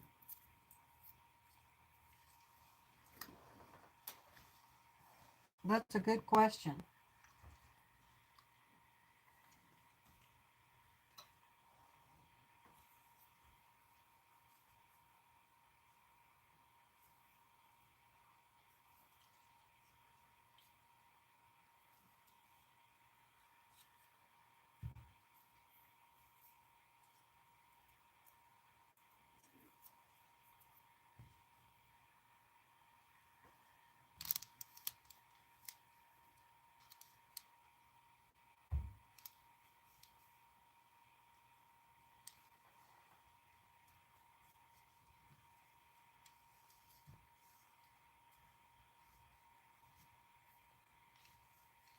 I know Lynn just got done with a PMQ, or all caught up,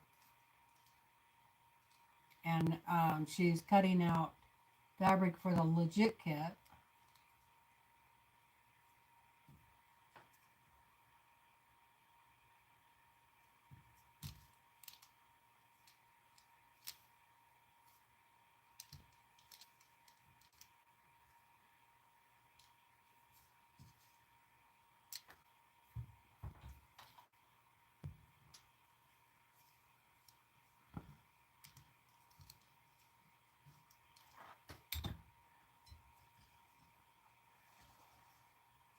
Oh, and yeah, Kathy is cross stitching Christmas ornaments.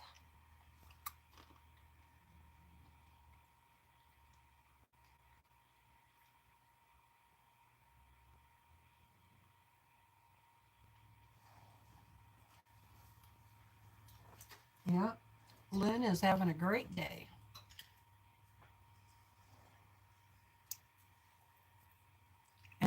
And a wonderful weekend.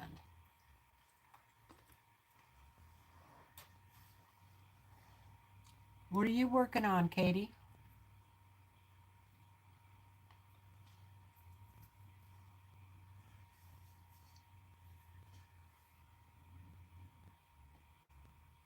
Are you going to go live later today?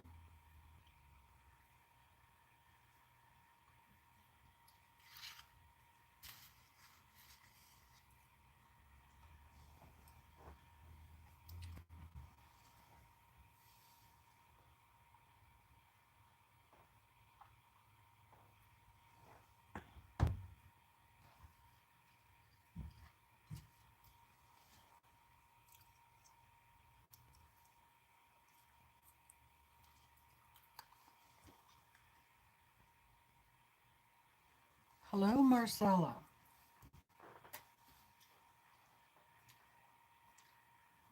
Welcome in. Hope you're having a wonderful day.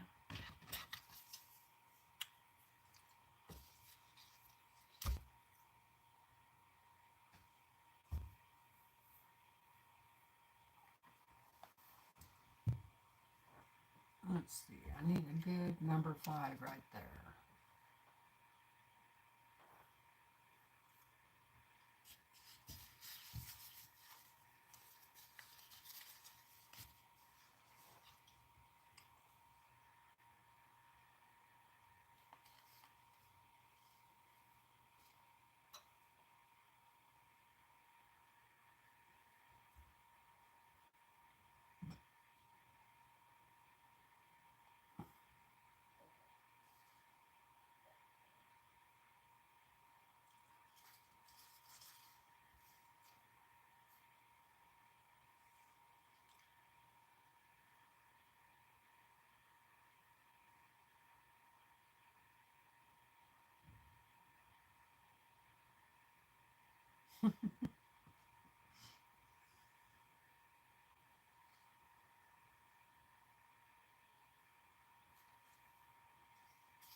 Okay, we got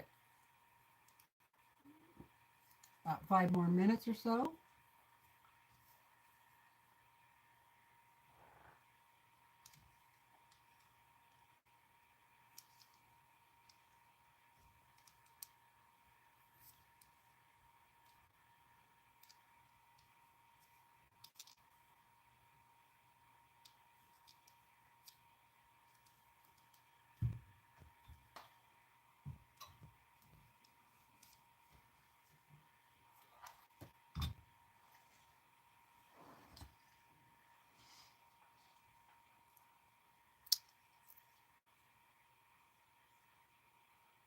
You got 4 of those pages done today, which is a good thing.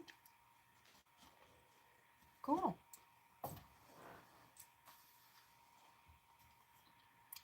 I got quite a bit done on the layer cake, and then I moved over to this.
Yeah, it feels like it's been a pretty good day, Kathy.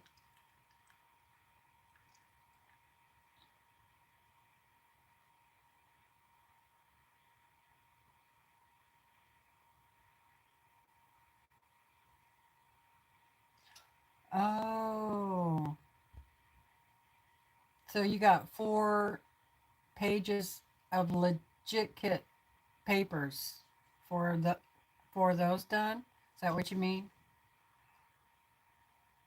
Oh, it's your first kit too. It's set for 2 years because you didn't think you could do it. You silly girl.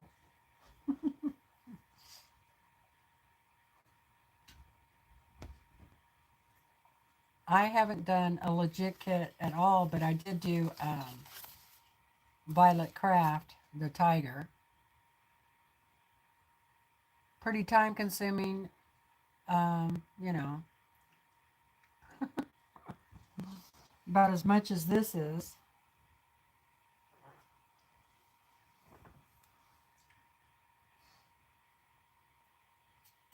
I don't have anything, honey. I don't have any goodies. Oh, we got 2 minutes. Okay, you guys. I'm going to go ahead and get ready to stop for a while.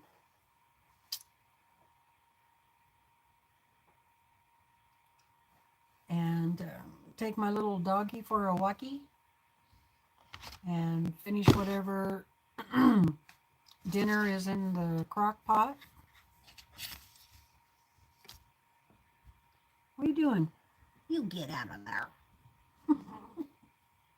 Silly dog. Hey, thanks everybody for joining me today. I really appreciate it.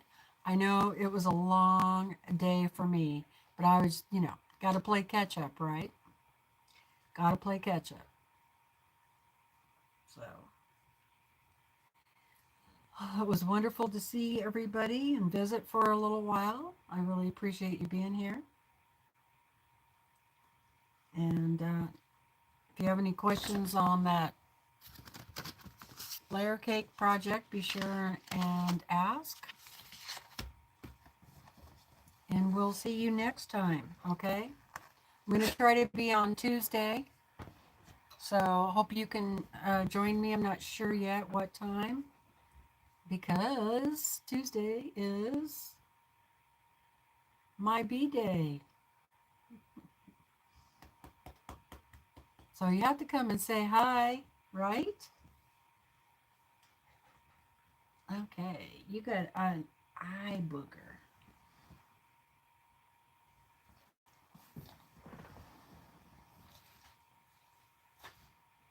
Yuck.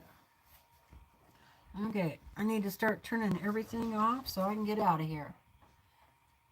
Bye, Joyce. Bye, Kathy. Bye, Katie. Bye, Susan. Good luck on your sewing room. Look out, Willet.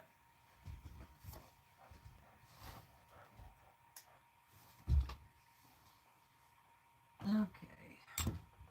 That's off, that's off, that's off. To make sure everything is off. I don't know. I might come back up later this evening. And I don't know if I'll go live or not, but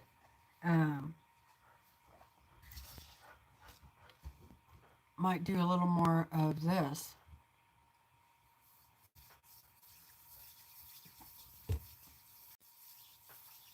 All right, you guys have a good night, and I'll see you next time.